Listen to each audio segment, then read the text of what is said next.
Let's begin the session with a small meditation. Get ready for meditation.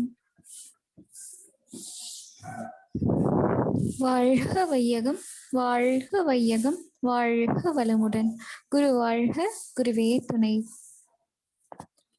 இறைவணக்கம். ஆதியனும் பரம்பொருள் மெய் எழுச்சி பெற்று அணுவென்ற உயிராகி அணுக்கள் கூடி மோதி இணைந்து இயங்குகின்ற நிலைமைக்கேற்ப மூலகங்கள் பலவாகி அவை இணைந்து வேதித்த அண்ட கோடிகளாய் மற்றும் பிறப்பிறப்பிடை உணர்தல் இயக்கமாகி நீதி நெறி உணர் மாந்தராகி வாழும் நிலை உணர்ந்து தொண்டாற்றி இன்பம் காண்போம். குரு வணக்கம். சிந்தையை அடக்கியே சும்மாவிருக்கின்ற சீரறிய செய்த குருவே, அந்த நிலைதனில் அறிவு அசைவற்றிருக்க பெரும் ஆனந்தம் பொங்குதங்கே. இந்த பெரும் உலகம் இசை எடுத்த பல பிறவிகளின் இறுதி பயனாகிய சந்ததமும் என மறவாத சாந்த வாழ்வரித்தோய் என் சந்தோஷ செய்திதுவே, என் சந்தோஷ செய்திதுவே. நாடி சுத்தி.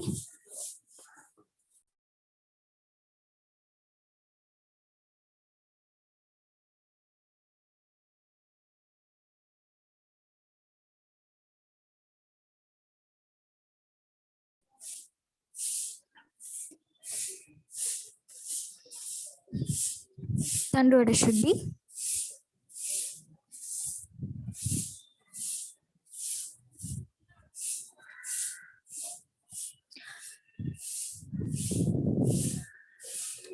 நாம் அமர்ந்துள்ள இடத்தை சுற்றிலும் நல்ல தெய்வீக ஆற்றலே நிரம்பின. நாம் அமர்ந்துள்ள இடத்தை சுற்றிலும் நல்ல தெய்வீக ஆற்றலே நிரம்பின. நாம் அமர்ந்துள்ள இடத்தை சுற்றிலும் நல்ல தெய்வீக ஆற்றலே நிரம்பின. அருட்பேராற்றல் உடலிலே உயிரிலே அலை அலையாக பாய்வதை உணர்கிறோம். அருட்பேராற்றல் உடலிலே உயிரிலே அலை அலையாக பாய்வதை உணர்கிறோம்.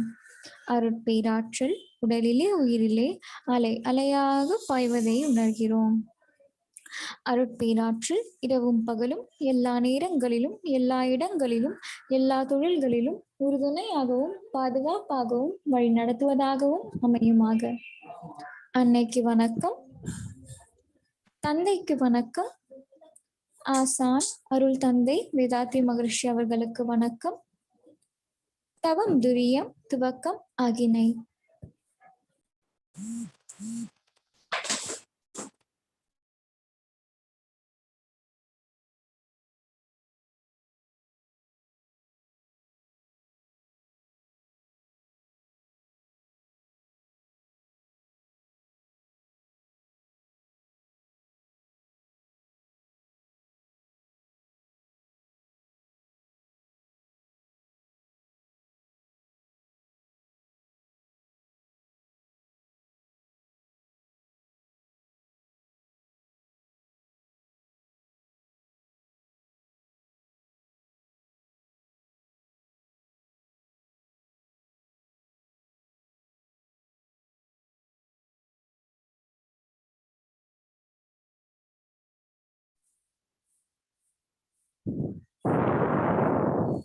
துரியம்.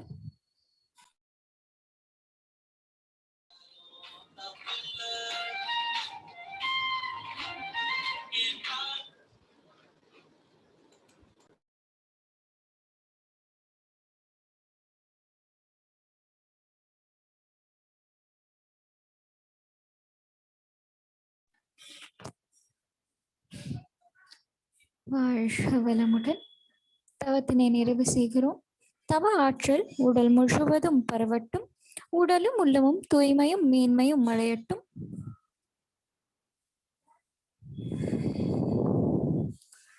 சங்கல்பம். அருட்பேராற்றல் கருணையினால் உடல் நலம், நீல ஆயுள், நிறை செல்வம், உயிர் புகழ், மெய்ஞானம் ஓங்கி வாழ்வோம். அருட்பேராற்றல் கருணையினால் உடல் நலம், நீல ஆயுள், நிறை செல்வம், உயிர் புகழ், மெய்ஞானம் ஓங்கி வாழ்வோம். அருட்பேராற்றல் கருணையினால் உடல் நலம், நீல ஆயுள், நிறை செல்வம், உயர் புகழ், மெய்ஞானம் ஓங்கி வாழ்வோம். ஒருங்கிணைந்த வாழ்த்துக்கள். ஆசான் அருள் தந்தை வேதாத்ரி மகரிஷி அவர்கள் அருளிய வேதாத்ரியம் வாழ்க வளமுடன். உலக சமுதாய சேவா சங்கம் வாழ்க வளமுடன். ஆழியார் அறிவு திருக்கோயில் வாழ்க வளமுடன். வேதாத்ரி மகரிஷி மணி மண்டபம் வாழ்க வளமுடன்.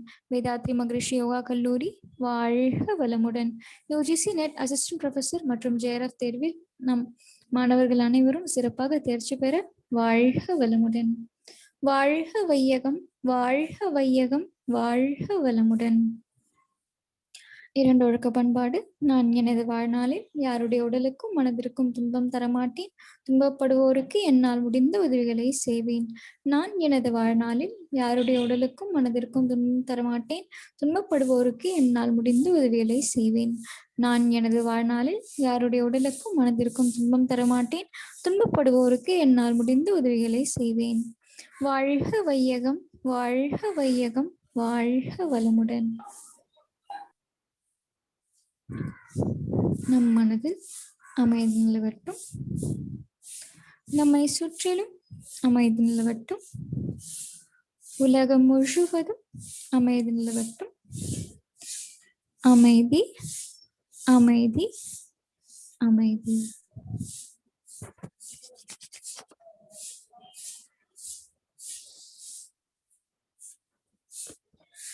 வாழ்க வளமுடன். A very happy morning, everyone. So for today's session, we'll be having research aptitude in the morning by Assistant Professor Anuradha ma'am, and in the afternoon session, we have comprehension and continuation of history of yoga by Dr. Jaiprakash sir. So I request Anu ma'am to take over the session now. வாழ்க வளமுடன்.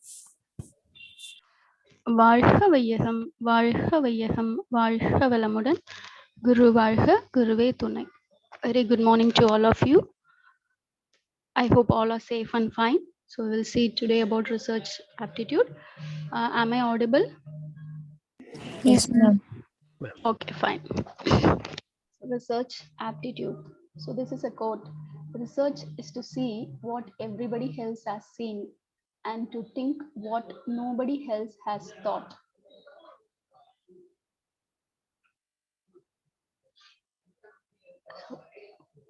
What are the topics in this research aptitude? First is research. What is the meaning and what are the types and what are those characteristics? Positivism and post-positivistic approach to research. Then methods of research: experimental, descriptive, historical, qualitative, and quantitative methods.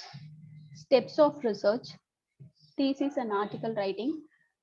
Format, in that we will be seeing format and styles of referencing, and then application of ICT in research, and the last one is research ethics.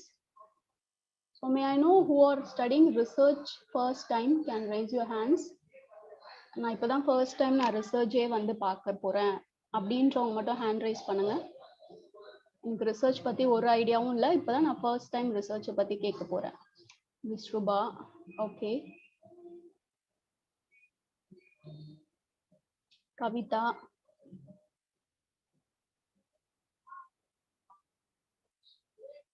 okay, so only 2 persons. Vishruba, okay. Suganya, okay. நான் கேட்ட question புரியல. First time நான் research பத்தி, இப்போ இதுக்கு முன்னாடி நான் படிச்சதே கிடையாது, இப்பதான் நான் ஃபர்ஸ்ட் டைம் ரிசர்ச் பத்தி படிக்க போறேன்.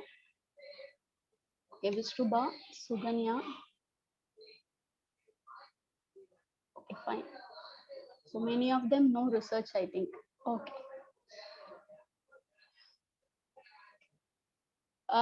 My PPT is visible. Yes, ma'am. Visible, ma'am. Okay. So this is one picture of a story. Can anyone explain this? Seeing the picture, can anyone explain this? சின்ன வயசுல படிச்சிருக்கோம் இந்த ஸ்டோரிய. யாராவது ஒரு முயற்சி எக்ஸ்பிளைன் பண்ண திருவினையாக்கும். முயற்சி திருவினையாக்கும். ஸ்டோரி எக்ஸ்பிளைன் பண்ணுங்க.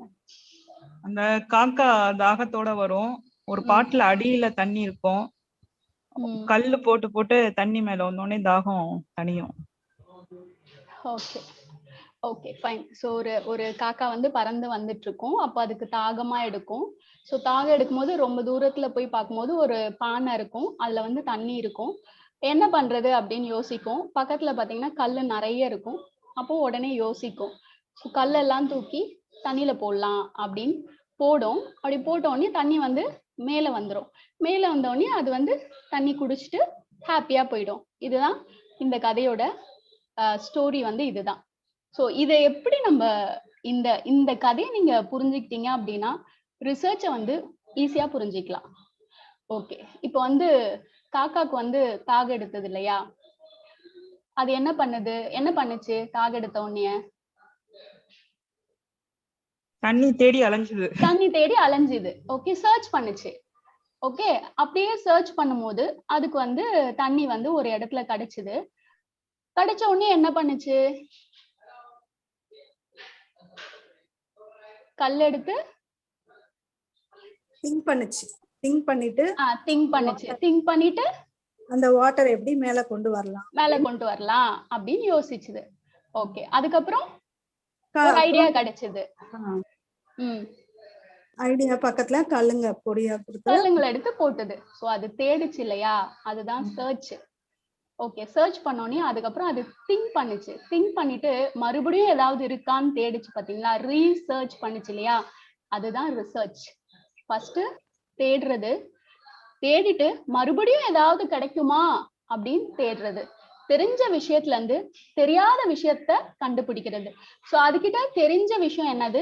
பானையில தண்ணி இருக்கு, கல் இருக்கு, அதுதான் தெரிஞ்ச விஷயம். சோ தெரியாத விஷயம் என்னது? கல்லு போட்டா தண்ணி வரும் அப்படின்றது தெரியாத விஷயம். சோ தெரிஞ்ச விஷயத்துல இருந்து தெரியாத விஷயத்த கண்டுபிடிக்கிறோம் இல்லையா, அதுதான் ரீசர்ச். சர்ச் அப்படின்னா தேடுறது, ரீசர்ச் அப்படின்னா மறுபடியும் தேடுறது. எதை தேடுறது? உண்மைகளை தேடுறது. எப்படி தேடுறது? திங்க் பண்ணி தேடணும். இதுதான் ரிசர்ச்.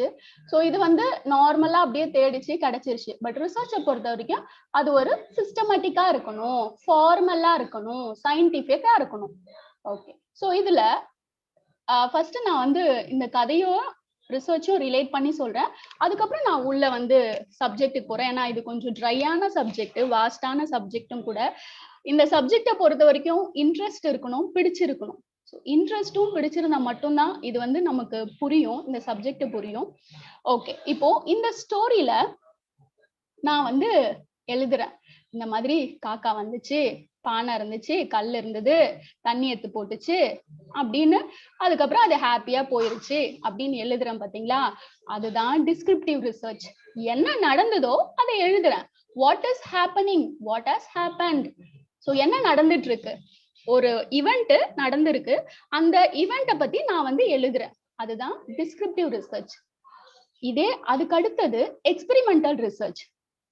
இந்த எக்ஸ்பெரிமெண்டல் ரிசர்ச்சை நான் என்ன பண்றேன், ஒரு 10 காக்கா தனியா பிரிச்சு விட்டுறேன், இன்னொரு 10 காக்காவை தனியா பிரிச்சு விட்டுறேன். ஸோ பக்கத்துல பானையும் கல்லையும் வச்சிடறேன், இன்னொரு காக்காக்கும் பக்கத்துல பானையும் கல்லும் வச்சிடறேன்.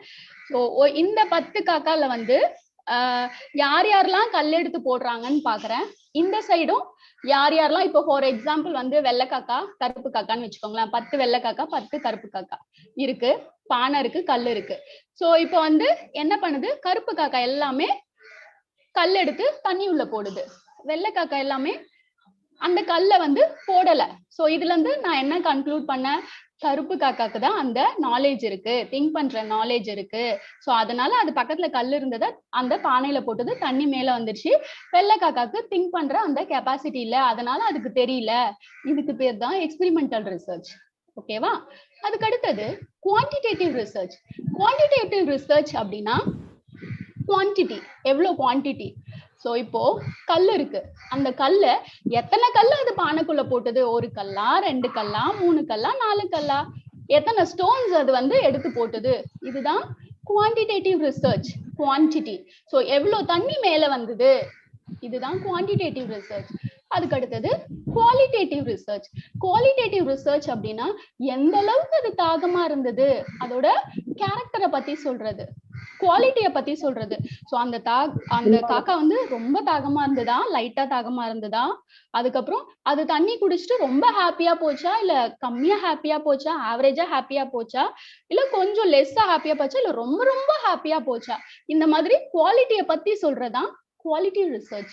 இன்னொன்னு, இந்த விஷயம் நடந்து ரொம்ப காலம் முடிஞ்சிருச்சு. ஸோ இப்போ நான் அதை பத்தி எழுதுறேன். ஒரு once upon a time there was a crow. So இந்த ப்ரொசீஜர் எல்லாம் நான் எழுதுறேன் பாத்தீங்களா, அதுக்கு பேர் தான் ஹிஸ்டாரிக்கல் ரிசர்ச். ஸோ ரொம்ப நாள் முன்னாடி நடந்த ஒரு விஷயத்த நான் வந்து திருப்பி வந்து எழுதுறேன். ஸோ ஸ்பாட்ல அப்ப நடந்திருக்கு அப்படின்னா, அப்ப நான் எழுதுறேன் அப்படின்னா அது டிஸ்கிரிப்டிவ் ரிசர்ச். ஓகே, 2 குரூப்பா பிரிச்சு எதுக்கு திங்க் பண்ற கெப்பாசிட்டி இருக்குன்னு நான் மெஷர் பண்றேன் பாத்தீங்களா, அதுக்கு பேர் தான் எக்ஸ்பெரிமெண்டல் ரிசர்ச். ஸோ எவ்வளவு கல்லு போட்டுச்சு, எவ்வளவு தண்ணி மேல வந்தது, இதுதான் குவான்டிடேட்டிவ் ரிசர்ச். ஸோ அது வந்து எந்த அளவுக்கு ஹாப்பியா இருந்தது, எந்த அளவுக்கு தர்ஸ்டியா இருந்தது, அதுதான் குவாலிட்டேட்டிவ் ரிசர்ச். இது எந்த அளவுக்கு ஹாப்பியா, இந்த விஷயம் எவ்வளவு நாளுக்கு முன்னாடி நடந்தது, அந்த விஷயத்த நான் திருப்பி இப்போ பேசுறேன் அப்படின்னா அதுக்கு பேர் தான் ஹிஸ்டாரிக்கல் ரிசர்ச். ஸோ இந்த கான்செப்ட் வந்து உங்களுக்கு புரியணும். ஸோ அதனாலதான் இந்த ஸ்டோரியோட நான் ரிலேட் பண்ணி சொன்னேன். இந்த ஸ்டோரியோட ரிலேட் பண்ணி சொல்லும் போது நம்ம வந்து உள்ள சப்ஜெக்டுக்குள்ள போனா நீங்க அப்படியே இதை ரிலேட் பண்ணிக்கலாம், இந்த ஸ்டோரி அப்படியே ரிலேட் பண்ணிக்கலாம். ஓகே, ஸோ இப்போ டிஸ்கிரிப்டிவ் ரிசர்ச்னா என்ன?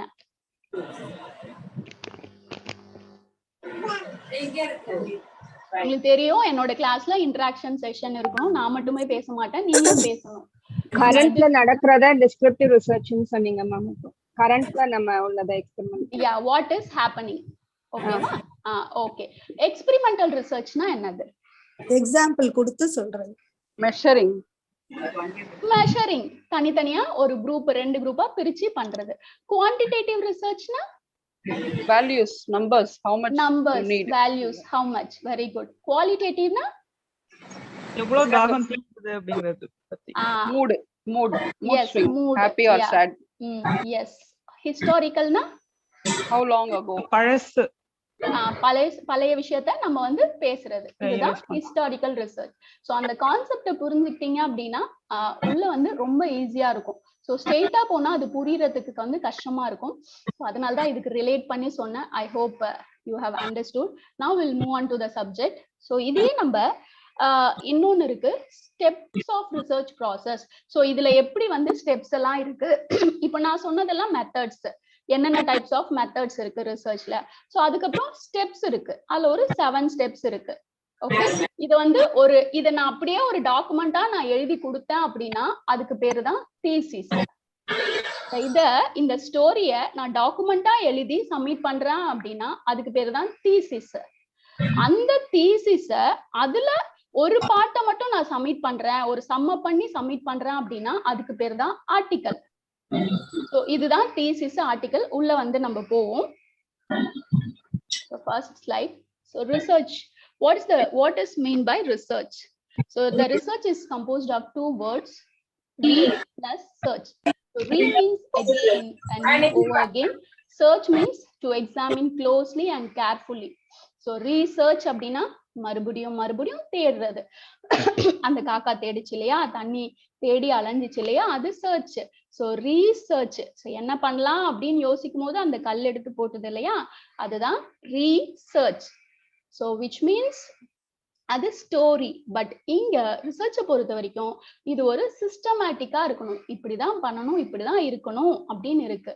இந்த மாதிரி தான் மெஷர் பண்ணணும், இவ்வளோ சாம்பிள்ஸ் தான் எடுக்கணும், இந்தந்த வேரியபிள்ஸ்க்கு இதை தான் மெஷர் பண்ணும், இந்த மாதிரி ஒரு சிஸ்டமேட்டிக்கா இருக்கு. Careful and systematic study in some field of knowledge undertaken to establish facts or principles. So it is an organized and systematic way of finding. ஒரு சிஸ்டமேட்டிக்கா ஃபார்மலா சயின்டிபிக்கா ஒரு ஃபீல்ட்ல பண்றதுதான் research. So what we should find the facts. What are the findings? Okay, so research refers to a search for knowledge and it is a movement from known to unknown. தெரிஞ்ச விஷயத்துல இருந்து தெரியாத விஷயத்தை கண்டுபிடிக்கிறது தான் research. Okay, so in fact research is an art of scientific investigation. So this is an scientific investigation. Investigate பண்றோம். So எப்படி investigate பண்றோம்? அறிவியல் பூர்வமா நம்ம investigate பண்றோம். So it is also a scientific and systematic search for pertinent information on a specific topic. Scientific-ஆவும் systematic-ஆவும் search பண்றதுதான் research. Okay, so next is, so in brief, research is the process of systematic and in-depth study. So ரொம்ப டெப்தா போறது, in-depth-ஆ போறது, systematic-ஆ போறது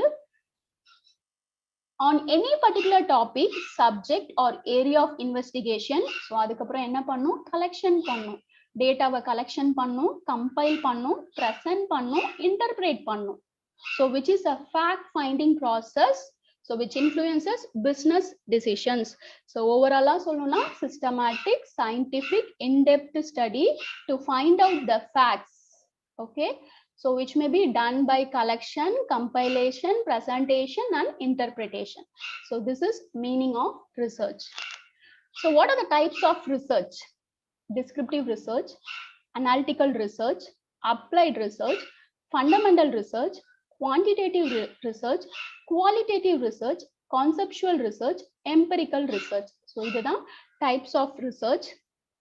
So what is descriptive research? So descriptive research means ipo na sonna illaya, what is happening, surveys and fact finding inquiries of different kinds.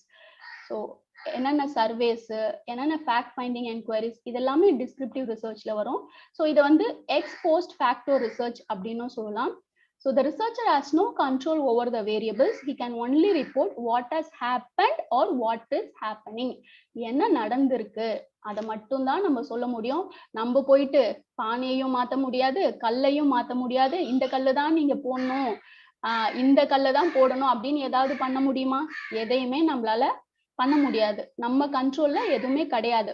ஒரு நிகழ்ச்சி, ஒரு event நடந்துருச்சு, அந்த ஈவெண்ட்டை பத்தி நம்ம வந்து சொல்றோம். இதுதான் டிஸ்கிரிப்டிவ் ரிசர்ச். ஓகே,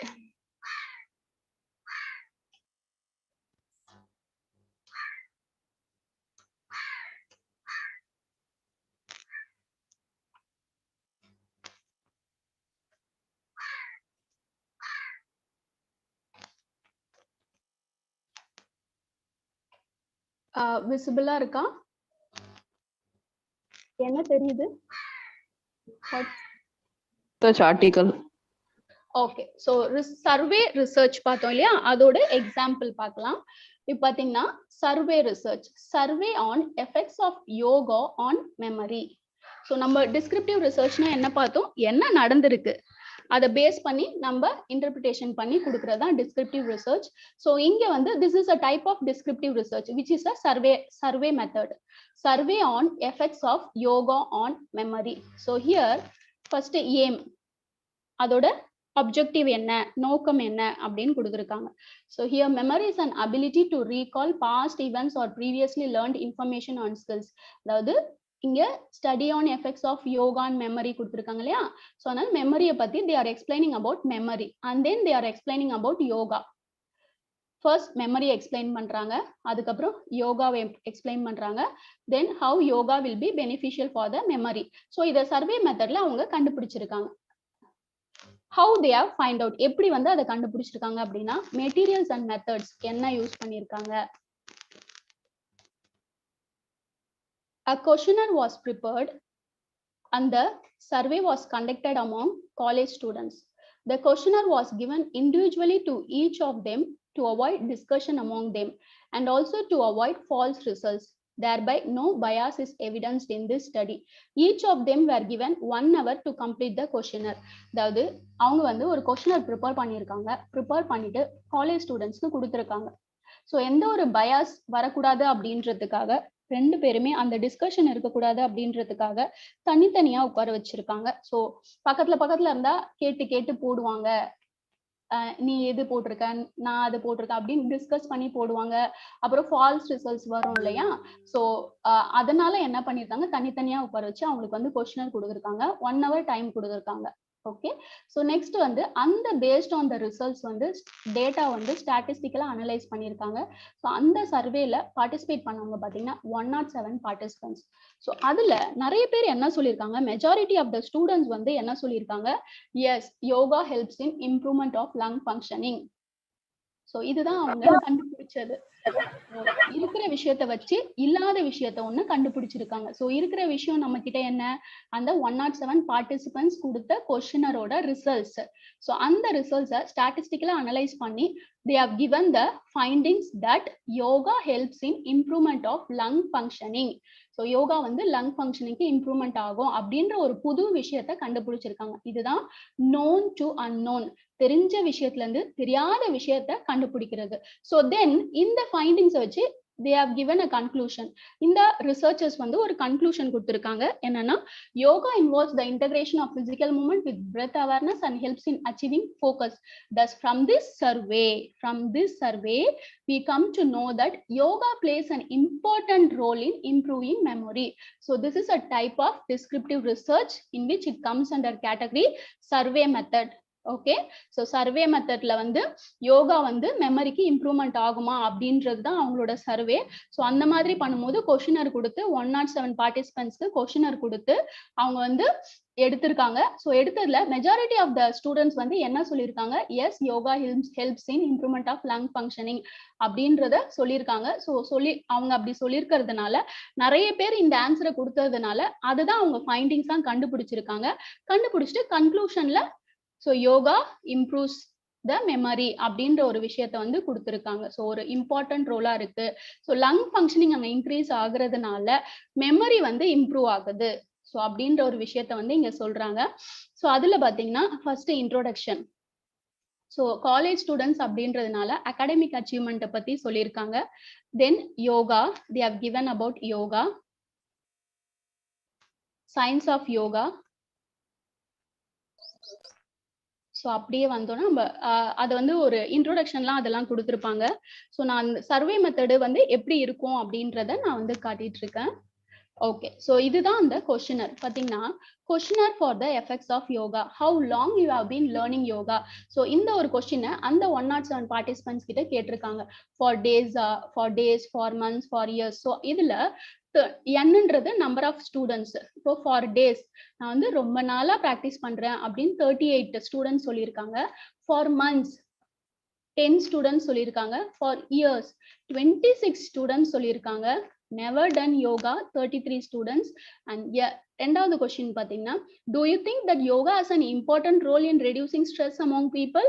Yes அப்படின்னு 100 ஸ்டூடெண்ட்ஸ் சொல்லியிருக்காங்க. ஸோ 107 ஸ்டூடெண்ட்ஸ்ல 100 ஸ்டூடெண்ட்ஸ் வந்து yes it plays yoga plays a role in reducing stress.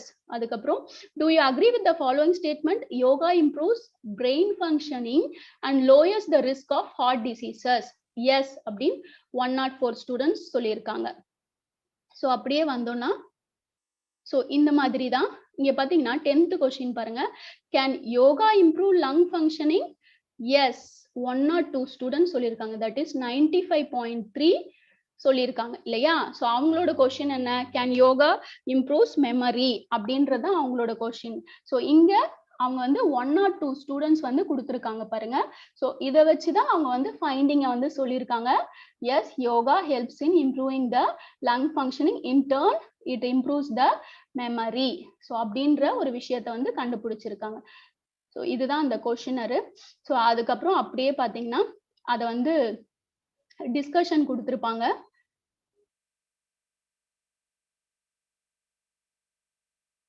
Okay, இங்க பாருங்க பார் டயக்ராம். ஸோ எப்படி வந்து ரிலேட் ஆகுது, எத்தனை பேர் சொல்லியிருக்காங்க. மைண்ட் பாடி ரிலேஷன்ஷிப் எஸ்ஸா நோவா எத்தனை பேர் சொல்லியிருக்காங்க. அப்புறம் integration of physical movement with breath awareness. So அவங்களோட அந்த ஃபேக்ட்ஸ் டேட்டாஸை வச்சு இவங்க வந்து கண்டுபிடிச்சிருக்காங்க. நெக்ஸ்ட் வந்து ரிசல்ட்ஸ் அண்ட் டிஸ்கஷன். ஸோ எத்தனை பேர் என்ன சொல்லியிருக்காங்க. ஸோ இங்க சொல்லியிருப்பாங்க பாருங்க, 95.3% people accept the fact that yoga helps in improving concentration, especially among young children. So 95.3% வந்து யோகா ஹெல்ப்ஸ் இன் கான்சென்ட்ரேஷன் அப்படின்றத சொல்லியிருக்காங்க. தென் 97.2% people accept that yoga helps in mind body coordination. So இதை வச்சு நம்ம கிட்ட இருக்கிற ஃபேக்ட்ஸை வச்சு நம்ம வந்து ரிசல்ட்டையும் டிஸ்கஷனையும் நம்ம கொடுக்கணும். So based on the discussion results and discussion, so we should give conclusion. நம்ம வந்து ஒரு முடிவுரையை நம்ம கொடுக்கணும். ஸோ கன்க்ளூஷன் அப்படின்றது என்ன அப்படின்னு பார்த்தீங்கன்னா, ஒரு காமன் மேனுக்கும் புரியுற மாதிரி இருக்கணும். ஸோ உள்ள இருக்கிற ரிசர்ச் அண்ட் டிஸ்கஷன், அப்புறம் மெட்டீரியல்ஸ் அண்ட் மெத்தட்ஸ் வந்து அது வந்து ரிசர்ச் ஃபீல்ட்ல இருக்கிறவங்களுக்கு தான் புரியும். பட் கன்க்ளூஷன் அப்படின்ற ஒரு விஷயம் வந்து ரிசர்ச் தெரியாம இருக்கிறவங்களுக்கும் அதை படிச்சா புரியணும். ஸோ இங்க கன்க்ளூஷன்ல என்ன சொல்லியிருக்காங்க?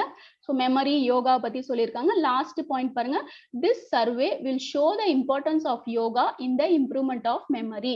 ஸோ மெமரியில முக்கியமா யோகாவோட பங்கு வந்து நிறைய இருக்கு. ஓகே, நெக்ஸ்ட் வந்து ரெஃபரன்சஸ்.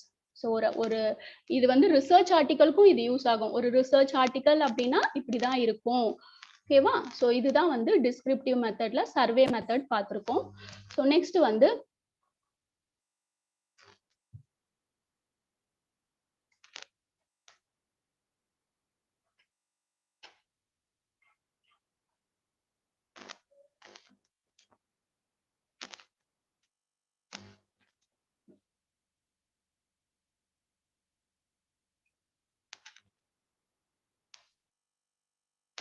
ஸோ இன்னொரு ரிசர்ச் பேப்பர், இன்னொரு ரிசர்ச் ஆர்டிக்கல்.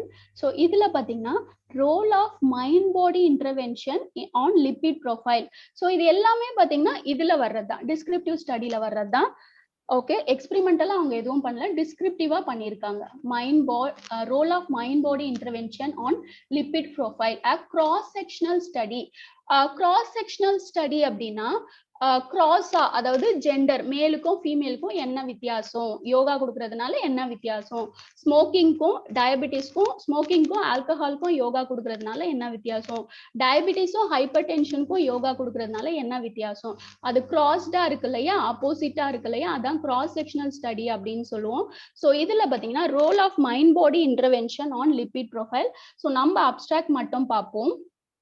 ஏன்னா இது வந்து நான் தியரியா சொல்றதை விட இது காட்டினா உங்களுக்கு இன்னும் ரொம்ப புரியும். ஸோ இதுல பாத்தீங்கன்னா அப்டிராக்ட், பேக்ரவுண்ட்னா அந்த டாபிக்கை பத்தி கொடுத்துருப்பாங்க, யோகாவை பத்தி கொடுத்துருப்பாங்க. Yoga is a combination of physical, breathing and meditative technique. So அந்த எப்படி வந்து யோகா வந்து ரிலேட் ஆகுது அப்படின்றத கொடுத்துருப்பாங்க. Next purpose. So what is the aim?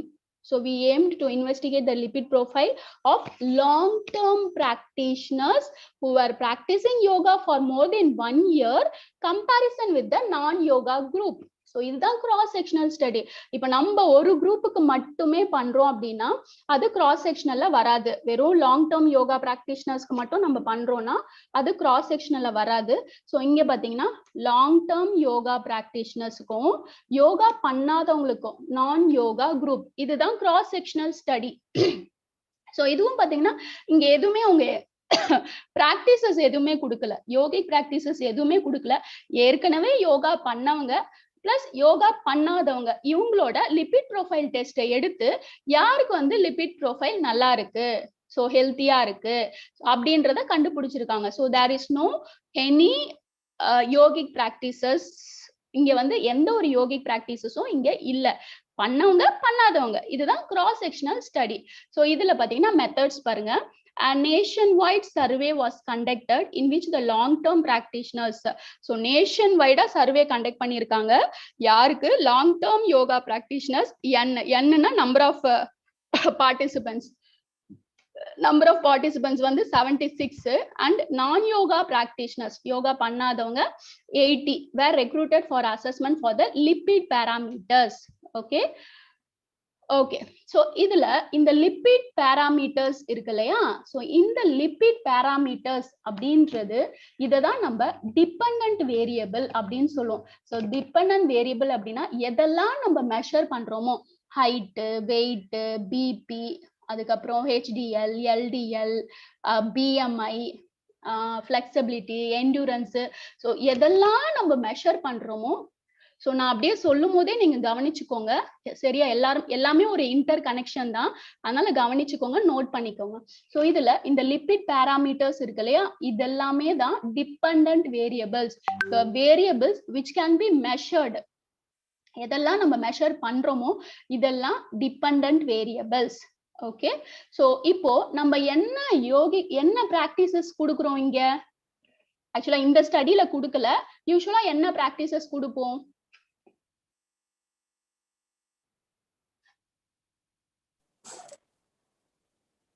சொல்லுங்க, என்ன பிராக்டிசஸ் கொடுப்போம்?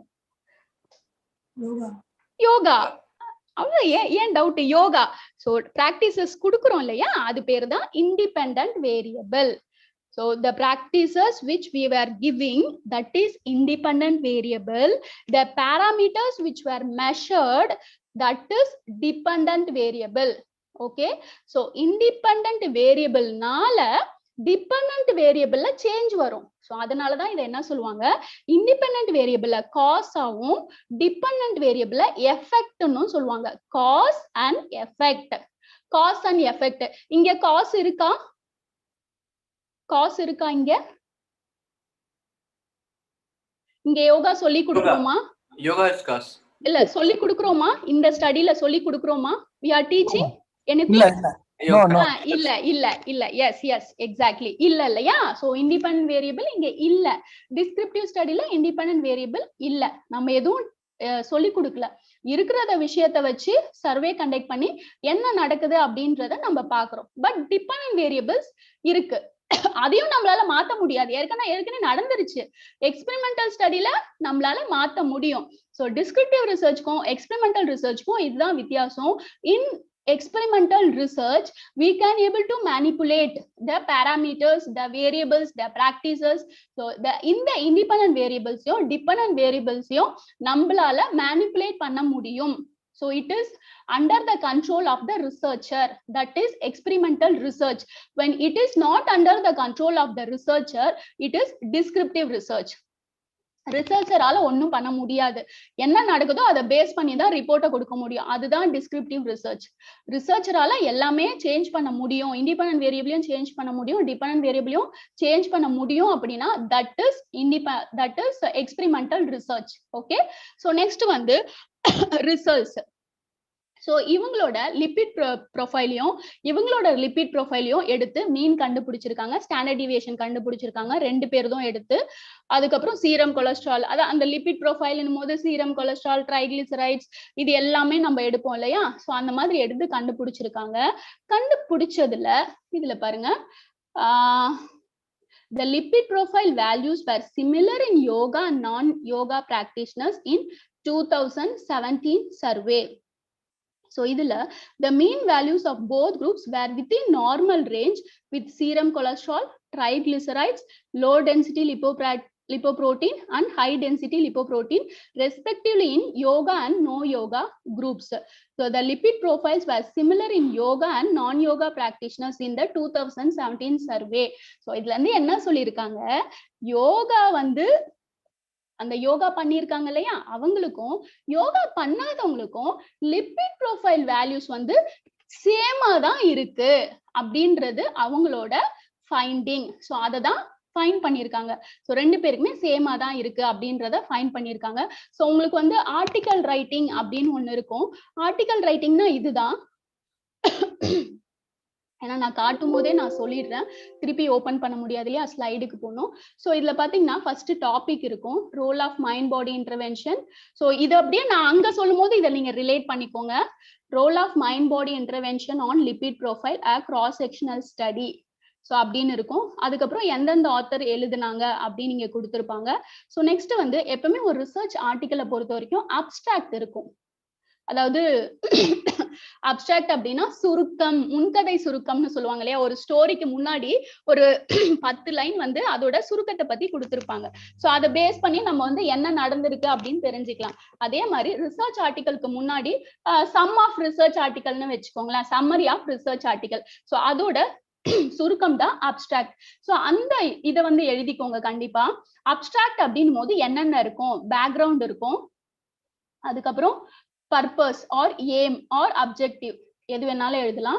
அதுக்கப்புறம் மெத்தட்ஸ், அதாவது மெட்டீரியல்ஸ் அண்ட் மெத்தட்ஸ், என்ன மெத்தடை ஃபாலோ பண்ணாங்க, என்ன மெட்டீரியல்ஸை யூஸ் பண்ணாங்க. ஸோ இங்க இவங்க ஃபாலோ பண்ண மெத்தட் வந்து சர்வே மெத்தட். நெக்ஸ்ட் அந்த சர்வே மெத்தடை பேஸ் பண்ணி ரிசல்ட்ஸ் வந்து கண்டுபிடிச்சிருக்காங்க. நெக்ஸ்ட் அந்த ரிசல்ட்ஸை பேஸ் பண்ணி they have given conclusion. So அப்போ ஒரு ரிசர்ச் ஆர்டிகல் அப்படின்னா அப்ஸ்ட்ராக்ட் இருக்கணும், அந்த அப்ஸ்ட்ராக்ட்ல என்னென்ன இருக்கணும், பேக்ரவுண்ட் இருக்கணும், materials and methods purpose, aim, objective இருக்கணும், மெத்தட்ஸ் இருக்கணும், ரிசல்ட்ஸ் இருக்கணும், கன்க்ளூஷன் இருக்கணும். இதுதான் வந்து அப்ஸ்ட்ராக்ட். ஸோ இப்போ இது ஒரு விஷயத்தையும் நம்ம வந்து இங்க எக்ஸ்பிளைன் பண்ணோம். First introduction. ஸோ இன்ட்ரோடக்ஷன்ல என்ன அப்படின்னு பாத்தீங்கன்னா நம்ம கொடுத்துருக்கோம் இல்லையா டாபிக். என்ன டாபிக் கொடுத்துருக்கோம்? Role of mind body intervention on lipid profile, a cross sectional study. So இந்த டாபிக் கொடுத்திருக்கோம் இல்லையா, இந்த டாபிக்ல வந்து அப்படின்னா என்ன, அதை வந்து ஜஸ்டிஃபை பண்ணும். ஏன் நம்ம இதை எடுத்து இந்த டாபிக்கை why I have took this topic, இதுக்கு முன்னாடி இந்த டாபிக் பத்தி என்னென்ன நடந்திருக்கு, என்ன கேப் இருக்கு அப்படின்றத நம்ம ஜஸ்டிஃபை பண்ணும். ஸோ அதுதான் பாத்தீங்கன்னா இன்ட்ரோடக்ஷன். ஸோ இதுல வந்து இன்ட்ரோடக்ஷன் வந்து அவங்க ஜஸ்டிஃபை பண்ணியிருப்பாங்க. So why they have chosen this topic. Okay, எதனால இவங்க வந்து இந்த டாபிக் வந்து எடுத்திருக்காங்க அப்படின்னும் போது இதுல கண்டிப்பா நீங்க ஒரு விஷயத்த நோட் பண்ணும். ஸ்டாட்டிஸ்டிக்கல் டேட்டா வந்து கண்டிப்பா இருக்கும். இதுல பாருங்க, according to the World Health Organization, approximately 2 million people died here due to physical inactivity and sedentary lifestyle. So 2 million people வந்து physical inactivityனாலையும் sedentary lifestyleனாலையும் approximately 2 million people were dying.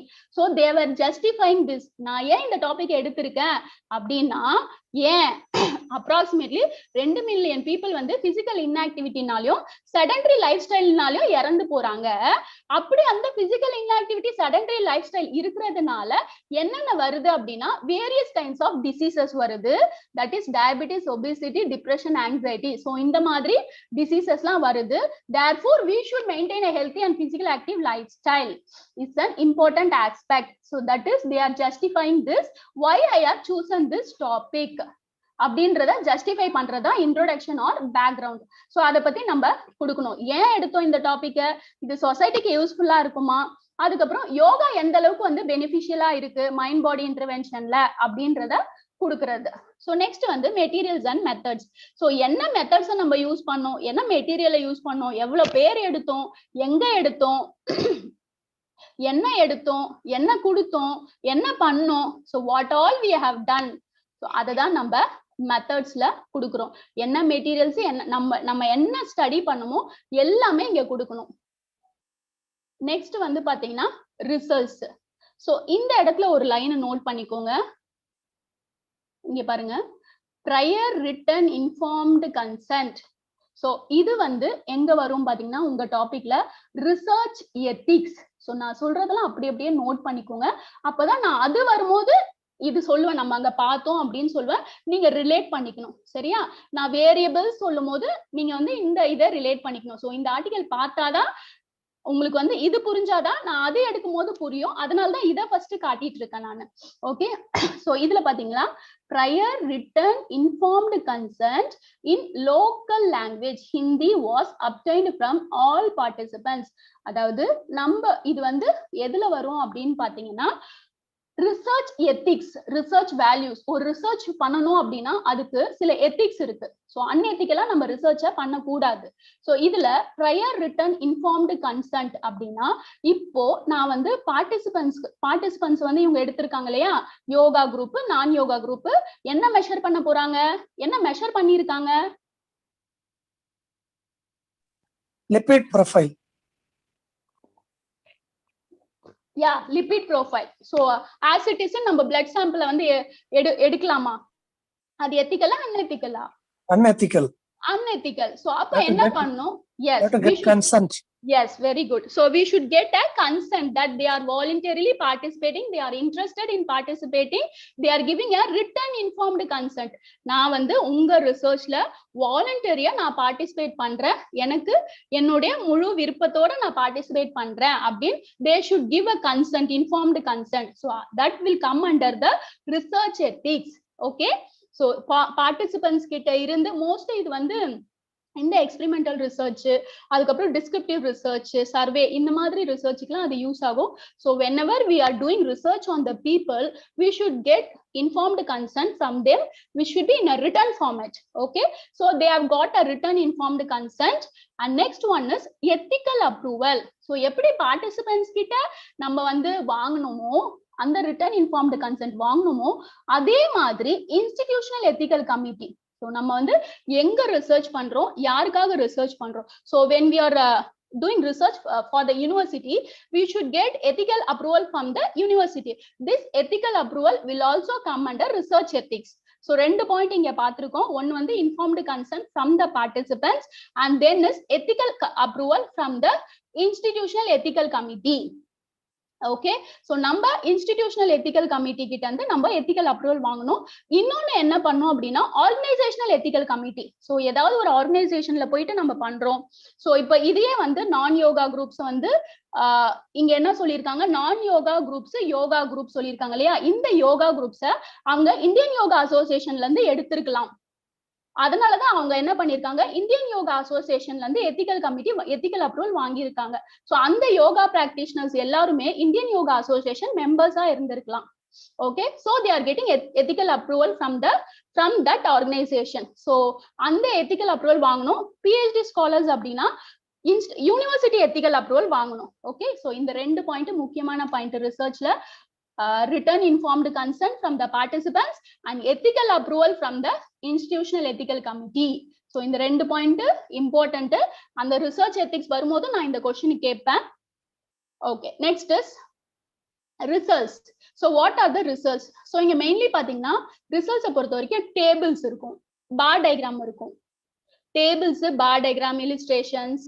So இந்த மாதிரி ரிசல்ட்ஸ்ல வந்து நம்ம வந்து டிஃபரன்ஷியேட் பண்ணி காட்டுவோம், யாருக்கு என்ன இருக்கு, யாருக்கு என்ன இல்லை அப்படின்னு டிஃபரன்ஷியேட் பண்ணி காட்டுவோம். So based on what we got the results will be giving the discussion. So நம்ம வந்து நம்ம கிட்ட என்ன ரிசல்ட் வந்ததோ அதை பேஸ் பண்ணி நம்மளோட டிஸ்கஷனை கொடுப்போம்.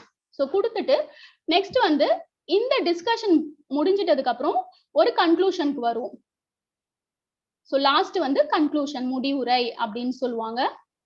Okay, so this comparison of lipid profile values in a small cohort of self-declared yoga practitioners more than 1 year and non-yoga practitioners showed no significant difference. Okay, showed no significant difference. எந்த ஒரு lipid ப்ரொஃபைல்ல எந்த ஒரு டிஃபரன்ஸும் இல்ல. யாருக்கும் யோகா பிராக்டிஷனர்ஸ்க்கும் நான் யோகா பிராக்டிஷனர்ஸுக்கும் எந்த ஒரு டிஃபரன்ஸும் இல்ல அப்படின்னு சொல்றாங்க.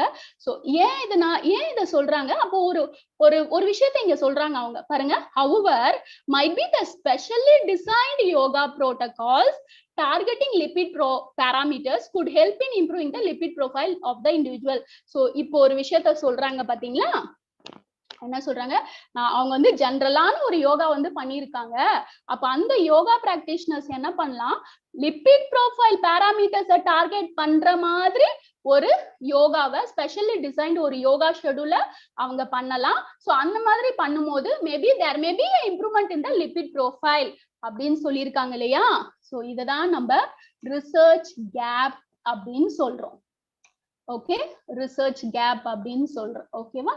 சோ இப்போ இதுல இருந்து இன்னொருத்தவங்க அப்படியே ஸ்டார்ட் பண்ணுவாங்க. சோ இவங்க வந்து ஒரு ரிசர்ச் ப்ராப்ளம் எடுத்தாங்க, ஃபைன் பண்ணாங்க, ஒரு முடிவுரையில ஒரு விஷயத்த சொல்லியிருக்காங்க, எந்த ஒரு டிஃபரெண்ட்டும் கிடையாது, யோகா பண்ணவங்களுக்கும் யோகா பண்ணாதவங்களுக்கும் லிபிட் ப்ரொஃபைல எந்த ஒரு இதுவும் கிடையாது. சோ இனிமேட்டு வரவங்க, ஃபியூச்சரா வரவங்க என்ன பண்ணலாம், லிபிட் பாராமீட்டர்ஸை டார்கெட் பண்ற மாதிரி ஒரு யோகா புரோட்டோகால டிசைன் பண்ணலாம் அப்படின்ற ஒரு விஷயத்த கொடுத்துருக்காங்க இல்லையா. இததான் நம்ம வந்து கேப் அப்படின்னு சொல்லுவோம். ஓகே, ரிசர்ச் கேப் அப்படின்னு சொல்லுவோம். So steps of research process, 7 steps of research process இருக்கு. அந்த 7 ஸ்டெப்ஸ் ஆஃப் ரிசர்ச் ப்ராசஸ்ல ஃபர்ஸ்ட் வந்து identifying the research problem. Identifying the research problem. So how we should identify the research problem. எப்படி ஒரு ப்ராப்ளத்தை, ஒரு ஆராய்ச்சிக்கான தலைப்பை வந்து நம்ம எப்படி வந்து கண்டுபிடிக்கிறது அப்படின்னு பார்த்தீங்கன்னா, so we should read review of related literature. அதாவது ஆராய்ச்சி முன்னோடிகளை பத்தி படிக்கணும் அப்படின்னு சொல்லுவாங்க. சோ ஆராய்ச்சி முன்னோடிகள் அப்படின்றது ஒண்ணும் இல்ல, இதுதான். ஸோ இதை தான் நம்ம ரிவ்யூ ஆஃப் ரிலேட்டட் லிட்ரேச்சர் அப்படின்னு சொல்றோம். அதாவது ஏற்கனவே முன்னாடி பண்ணியிருக்காங்க இல்லையா, நம்மளுக்கு முன்னாடி யோகா ரிலேட்டடான ஆராய்ச்சிகள் பண்ணிருப்பாங்க இல்லையா, researchers they would have done. So this is called review of related literature. So we'll be finding the research problem from where from the research from the அவங்க பண்ணாங்க இல்லைன்னா அந்த ரிசர்ச் அவங்க முன்னாடி பண்ணிருக்கவங்க எஸ் லிட்ரேச்சர்ல இருந்து ரிவ்யூ ஆஃப் லிட்ரேச்சர்ல இருந்து நம்ம கண்டுபிடிப்போம். சோ இங்க வந்து அந்த ரிசர்ச் ப்ராப்ளம் வந்து இங்க நம்ம வந்து வேற ஒருத்தவங்க ப்ரொசீட் பண்ணணும்னா இப்போ என்னவா அவங்க ப்ரொசீட் பண்ணணும், how they can start further. நீங்க சொன்னாதான் உங்களுக்கு புரியும். ப்ரொஃபைல் சேஞ்ச் பண்ற மாதிரி யோகா பிராக்டிஷனர் மாத்தணும், யோகா ஸ்டெப்ஸ், யோகா புரோட்டோகால மாத்தணும், யோகா பிராக்டிஷனர் யோகா புரோட்டோகால மாத்தணும். எஸ். சோ இதுக்கு பேர் தான் ரிசர்ச் கேப். நீங்க எந்த ஒரு ஆர்டிகல் படிச்சாலுமே கன்க்ளூஷன்ல போய் பாத்தீங்க அப்படின்னா ஏதாவது ஒரு விஷயத்த சொல்லியிருப்பாங்க. இந்த மாதிரி நான் இப்படி பண்ணிருக்கேன், இப்படி எல்லாம் இருந்தது, என்னோடதுல இப்படி எல்லாம் ஒரு லிமிடேஷன்ஸ் இருந்தது, ஃபர்தரா வரவங்க இப்படி பண்ணுங்க அப்படின்னு ஒரு கேப் இருக்கும். சோ அந்த கேப்பை தான் நம்ம வந்து கண்டுபிடிக்கணும். சோ அந்த கேப்பை கண்டுபிடிக்கிறதுக்கு நம்ம நிறைய ரிசர்ச் ஆர்டிகல்ஸ படிக்கணும், நிறைய ரிவ்யூஸ படிக்கணும். இதுக்கு முன்னாடி என்னென்னலாம் ரிசர்ச் யோகால ரிசர்ச் பண்ணியிருக்காங்க, அந்த கேப் நமக்கு எப்படி தெரியும் அப்படின்னா ரிசர்ச் ஆர்டிகல் படிச்சா மட்டும்தான் நமக்கு தெரியும். Okay, so this is seventh ஸ்டெப்ல 7 ஸ்டெப்ஸ் ஆஃப் ரிசர்ச் ப்ராசஸ்ல ஃபர்ஸ்ட் 2 ஸ்டெப் இப்ப சொல்லியிருக்கேன் நான். Identify the problem. மேம் இந்த கேப் வந்து இப்ப ஷோ நோ சிக்னிஃபிகன்ட் டிஃபரன்ஸ் சொல்லி இருக்கறனால தானே மேம் வந்திருக்கு. சப்போஸ் வந்து டிஃபரன்ஸ் இருந்ததுன்னா கேப் இல்ல இருக்காதுல்ல மேம்? சப்போஸ் டிஃபரன்ஸ் இருந்தது அப்படின்னா அவங்க என்ன சொல்லுவாங்க, இப்போ வந்து யோகா பிராக்டிஷனர்ஸ்க்கும் நான் யோகா பிராக்டிஷனர்ஸ்க்கும் நான் 107 தான் எடுத்தேன், லிபிட் பேராமீட்டர்ஸ் தான் எடுத்தேன், சோ இன்னொருத்தவங்க பண்ணும்போது கார்டியோவாஸ்குலர் பேராமீட்டர்ஸ் எடுத்துக்கோங்க அப்படின்னு சொல்லுவாங்க. பேராமீட்டர்ஸ் மாத்துங்க, அது வந்து கேப்பா மேம்? அவங்க சொல்லுவாங்க. ஆமா, இல்ல நம்மளே கண்டுபிடிக்கணும். ஓ இங்க வந்து லிபிட் பேராமீட்டர்ஸ் எடுத்திருக்காங்க, அப்போ வேற நிறைய பேராமீட்டர்ஸ் இருக்கு இல்லையா. ஓகே, அப்போ வந்து இப்போ வந்து இங்க வந்து லிபிட் பேராமீட்டர்ஸ்ல எந்த சேஞ்சும் இல்ல அப்படின்றத அவங்க சொல்லிட்டாங்க. அப்போ மேபி கார்டியோவாஸ்குலர் பேராமீட்டர்ஸ்ல இருக்கலாம் இல்லையா, சேஞ்ச் இருக்கலாம் இல்லையா. உடனே நமக்கு இப்படி தோணணும். ஓகே, சோ கேப் வந்து எப்படிலாம் இருக்கும். அதுக்கப்புறம் பாத்தீங்கன்னா வேற என்ன இருக்கு, பயோகெமிக்கல் பேராமீட்டர்ஸ், இந்த மாதிரி விஷயம் நம்ம உடனே எல்லா பேராமீட்டர்ஸையும் லிங்க் பண்ணோம். சோ அவங்களே ஒரு இப்போ வந்து டிஃபரன்ஸ் இருக்கு அப்படின்னா அவங்களே ஒரு பாயிண்ட் கொடுத்திருப்பாங்க, மேபி லிபிட் பேராமீட்டர்ஸ்ல சேஞ்சஸ் வந்து இருக்கலாம், மத்த பேராமீட்டர்ஸ்ல ஃபர்தரா வரவங்க ப்ரோசீட் பண்ணலாம் அப்படின்னு கொடுத்திருப்பாங்க. ஓகே மேம், அப்ப எல்லா ஆர்டிகல்லயுமே ரிசர்ச் கேப் கண்டிப்பா இருக்கும். அது கண்டிப்பா இருக்கும். ஏன்னா எல்லாராலையும் ஃபுல்ஃபில்லான ஒரு ரிசர்ச்ச பண்ண முடியாது. Considering their financial, considering their time, effort, man power, இது எல்லாமே ஃபினான்ஷியல் ஹெல்ப், அப்புறம் கைடன்ஸ், கவுன்சிலிங், இது எல்லாமே இருக்கு இல்லையா. பேஸ்ட் ஆன் தட் எல்லாருமே பண்ண முடியாது. இப்போ இங்க வந்து 76 பார்ட்டிசிபென்ட்ஸ் தான் எடுத்திருக்காங்க. சோ இவங்க வந்து பாப்புலேஷன் சைஸ் கம்மியா இருக்கிறதுனால மேபி டிஃபரன்ஸ் இல்லாம இருந்திருக்கலாம். ஒரு 1000 எடுத்திருந்தா மேபி டிஃபரன்ஸ் இருந்திருக்கலாம் பாப்புலேஷன்ல. ஓகே, சோ அடுத்ததா வரவங்க இவங்க 76 எடுத்திருக்காங்க, அதனால ரிசல்ட் சிக்னிஃபிகன்ட் டிஃபரன்ஸ் இல்லாம இருக்கு, நான் வந்து 1000 எடுக்க போறேன் அப்படின்னு ஒருத்தவங்க வந்து ரிசர்ச் வந்து இதுல இருந்து அப்படியே கேரி ஃபார்வர்ட் பண்ணணும். Okay okay ma'am. ஓகே, அப்போ 1000 பண்ணும்போது மேபி லிபிட் ப்ரொஃபைல்ல டிஃபரன்ஸ் வந்து இருக்கலாம் அப்படின்றத நம்ம கண்டுபிடிச்சிட்டோம் அப்படின்னா, சோ இங்க வந்து பாப்புலேஷன் சைஸ் வந்து கம்மியா இருக்கு, அதனால இவங்க ஸ்டடி வந்து இப்படி காட்டி இருக்கு அப்படின்றத நம்ம ப்ரூவ் பண்ணலாம். Okay, so this is the research gap. Okay, so 7 steps of research process la first 2 points solita. Identifying the research problem, how we should identify the research problem by reading the review of literature. So when we are reading the review of literature, in the conclusion part there may be a limitation, there may be a research gap. So அந்த research gap la irundha nammaloda idu vandu carry agum, நம்மளோட topic வந்து நம்ம வந்து start பண்ணோம் நம்மளோட research. Okay, so next வந்து பாத்தீங்கன்னா ethical statement, இது வந்து சொல்லிட்டேன். சோ அதுக்கு அடுத்தது கீழே வாங்க, ரெஃபரன்சஸ்ன்னு ஒண்ணு கொடுத்துருக்காங்க இல்லையா? ஸோ ரெஃபரன்ஸை பொறுத்த வரைக்கும் உங்களுக்கு வந்து கொஸ்டின்ல வரலாம். ரெஃபரன்ஸ் வந்து ஃபர்ஸ்ட் பார்ட்ல வருமா, எண்ட் ஆஃப் த பார்ட்ல வருமா, மிட் பார்ட்ல வருமா அப்படின்னு ஒரு கொஸ்டின் வந்தா, so the references should come in the last part of the research article or thesis whatever there may be. So இதுக்குன்ட்டு ஒரு ஸ்டைல் இருக்கு. ஏபிஏ ஸ்டைல், எம்எல்ஏ ஸ்டைல் அப்படின்னு இருக்கு. ஏபிஏ ஸ்டைல் அப்படின்னா அமெரிக்கன் சைக்காலஜிக்கல் அசோசியேஷன். நம்ம follow பண்றது எல்லாமே American APA style தான். ஓகே, சோ இதெல்லாமே ஒரு ஃபார்மேட், இப்படிதான் போடணும். இந்த ரிசர்ச்ல ரெஃபரன்ஸ் அப்படின்னா இப்படிதான் இருக்கணும். நம்ம வந்து இதுல பாருங்க, ஃபர்ஸ்ட் ஆத்தர் நேம் போட்டிருக்காங்க, அதுக்கப்புறம் டாபிக் டைட்டில் போட்டிருக்காங்க, அதுக்கப்புறம் international journal of advanced medicine, அதாவது ஜேர்னல் பேர் போட்டிருக்காங்க, அப்புறம் எந்த இயர்ல இதை பண்ணியிருக்காங்கன்னு போட்டிருக்காங்க, அதுக்கப்புறம் எந்த வால்யூம், எந்த இஷ்யூ, எந்த பேஜ் நம்பர். ஸோ இந்த ஜேர்னலுக்கு இப்படிதான் ரெஃபரன்ஸ் இருக்கு. ஸோ அதே மாதிரிதான் தீசிஸ்க்கும் இப்படிதான் ஜேர்னல் போடணும். நம்ம வந்து இயரை இந்த பக்கம் இந்த சைடு அந்த மாதிரி மாத்திலாம் போடக்கூடாது. ஒரே ஃபார்மேட்னா ஒரே ஃபார்மேட் தான். ஸோ இதுல பாத்தீங்கன்னா எல்லா ஃபார்மேட்டும் ஒரே மாதிரி தான் இருக்கும். ஃபர்ஸ்ட் வந்து ஆத்தர் நேம்ஸ், அதுக்கப்புறம் டைட்டில், அதுக்கப்புறம் ஜேர்னல் பேரு. ஸோ இதெல்லாம் எழுதி வச்சுக்கோங்க.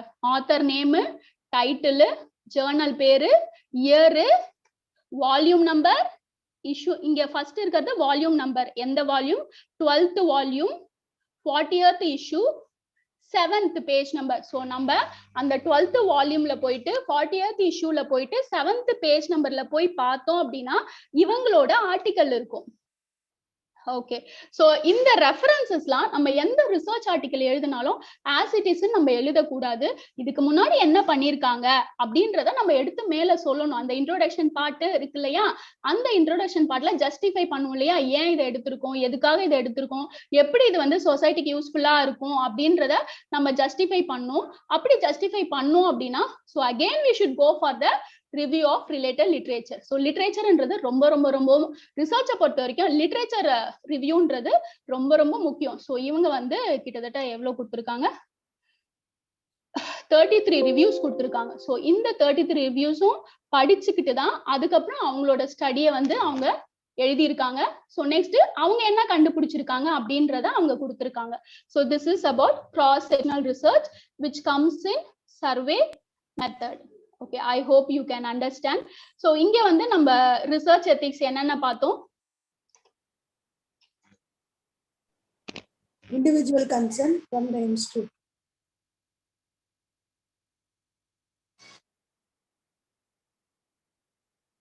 Then Written consent from the participant. yes, informed returned consent from the participants and ethical approval from the institution. The institute. Okay, so what in the abstract, what are the headings will come?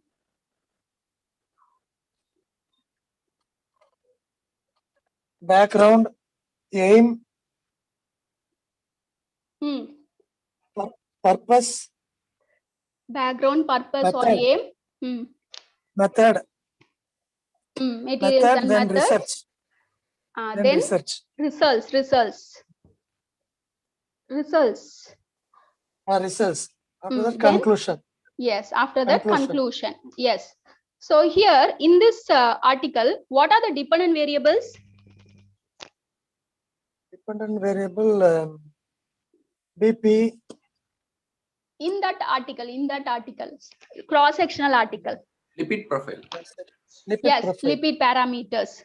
Okay. Lipid parameters. What is abstract? Summary of the Summary of the article. research article. Research article.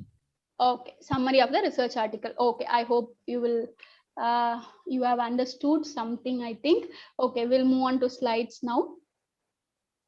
So ரிசர்ச்சை பொறுத்த வரைக்கும் இதுக்கு வந்து ரொம்ப interest வேணும். Interest இருந்து நம்ம படிச்சோம் அப்படின்னா ரொம்ப ஈஸி. அது அப்படியே நம்ம ரிலேட் பண்ணி படிக்கணும். இப்போ நான் சொல்லும் போது உங்களுக்கு வந்து ஈஸியா புரியும். ஓகே, எக்ஸ்பிரிமெண்ட், கிராஸ் செக்ஷனல் சொல்லிட்டேன், சர்வே சொல்லிட்டேன். ஓகே, எக்ஸ்பிரிமெண்டல் சொல்றேன் இப்போ.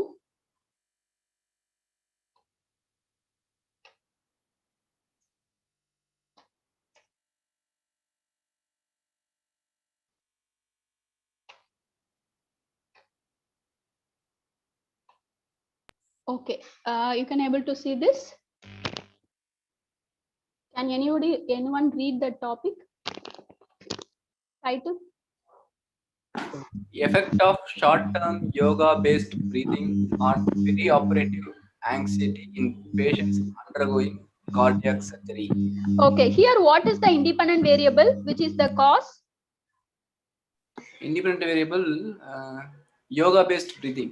Yes, short-term yoga-based breathing. What is the dependent variable?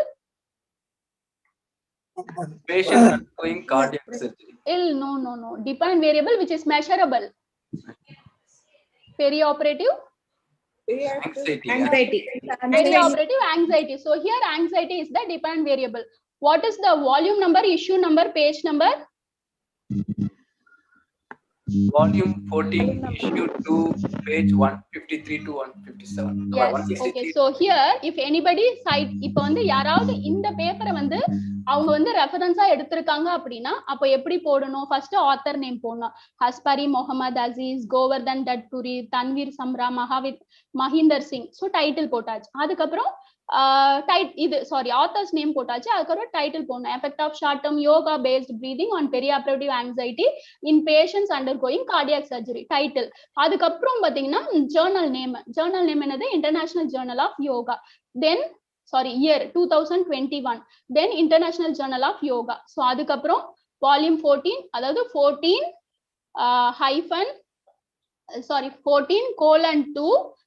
163-167. So இந்த மாதிரி இதை ஒரு ரிவ்யூவா போட்டாங்க அப்படின்னா இப்படிதான் போடணும். ஓகே, ஸோ ஃபர்ஸ்ட் அப்ஸ்ட்ராக்ட் பார்க்கலாம். ஸோ இங்க பாருங்க பேக்ரவுண்ட். ஸோ பேக்ரவுண்ட் அப்படின்னும் போது why we should do this study, ஏன் இந்த ஸ்டடியை பண்ணணும் அப்படின்றதுதான் பேக்ரவுண்ட் ஆர் இன்ட்ரோடக்ஷன் கொடுக்கணும்.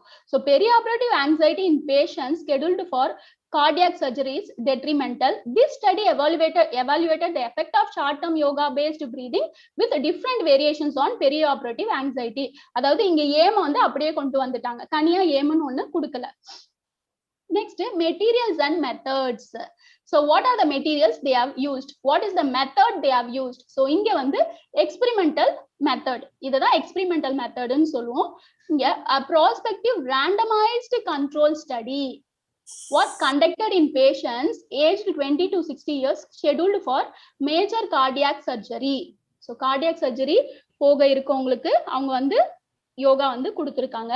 Patients in yoga group were trained for yoga based breathing with different variations for 5 days. அதாவது 5 நாள் தான் அவங்க கொடுத்திருக்காங்க. கார்டியாக் சர்ஜரி வந்து பண்ணணும் அப்படின்றவங்களுக்கு 5 நாள் தான் கொடுத்திருக்காங்க. No intervention was done in controls. So இங்க வந்து பாத்தீங்கன்னா 5 நாள் தான் அப்படின்னு இருக்கு இல்லையா, 5 நாள். அதுக்கு பேரு தான் பாத்தீங்கன்னா ரிசர்ச்சரோட டீலிமிட்டேஷன்ஸ்ல வர்றது, அதாவது ரிசர்ச்சரால கண்ட்ரோல் பண்ணக்கூடியது. ஸோ டிஸ்கிரிப்டிவ் ஸ்டடில ஏற்கனவே நடந்துருச்சு ஒரு விஷயம், அதனால அவரால் ஒன்றும் பண்ண முடியாது. வேரியபிள்ஸ்ல நடந்து போன அந்த சர்வே அப்படின்றது நடந்துருச்சு இல்லையா, ஒன்றும் பண்ண முடியாது.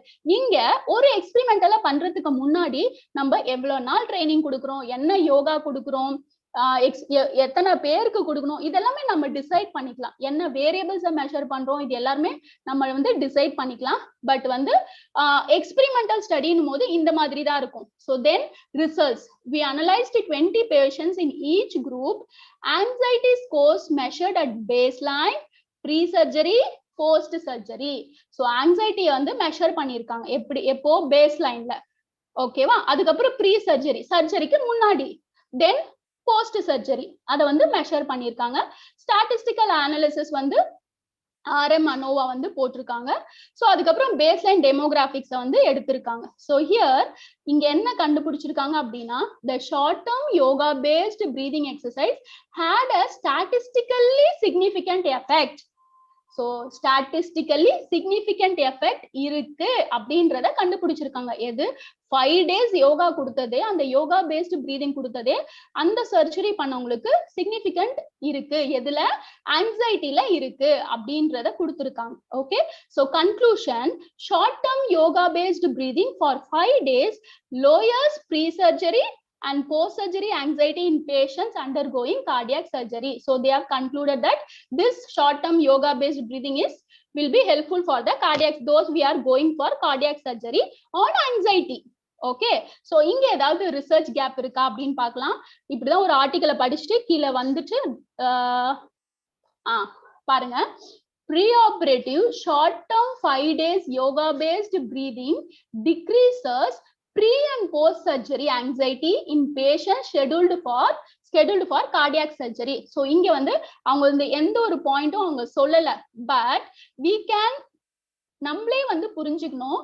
ஸோ 5 days தான் அவங்க கொடுத்துருக்காங்க அப்படின்னா அப்போ நம்ம 1 month கொடுத்தா என்ன நடக்கும், ஸோ நம்மளே நம்ம திங்க் பண்ணிக்கணும். 1 month கொடுத்தா லாங்கர் பீரியட்ஸ் கொடுத்தா என்ன நடக்கும் அப்படின்றத நம்ம வந்து கண்டுபிடிக்கணும். ஓகே, நெக்ஸ்ட் வந்து இவங்க ஆங்ஸைட்டியை கொடுத்துருக்காங்க. ஸோ அப்போ ஸ்ட்ரெஸ் கொடுத்தா என்ன நடக்கும், ஸ்ட்ரெஸ் டிபெண்டன்ட் வேரியபிள் எடுத்தா என்ன நடக்கும், டிப்ரெஷன் டிபெண்டன்ட் வேரியபிள் எடுத்தா என்ன நடக்கும், இதெல்லாம் தான் ரிசர்ச் கேப். சோ இங்க கொடுத்திருக்காங்க பாருங்க, results of our study cannot be extrapolated to the other categories and the therapeutic effects of the other styles of yoga need to be examined in further research studies.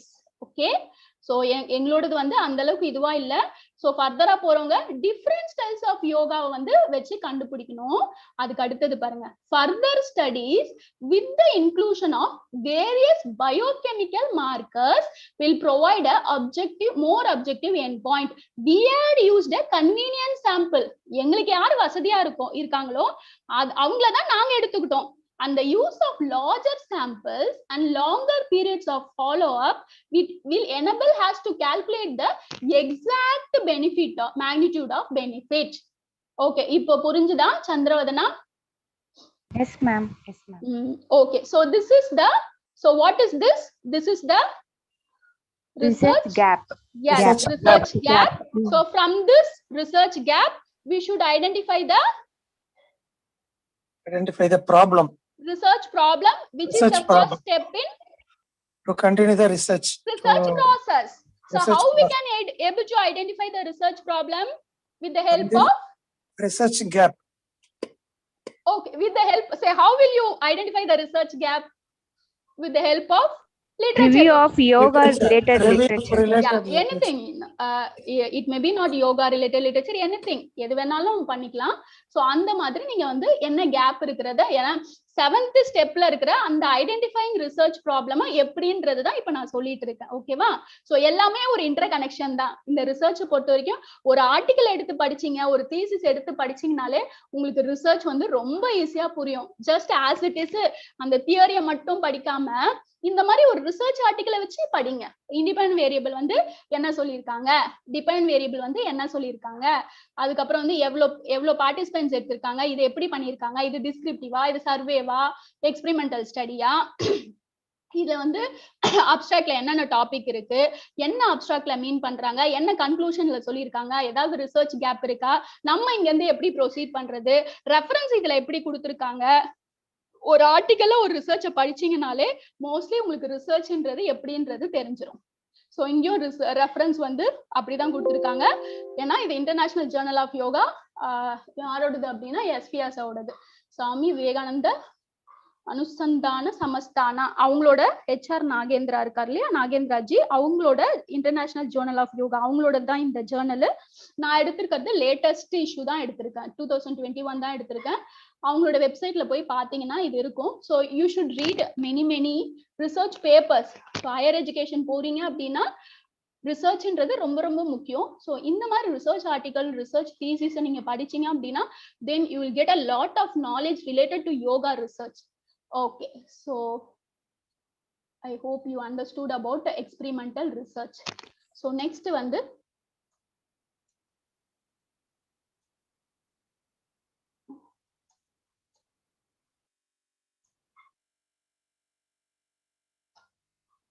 we'll move on to slide. ஓகே, இப்போ நான் கொஞ்சம் ஃபாஸ்டா போயிடுறேன், ஏன்னா என்ன விஷயம்ன்றதை நான் அங்கேயே எக்ஸ்பிளைன் பண்ணிட்டேன். ஸோ இப்போ நான் ஃபாஸ்டா போயிடுறேன். ஓகே, டிஸ்கிரிப்டிவ் ரிசர்ச் அப்படின்றத நம்ம ஃபுல்லா பார்த்துட்டோம். Surveys and fact finding enquiries of different kinds. So what is happening அப்படின்றத சொல்றதுதான் டிஸ்கிரிப்டிவ் ரிசர்ச். ஸோ இதுல நிறைய டிவிஷன்ஸ் இருக்கு. சர்வே ரிசர்ச், ஸோ அதை தான் உங்களுக்கு காட்டினேன். கேஸ் ஸ்டடி அப்படின்னா பர்டிகுலர் ஒரு பீப்புள் ஒரு பர்சன், ஒரு கம்யூனிட்டி, ஒரு குரூப், இந்த ஒரு ஆர்கனைசேஷன் இவங்கள பத்தி மட்டும் படிக்கிறோம் அப்படின்னா அதுதான் கேஸ் ஸ்டடி. ஸோ அது கீழே அந்த கேஸ் ஸ்டடிக்கான ஆர்டிக்கல் வந்து கீழே கொடுத்துருப்பேன். Next core relational study. So relation சம்பந்தம் அப்படின்னு சொல்லுவோம் இல்லையா. கோர் ரிலேஷனல் இதுக்கும் என்ன சம்பந்தம் எப்படின்னா, for example relationship between concentration and memory among college students. So concentration க்கும் மெமரிக்கும் என்ன ரிலேஷன் இருக்கு, வெதர் கான்சென்ட்ரேஷன் ஜாஸ்தியா இருந்தா மெமரி கம்மியா இருக்குமா, இல்ல மெமரி கம்மியா இருந்தா கான்சென்ட்ரேஷன் கம்மியா இருக்குமா, இல்ல கான்சென்ட்ரேஷன் ஜாஸ்தியா இருந்தா மெமரி ஜாஸ்தியா இருக்குமா, என்ன ரிலேஷன் காலேஜ் ஸ்டூடெண்ட்ஸ்ல. ஸோ ஆட்டோமேட்டிக்கா மெமரி கான்சென்ட்ரேஷன் ஜாஸ்தியா இருந்தாலே மெமரி ஜாஸ்தியா இருக்கும் அப்படின்னு நம்ம கண்டுபிடிக்கிறது தான் கோரிலேஷனல் ஸ்டடி. கம்பேரிட்டிவ் ஸ்டடினா கம்பேர் பண்ணி பாக்குறது. யோகா பண்ணவங்களுக்கும் பண்ணாதவங்களுக்கும் என்ன ரிலேஷன் அப்படின்றத கம்பேர் பண்ணி பாக்குறது. So next is analytical research. So descriptive research இன்னும் டெப்தா போகணும் அப்படின்னா that is analytical research. So which involves in-depth study and evaluation of available information in an attempt to explain complex phenomenon.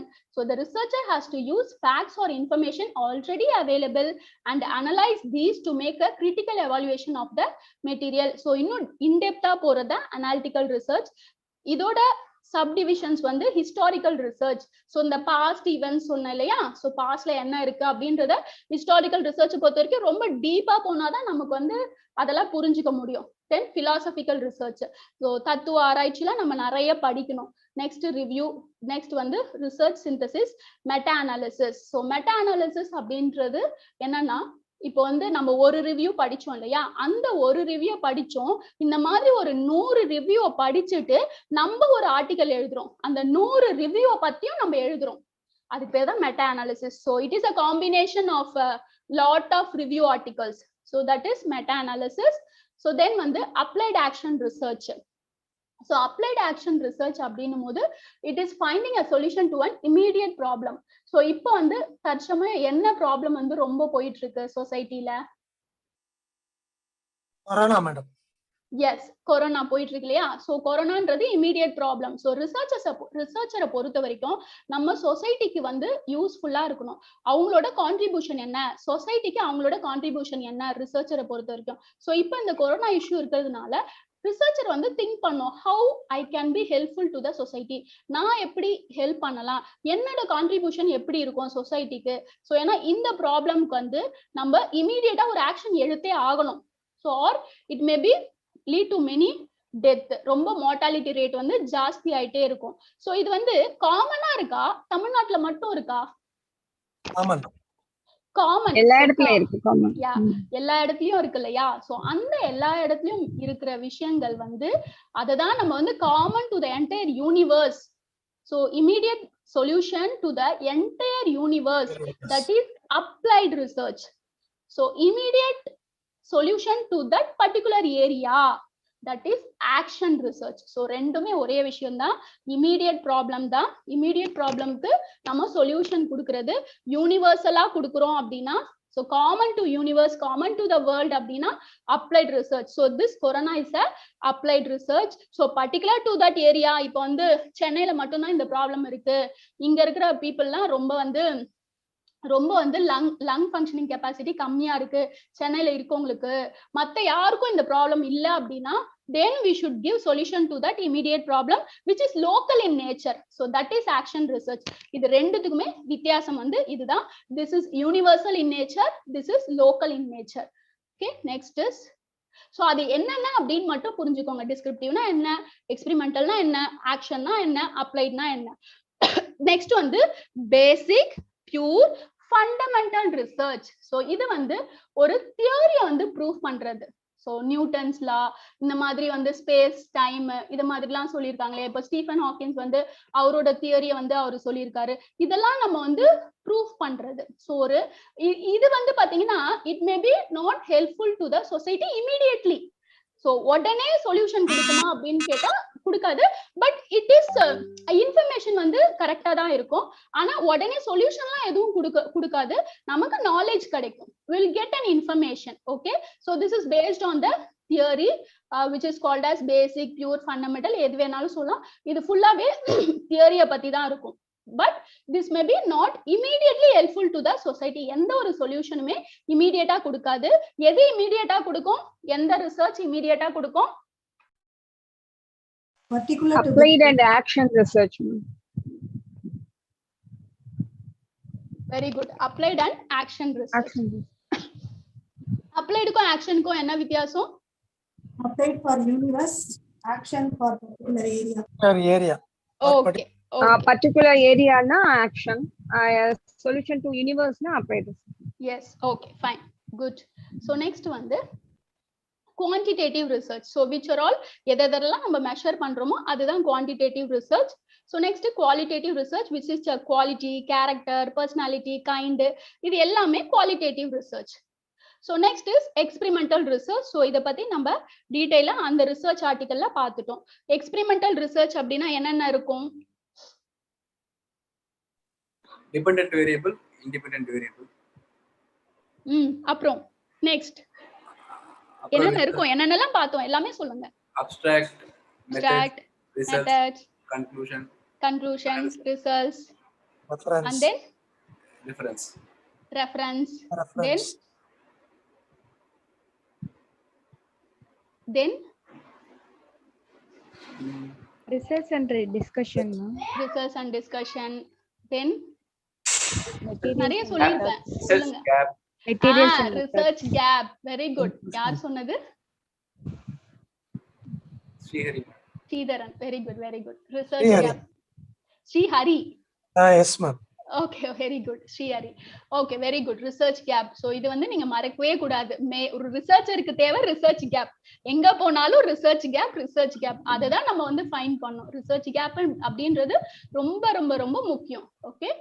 Okay, so this is experimental research. So then வந்து இன்னும் சில types of research இருக்கு. அது என்னன்னா அப்படி இது வந்து ஒரு எக்ஸ்ட்ராவா தெரிஞ்சுக்கோங்க. ஸோ இதுல டிஸ்கிரிப்டிவ் ரிசர்ச் சொல்லிட்டேன். எக்ஸ்பிளனேட்டரி ரிசர்ச் அப்படின்றது ஒன்றும் இல்லை, எக்ஸ்பெரிமெண்டல் ரிசர்ச். ஸோ மற்ற ரெண்டு ரிசர்ச்சும் பார்த்தீங்கன்னா எக்ஸ்ப்ளோரேட்டரி ரிசர்ச்.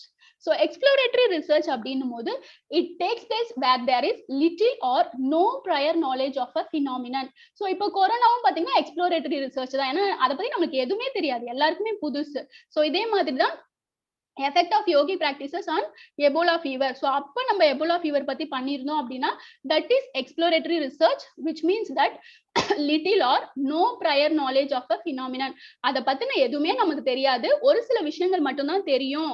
அத பத்தி நம்ம வந்து ரிசர்ச் பண்றோம் அப்படின்னா exploratory research. So in this current condition, effect of yogic practices on corona is also comes under exploratory research. Next வந்து descriptive research, which describes a particular phenomenon focusing upon the issue of what is happening rather than why it is happening. Survey and case study methods. So இது வந்து நம்ம பார்த்தாச்சு, survey method பார்த்தாச்சு, case ஸ்டடியும் நான் சொல்லிட்டேன். Next வந்து explanatory research. So explanatory research அப்படின்னா involves in explaining why something happens and assessing causal relationships between variables. So என்ன ரிலேஷன்ஷிப் இருக்கு வேரியபிள்ஸ்ல. ஸோ எக்ஸ்பெரிமெண்டல் ஸ்டடீஸோட எதுல வரும் அப்படின்னா எக்ஸ்பிளனேட்டரி ரிசர்ச் அதுல வரும். Next last one is predictive research. predict அப்படின்னா யூகிக்கிறது, கெஸ் பண்றது. Here forecast future phenomena based on the interpretation suggested by explanatory research. So explanatory research base பண்ணி, that is with the help of experimental research, will be predicting. So இதுல example, at present 1.4 crore Indians are doing yogic practices. How will happen after 5 years? So இப்போ வந்து தற்சமயம் இவ்வளோ பேர் practice பண்ணிட்டு இருக்காங்க, ஒரு 5 வருஷத்துக்கு அப்புறம் எப்படி இருக்கும்? ஸோ நிறைய சொல்லுவாங்க இல்லையா. ஸோ இந்த பிளான் வந்து இவ்வளோ நாள் இருக்கு, இவ்வளோ பேருக்கு இப்போ கார்டியாக் ப்ராப்ளம் இருக்கு, ஸோ 2025ல இத்தனை பேருக்கு வரலாம் அப்படின்னு ப்ரிடிக்ட் பண்ணி சொல்றாங்க இல்லையா. அதுதான் வந்து predictive research. That is expecting about the future, கரண்ட்டை வச்சு ஃபியூச்சரை சொல்றது. ஓகே. ஸோ இதுல கேஸ் ஸ்டடின்னு ஒன்று பார்த்தோம் இல்லையா. கேஸ் ஸ்டடி மெத்தட் அப்படின்றது ஒரு பர்சனை மட்டும் வச்சு ரிசர்ச் பண்றது. இதுக்கு ஒரு எக்ஸாம்பிள் இருக்கு, ஒரு மூவி இருக்கு, கஜினி மூவி தெரியுமா எல்லாருக்கும்? கஜினி அதுல என்ன நடக்கும் கஜினி மூவில? மறந்து போயிருவான் எல்லாத்தையும். Short time memory loss. Okay, அப்புறம் என்ன நடக்கும்? Short time memory loss madam. Okay, next சொல்லுங்க அப்புறம் என்ன? ஞாபகம் வரதுக்காக உடம்பெல்லாம் பச்சை குத்தி இருப்பான். இல்ல அத எழுதி வச்சுக்குவான், என்னென்ன பண்ணனும்ன்றத எடுத்து வச்சுக்குவான். அத எழுதி நோட்ஸா எடுத்து. நயன்தாராவோட ரோல் என்னது? Research. That what I am asking, expecting. நயன்தாராவோட ரோல் என்ன?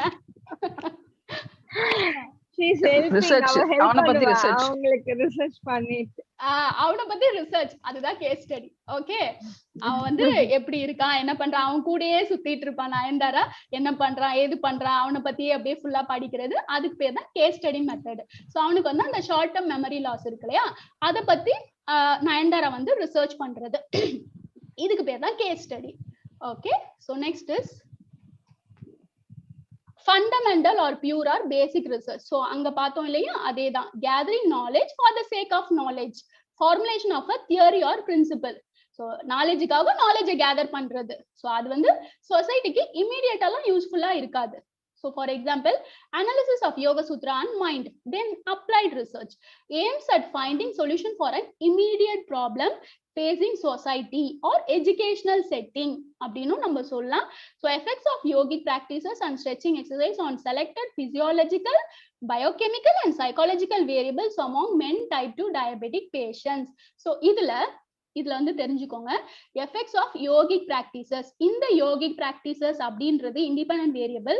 தென் ஸ்ட்ரெச்சிங் எக்ஸசைசஸ், அதுவும் இண்டிபெண்டன்ட் வேரியபிள். எதெல்லாம் நீங்க ட்ரைனிங் கொடுக்குறீங்களோ அதெல்லாம் independent variables on selected physiological, biochemical and psychological variables இருக்கு இல்லையா, அதுக்கு பேரு தான் dependent variables. Okay, among men type 2 diabetic patients. So இவங்க எல்லாம் பாப்புலேஷன். சோ யாருக்கு எடுத்திருக்கோம், மென்னுக்கு. மென்னுல எந்த கேட்டகரிக்கு எடுத்திருக்கோம், டைப் 2 டயபெட்டிக் பேஷன்ஸ். சோ இவங்கள தான் நம்ம பாப்புலேஷன் அப்படின்னு சொல்லுவோம். சோ அதுக்கு அடுத்தது வாங்க ஆக்ஷன் ரிசர்ச். இதே விஷயம் தான் local in nature, application of research in classroom setting. So அது எஜுகேஷனல் செட்டிங், இது classroom setting. Okay, particular area. So இது வந்து யூனிவர்சல் கிடையாது, நோ யூனிவர்சல் வேலிடிட்டி. ஸோ அது வந்து அப்ளைட் ரிசர்ச் வந்து யூனிவர்சல் நேச்சர், இது வந்து local in nature. So example பார்த்தா உங்களுக்கு புரியும். Effects of varied yoga practices on selected biochemical and psychological variables among pregnant women in Dharmapuri district. Okay, Dharmapuri டிஸ்ட்ரிக்ட்ல மட்டும் எடுத்து பண்ணிருக்காங்க. So that is local in nature which comes under action research. Okay, so this is about research, types of research பார்த்தாச்சு. Next வந்து characteristics of research. so research அப்படின்னா என்னென்ன characters இருக்கணும், எம்பெரிக்கலா இருக்கணும், அதாவது எவிடன்ஸ் இருக்கணும், நம்ம கிட்ட வந்து எவிடன்ஸ் இருக்கணும், வேலிடான எவிடன்ஸ் இருக்கணும். அப்புறம் இந்த மெஷர்மெண்ட் அப்படின்னா இந்த இதை தான் எடுக்கணும். இப்போ பிபியை மெஷர் பண்றோம் அப்படின்னா அதுக்கான இன்ஸ்ட்ருமெண்ட்டை தான் எடுக்கணும், நம்ம வேற எந்த இன்ஸ்ட்ருமெண்ட்டும் எடுக்க கூடாது. அதுக்கப்புறம் cyclical. So the research starts with the problem and ends with the problem. So ஒரு ப்ராப்ளம் இருக்கு அப்படின்றதுக்காக நம்ம ரிசர்ச் பண்றோம், அப்புறம் கடைசியில எதுல தான் முடியுது, ரிசர்ச் கேப்ல முடியுது. கரெக்ட், ரிசர்ச் கேப்ல முடியுது. சோ இதெல்லாமே கேரக்டரிஸ்டிக்ஸ் ஆஃப் ரிசர்ச். சோ எல்லாத்துக்குமே எல்லாராலையும் சொல்யூஷன் வந்து உடனே எல்லாம் சொல்ல முடியாது. ஸோ மேன் பவர் ஒரு ஃபேக்டரா இருக்கலாம், என்விரான்மெண்ட் ஒரு ஃபேக்டரா இருக்கலாம், ஃபினான்ஸ் ஒரு ஃபேக்டரா இருக்கலாம், கைடன்ஸ் ஒரு ஃபேக்டரா இருக்கலாம், கிளைமேட்டிக் கண்டிஷன்ஸ் ஒரு ஃபேக்டரா இருக்கலாம், என்விரான்மெண்டல் கண்டிஷன்ஸ் ஒரு ஃபேக்டரா இருக்கலாம், ஹெல்த் ஒரு ஃபேக்டரா இருக்கலாம். ஸோ எல்லா ஃபேக்டர்ஸும் இருக்கு இல்லையா, ஒருத்தரால ஒரு கேட்டகரியில மட்டும்தான் பண்ண முடியும். ஏன்னா ஒரே ஒரு பர்சன் ரிசர்ச் அப்படியே எல்லாரும் சேர்ந்து பண்ணாலும் ஒரு சில விஷயங்களை மட்டும்தான் சாட்டிஸ்ஃபை பண்ண முடியும், எல்லாத்தையும் ஒரே ரிசர்ச் பேப்பர்ல கொடுக்க முடியாது. So there may be a research gap in all the research papers. So எல்லாத்துலயும் அந்த ரிசர்ச் வந்து ஃபுல்ஃபில் கண்டிப்பா ஆகி இருக்காது, அது ஆகாது. So it is a continuous process, ஒரு எண்டே கிடையாது, ரிசர்ச்சுக்கு வந்து ஒரு எண்டே கிடையாது. It is a continuous process தான், இது ஒரு ப்ராக்ரஸ்லயே இருந்துட்டு இருக்கிறது தான் ரிசர்ச் அப்படின்றது. So which is a interesting subject. நீங்க whenever you have time, go through the article, yoga related research ஆர்டிக்கலை படிக்க ஆரம்பிங்க. ஸோ அப்பதான் ரொம்ப இன்ட்ரெஸ்டா இருக்கும், என்ன நடந்துட்டு இருக்கு யோகால, என்ன நடந்துட்டு இருக்கு அப்படின்றதே நமக்கு ஒரு ஐடியா கிடைக்கும். நிறைய விஷயங்கள் வந்து புக்ஸ் படிக்கிறதை விட நிறைய ரிசர்ச் ஆர்டிகல்ஸ் படிங்க. இப்போ நான் ஒரு ஜேர்னல் காட்டினேன் இல்லையா, அந்த ஜேர்னல்லாம் சூப்பரா இருக்கும், அந்த ஆத்தென்டிக் ஜேர்னல்ஸ் அதெல்லாம் ரொம்ப நல்லா இருக்கும். அதெல்லாம் படிச்சு நிறைய நோட்ஸ் எடுங்க. அதெல்லாம் ஒரு மாசத்துக்கு ஒரு ரிசர்ச் ஆர்டிகல் எடுத்து படிங்க. ஸோ ஆஃப்டர் ஒரு 6 monthsக்கு அப்புறம் you will gain a lot of knowledge in the research. Okay, next வந்து analytical, then critical. So we should be doing analytically. கிரிட்டிக்கலா நம்ம வந்து கேர்ஃபுல்லா நம்ம வந்து அதை பார்க்கணும். So these are the characteristics of research. Then வந்து மெத்தடிக்கல். ஸோ இப்படிதான் மெத்தட் இருக்கு, இப்படிதான் பண்ணோம், இந்த மாதிரி தான் சிஸ்டம் இருக்கு அப்படின்றத நம்ம தெரிஞ்சுக்கணும். Then replicability. So the research design and procedures are repeated to enable the researcher to arrive at valid and conclusive results. So திருப்பி நம்ம வந்து ரிப்பீட் பண்ணணும். ரிப்பீட் பண்ணாதான் அதே ரிசல்ட் நம்மளுக்கு வருதா இல்ல வேற ஏதாவது ரிசல்ட் வருதா அப்படின்றத நமக்கு வந்து தெரியும். அதாவது கொஞ்சமா ஸ்டடிஸ் இருக்கு அப்படின்னா அதை வந்து நம்ம ரிப்பீட் பண்ணலாம். ஸோ நிறைய பண்ணிட்டாங்க அப்படின்னா அதை வந்து பண்ண தேவையில்லை. லாட் ஆஃப் ஸ்டடிஸ் நிறைய வந்துருச்சு இந்த வருஷத்துல, அதாவது ஸ்டார்டிங்ல இருந்து இப்ப வரைக்கும் நிறைய ஸ்டடிஸ் வந்தாச்சு, நிறைய கண்டுபிடிச்சாச்சு அப்படின்னா ஸோ அப்போ வந்து நம்ம பண்ணணும்னு அவசியம் கிடையாது. திருப்பி ஒரே விஷயத்த, எக்ஸாம்பிள் என்ன சொல்லலாம், இப்ப ஹைப்பர் டென்ஷனுக்கு கிட்டத்தட்ட ஒரு 5000 ஸ்டடிஸ் இருக்கு அப்படின்னா திருப்பி அதே ஹைப்பர் டென்ஷனை வச்சு பண்ணணும்னு அவசியம் கிடையாது. மேபி வேற வேரியபிள் என்ன கேப் இருக்கோ, இது வரைக்கும் படிச்சு எல்லா ஸ்டடியும் படிச்சு என்ன கேப் இருக்கோ அதை நம்ம பண்ணலாம். எது பண்ணலையோ அந்த ரிசர்ச் வந்து நம்ம பண்ணலாம். So it's all based on the research gap. So we should identify the research problem. So நம்மளோட ரிசர்ச்லயே நம்ம பார்க்க வேண்டியது அந்த ரிசர்ச் கேப், ரிசர்ச் ப்ராப்ளம் தான். ஸோ நெக்ஸ்ட் வந்து பாசிட்டிவிசம், போஸ்ட் பாசிட்டிவிசம் அப்படின்னு சொல்றாங்க. பாசிட்டிவிசம் அப்படின்னா, so it is the standards of science should be applied to social analysis. Hence social science just as in the natural world. So நம்ம வந்து சயின்ஸை சொசைட்டிக்கு apply பண்ணலாம் அப்படின்னு சொல்றாங்க. ஆனா போஸ்ட் பாசிட்டிவிசம்ல அதெல்லாம் அப்ளை பண்ண முடியும். இதை வந்து ரிஜெக்ட் பண்றாங்க. இவங்க சொல்ற அந்த இதை வந்து லாஜிக்கை வந்து ரிஜெக்ட் பண்றாங்க. அப்படிலாம் பண்ண முடியாது, சயின்ஸ் வந்து சொசைட்டிக்குலாம் அந்த மாதிரிலாம் ஹெல்ப்ஃபுல் ஆகாது. ஸோ அதை நம்ம வந்து ப்ரூவ் பண்ணணும் அப்படின்னு சொல்றாங்க, அனலைசிஸ் பண்ணணும். ஸோ இதுதான் பாசிட்டிவிசம், போஸ்ட் பாசிட்டிவிசம். பாசிட்டிவிசம் அப்படின்றது சயின்ஸ் வந்து சொசைட்டிக்கு சோஷியல் அனாலிசிஸ்க்கு நம்ம யூஸ் பண்ணலாம், அப்ளை பண்ணலாம். அதை ஆப்போஸ் பண்றது தான் post positivism. Okay, so next வந்து மெத்தட்ஸ் ஆஃப் ரிசர்ச். ஸோ இது வந்து நான் சொல்லிட்டேன், experimental, descriptive, historical, qualitative, quantitative. So அதே தான் நம்ம ரிசர்ச் பேப்பர் பார்த்தோம் இல்லையா, அதுதான் இது. ஸோ எக்ஸ்பிரிமெண்டல் ரிசர்ச் அப்படின்றது என்னன்னு சொல்லிட்டேன். ஸோ இதுல வந்து 2 வேரியபிள்ஸ் இருக்கும், independent variable, dependent variable. Independent variable controlled by the researcher or set by the researcher. So ரிசர்ச்சரால முடிவு பண்ண முடியும். The dependent variable is measured by the researcher. Okay, so இதுதான் எக்ஸ்பிரிமெண்டல் ரிசர்ச். நான் அந்த ஆர்டிக்கலை பேஸ் பண்ணி சொல்லிட்டேன். So here one where the variables can be directly manipulated by the experimenter. எக்ஸ்பிரிமெண்டரால, ரிசர்ச்சரால என்ன பண்ண முடியும், மேனிப்புலேட் பண்ண முடியும், அதாவது சேஞ்ச் பண்ண முடியும், டிசைட் பண்ண முடியும். இப்போ வேரியபிள்னா என்ன, டிசைட் பண்ண முடியும் அப்படின்னு தெரிஞ்சுக்கிட்டோம். ஓகே, ஸோ நெக்ஸ்ட் வந்து ஹைப்போதிசிஸ் அப்படின்னா என்னன்னு பார்க்கலாம். ஹைப்போதிசிஸ் அப்படின்னா it is derived from 2 words, hype and thesis. So இதெல்லாமே நம்ம தெரிஞ்சுக்கணும். ஹைப்போதிசிஸ்னா என்ன, வேரியபிள்ஸ்னா என்ன, ஒரு ரிசர்ச் அப்படின்னா இதுதான் சுத்தி வந்துட்டு இருக்கும். ஸோ ஹைப்போதிசிஸ் அப்படின்னும் போது it is a guess, that is normal guess கிடையாது, இன்டெலிஜென்ட் கெஸ். ஓகே, எக்ஸாம்பிள் வந்து என்ன சொல்லலாம் அப்படின்னா, இப்போ வந்து என்னோட டாபிக் நம்ம அங்க பார்த்தோம் இல்லையா, எஃபெக்ட் ஆஃப் யோகிக் பிராக்டிசஸ். இப்போ கொரோனா வச்சே எடுப்போமே, effect of yogic practices on vital capacity among corona patients. எழுதிக்கோங்க, எஃபெக்ட் ஆஃப் யோகிக், நான் திருப்பி கேட்பேன், நான் மறந்துடுவேன், எழுதிக்கோங்க. Effect of yogic practices on vital capacity among corona patients. Okay, இதுதான் டைட்டில். ஸோ இதுல இண்டிபெண்டன்ட் வேரியபிள் என்ன,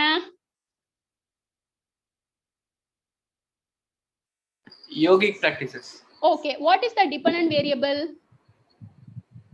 Vital capacity. Vital capacity. Population என்ன, corona patients. Corona patients. So இப்போ நான் சொல்றேன், there may be no significant difference on vital capacity on corona patients due to yogic practices. There may be no significant difference. There may be no significant difference on vital capacity among corona patients due to yogic practices. Yoga practice பண்றதுனால vital கெப்பாசிட்டில corona பேஷண்ட்டுக்கு எந்த டிஃபரன்ஸுமே இல்ல அப்படின்னு நான் சொல்றேன். இதுக்கு பேர் தான் ஹைபோதிசிஸ். ஒரு விஷயத்த முன்னாடி, அதாவது நான் கண்டுபிடிச்சிட்டு ஒரு கன்க்ளூஷன் கொடுப்பேன் இல்லையா, அந்த கன்க்ளூஷனை நான் இப்பவே சொல்றேன். அது மேபி அது தப்பாவும் இருக்கலாம், ரைட்டாவும் இருக்கலாம். ஸோ அதுதான் கெஸ்ஸிங், இன்டெலிஜென்ட் கெஸ்ஸிங் அப்படின்னு சொல்றது. இப்போ வந்து நான் சொல்லிட்டேன், யோகா பண்றதுனால வைட்டல் கெப்பாசிட்டியில எந்த டிஃபரன்ஸும் இல்ல, அந்த there will be no significant difference சொன்ன இல்லையா, அதுக்கு பேர் தான் நல் ஹைபோதிசிஸ். எந்த சிக்னிபிகன்ட் டிஃபரன்ஸுமே இல்ல, எந்த மாற்றமுமே இல்ல, அதுக்கு பேர் தான் நல். So இதே நான் வந்து இப்படி கொடுத்தேன்னு வச்சுக்கோங்களேன், there may be significant differences on vital capacity among corona patient due to yogic practices அப்படின்னு நான் கொடுத்தேன் அப்படின்னா அதுக்கு பேரு தான் alternative hypothesis. அப்படி இல்லைன்னா இன்னொரு பேரு research hypothesis. significant difference இருக்குன்னு நான் சொன்னேன் அப்படின்னா that is alternative or research hypothesis. significant difference இல்ல அப்படின்னு நான் சொன்னேன்னா that is null hypothesis. okay, so hypothesis அப்படின்றது ஒண்ணும் இல்ல, intelligent guess. நம்ம ஸ்டடிக்கான முடிவை நம்ம இப்படிதான் வரும் நம்ம முன்னாடியே கொடுக்குறோம் பாத்தீங்களா, அதுக்கு பேர் தான் hypothesis. அது தப்பாவும் இருக்கலாம், கரெக்டாவும் இருக்கலாம். so ரிசர்ச்சை பொறுத்த வரைக்கும் நம்ம என்ன பண்ணுவோம் அப்படின்னா ஹைபோதிசிஸை டெஸ்ட் பண்ணுவோம், நம்ம கொடுத்த ஹைபோதிசிஸை டெஸ்ட் பண்ணுவோம். so the experimental research is to test the whether it can be hypothesis. That hypothesis can be null hypothesis or it can be alternative hypothesis. okay, so the hypothesis அப்படின்றது intelligent guess. so நீங்க அந்த கான்செப்டை தான் புரிஞ்சுக்கணும். so ஏன் இங்க சொல்றாங்க, எதுக்கு சொல்றாங்க, so அப்படி புரிஞ்சுக்கிட்டா மட்டும்தான் நம்மளால வந்து இந்த ரிசர்ச் பேப்பரை வந்து நம்ம அண்டர்ஸ்டாண்ட் பண்ண முடியும். நம்ம தியரிட்டிக்கலா படிச்சா நமக்கு யூஸா இருக்காது, இதை அப்படியே நீங்க அப்ளை பண்ணும். so எங்கேயாவது ஹைபோதிசிஸ் கொடுத்துருக்காங்களா, ரிசர்ச் ஆர்டிக்கல்ல என்ன கொடுத்துருக்காங்க ஹைபோதிசிஸ், ஓகே, சோ அதோட நீங்க ரிலேட் பண்ணி படிக்கணும். ரிலேட் பண்ணி படிச்சாதான் ஈஸியா இருக்கும். okay, so it is derived from two words, hypothesis, so which is intelligent guess, imaginative idea, tentative generalization, temporary statement. okay, இப்ப பாருங்க, effect of நான் சொன்னேன் இல்லையா, effect of yogic practices on vital capacity among corona patients due to yogic practices. so அந்த example, இதுல ஒரு example இருக்கு பாருங்க, effect of biofertilizer on plant growth. so ஒரு செடியோட வளர்ச்சியில பயோஃபர்டிலைசர் என்ன எஃபெக்ட் வந்து இருக்கு அப்படின்றது தான் இது. so இதுல பாத்தீங்கன்னா அல்டர்னேட்டிவ் ஹைபோதிசிஸ் என்ன சொல்றாங்க, application of biofertilizer increases the plant growth. பயோஃபர்டிலைசர் கொடுக்கறதுனால ஒரு செடி வந்து வளரும். அதாவது அல்டர்னேட்டிவ் ஹைபோதிசிஸ்க்கு இன்னொரு பேர் நான் என்ன சொன்னேன்,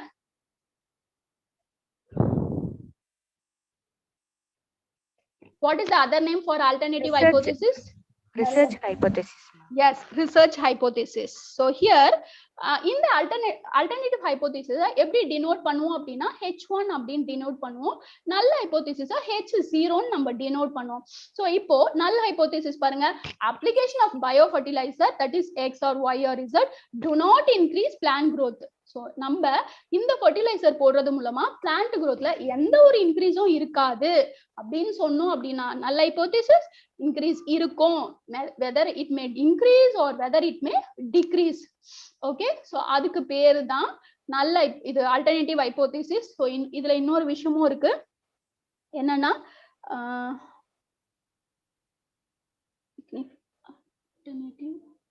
okay, so application of biofertilizer increase plant growth இருக்கு இல்லையா, இப்போ இங்க increase இல்ல decrease அப்படின்னு வந்துச்சு அப்படின்னா அதுக்கு பேரு தான் one tail test அப்படின்னு சொல்லுவோம். one tail test, one tail அப்படின்னு சொல்லுவோம், தெரிஞ்சுக்கோங்க. இன்க்ரீஸ் ஆகுது டிக்ரீஸ் ஆகுது அப்படின்னா one tail, இல்ல சிக்னிஃபிகன்ட் அங்க இன்க்ரீஸும் இல்ல டிக்ரீஸும் இல்ல, சிக்னிஃபிகன்ட் டிஃபரன்ஸ் இருக்கு, அங்க எந்த ஒரு அதிகமாகுதா கம்மியாகுதான் மென்ஷன் பண்ணல, ஜஸ்ட் மாற்றம் இருக்கு அப்படின்னு சொன்னாங்கன்னா அது வந்து two tail. இன்க்ரீஸா டிக்ரீஸா அப்படின்னு சொன்னா அதுக்கு பேர் ஒன் டெய்ல் அல்டர்னேட்டிவ் ஹைபோதிசிஸ்ல வரும். இன்க்ரீஸா டிக்ரீஸா அப்படின்னு சொன்னா அதுக்கு வந்து டூ டெய்ல் சொல்லுவாங்க. இல்ல நான் இன்க்ரீஸும் சொல்லல டிக்ரீஸும் சொல்லல, மாற்றம் இருக்கும் சேஞ்ச் இருக்கும் அப்படின்னு நான் காமனா நான் சொல்லிட்டேன் அப்படின்னா that is there may be significant difference இருக்கு அப்படின்னு சொன்னா அது வந்து டூ டெய்ல். சிக்னிஃபிகன்ட் இன்க்ரீஸ் இருக்கு சிக்னிஃபிகன்ட் டிக்ரீஸ் இருக்குன்னு நான் சொன்னேன் அப்படின்னா ஒன் டெய்ல். ஓகேவா? Okay, so next is variables. so இப்போ variablesனா இதெல்லாம் வந்து general terms. variablesலாம் என்ன? so variables அப்படின்றது factors, parameters, attributes which are measured, sex, age, height, weight, color, number. so இதெல்லாமே எதெல்லாம் measureable எதெல்லாம் வந்து ஃபேக்டர்ஸா இருக்கோ அதெல்லாம் நம்ம வேரியபிள் சொல்றோம். அதை நம்ம இண்டிபெண்டன்ட்னும் சொல்லலாம் டிபெண்டன்ட்னும் சொல்லலாம். Okay, so independent variable cause. So தெரிஞ்சுக்கோங்க இண்டிபெண்டன்ட் வேரியபிள்னா என்ன, காஸ். டிபெண்டன்ட் வேரியபிள்னா என்ன, எஃபெக்ட். அதாவது டிபெண்டன்ட் வேரியபிள்ல அந்த எஃபெக்ட் வந்து எப்படி வருது, எதனால வருது? that can be very மாத்தலாம் அது நம்ம. இல்ல இண்டிபெண்டன்ட் வேரியபிள்ல அந்த மெஷரபிள் வேரியபிள் இருக்கு இல்லையா, அதுல எப்படி சேஞ்சஸ் வருதுன்னு கேக்குறேன். எதனால யாரால சேஞ்சஸ் வருதுன்னு கேக்குறேன். யாரால? by doing practice. அதுதான் அந்த பிராக்டிஸ்க்கு என்ன வேரியபிள்? இல்ல the researcher decides what should be the. இல்ல அந்த பிராக்டிசஸ்ன்றது என்ன வேரியபிள் கேக்குறேன். அந்த யோகிக் பிராக்டிசஸ்ன்றது என்ன வேரியபிள்? Independent variable. சோ இந்த டிபெண்டன்ட் வேரியபிள்ல ஒரு சேஞ்சஸ் வருது அப்படினா அதுக்கு யாரு காரணம்? Independent variable. So independent variable என்ன பண்ணுது? சேஞ்ச் பண்ணுது. சோ அத தெரிஞ்சுக்கோங்க. So independent variable is always the cause, dependent variable is always the effect. Cause and effect this comes in experimental study. okay, so இத வந்து நம்ம manipulate பண்றோம், இத measure பண்றோம். so this is independent variable and dependent variable. independent variable will affect the dependent variable. dependent variable will be affected by the independent variable. difference புரிஞ்சுதா? yes ma'am. okay fine. so next I think இதெல்லாம் நம்ம வந்து நிறைய பார்த்துட்டோம். அந்த இங்க பார்த்தோம் இல்லையா டிஸ்கிரிப்டிவ் ரிசர்ச், அதுக்கப்புறம் வந்து அதுதான் திருப்பி திருப்பி ரிப்பீட்டடா வரும். ஹிஸ்டாரிக்கல் ரிசர்ச் சொல்லிட்டேன், குவான்டிடேட்டிவ் குவாலிட்டேட்டிவ் ரிசர்ச்சும் சொல்லிட்டேன். இப்போ 7 ஸ்டெப்ஸ் ஆஃப் ரிசர்ச் ப்ராசஸ் போவோம். ஸோ ஃபர்ஸ்ட் ஸ்டெப் சொல்லுங்க. Define research problem. ஓகே, அத பத்தி சொல்லுங்க. ஏன்னா இததான் நம்ம டாபிக் சூஸ் பண்ணலாம், எந்த டாபிக்ல ரிசர்ச் பண்ணணும் அப்படின்னு சொல்லி depending on the research gap from the previous literatures we can choose any one of the research gap as our research problem. okay fine. so 7 steps of research process la first step 1 define the research problem. so அந்த research problem எப்படி கண்டுபிடிப்பீங்க அப்படினா research gap வச்சு தான் கண்டுபிடிப்போம். so அதுக்கு நம்ம என்ன பண்ணனும், review of literature படிக்கணும். ஓகேவா? so first வந்து research problem கண்டுபிடிச்சிட்டோம்.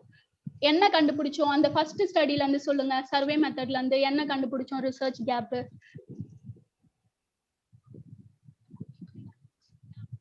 இத இப்ப பார்த்தோம் இல்லையா, அத பேஸ் பண்ணி சொல்லுங்க என்ன ரிசர்ச் கேப் கண்டுபிடிச்சோம்.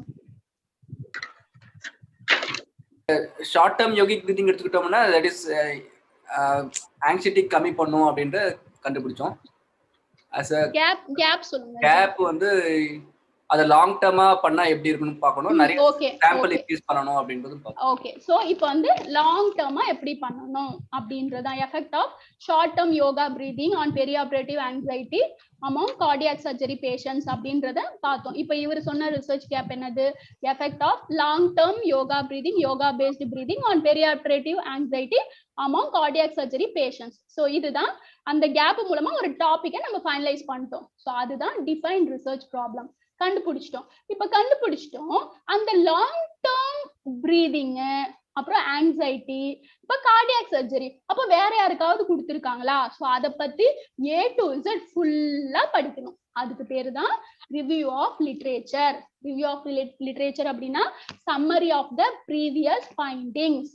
Okay, summary of the previous finding. ஒரு விஷயத்த ரிவ்யூ ஃபுல்லா படிச்சு ஒரு கேப்பை கண்டுபிடிச்சிட்டோம், ஒரு ரிசர்ச் ப்ராப்ளமா கண்டுபிடிச்சிட்டோம். சோ அந்த ரிசர்ச் ப்ராப்ளம்க்கு ஒரு டைட்டில் கொடுத்துட்டோம், அதுதான் research define research problem. So இந்த டைட்டில் கண்டுபிடிச்சோம் இல்லையா, அதை பேஸ் பண்ணி திருப்பி உட்காந்து ரிவ்யூ பண்ணணும். முதல்ல ரிவ்யூ பண்ணது ரிசர்ச் ப்ராப்ளம் கண்டுபிடிச்சதுக்காக, இப்போ அதை பேஸ் பண்ணி திருப்பி ரிவ்யூ பண்ணணும். ஸோ என்னென்னலாம் ஜஸ்டிஃபை பண்ணணும், ஏன் இதை எடுத்திருக்கேன், இதுக்கு முன்னாடி யார் யாரெல்லாம் என்ன பண்ணியிருக்காங்க, நான் என்ன பண்ண போறேன் அப்படின்றத ஃபுல்லா ரிவ்யூ வந்து படிக்கணும். நமக்கு முன்னாடி யார் யாரெல்லாம் பண்ணியிருக்காங்க, வேற என்னென்னலாம் கேப் இருக்கு அப்படின்றத ஃபுல்லா அனலைஸ் பண்ணணும். Summary of the previous findings. Okay, இப்போ ஃபைண்டிங்ஸை அந்த ரிவ்யூவை வந்து பார்த்தாச்சு, ஒரு 100 ரிவ்யூஸ் படிச்சாச்சு, அதை வந்து போட்டாச்சு. Next formulate hypothesis. ஹைபோதீசிஸ்னா என்ன? guess, intelligent guess. Yes, intelligent guess. So இப்போ இவர் சொன்ன டாபிக் என்னது? Effect of long term yoga breathing on perioperative anxiety among cardiac surgery patients. அப்போ ஹைபோதீசிஸ் நம்ம வந்து இப்போ டூ டெயில் ஹைபோதீசிஸ் கொடுங்க, டூ டெயில் ரிசர்ச் ஹைபோதீசிஸ் சொல்லுங்க யாராவது. நீங்க எழுதி வச்சுக்கிட்டாதான் தெரியும் அதெல்லாம். டிஃபரன்ஸ் மட்டும் கொடுத்தோம்னா ஃபுல்லா சொல்லுங்க ஹைபோதீசிஸ் ஃபுல்லா சொல்லுங்க. there may be significant difference on vital capacity perioperative anxiety among cardiac surgery patients. Okay, இதுல அப்படியே நல்ல ஹைபோதீசிஸ் கொடுங்க. there may be no significant difference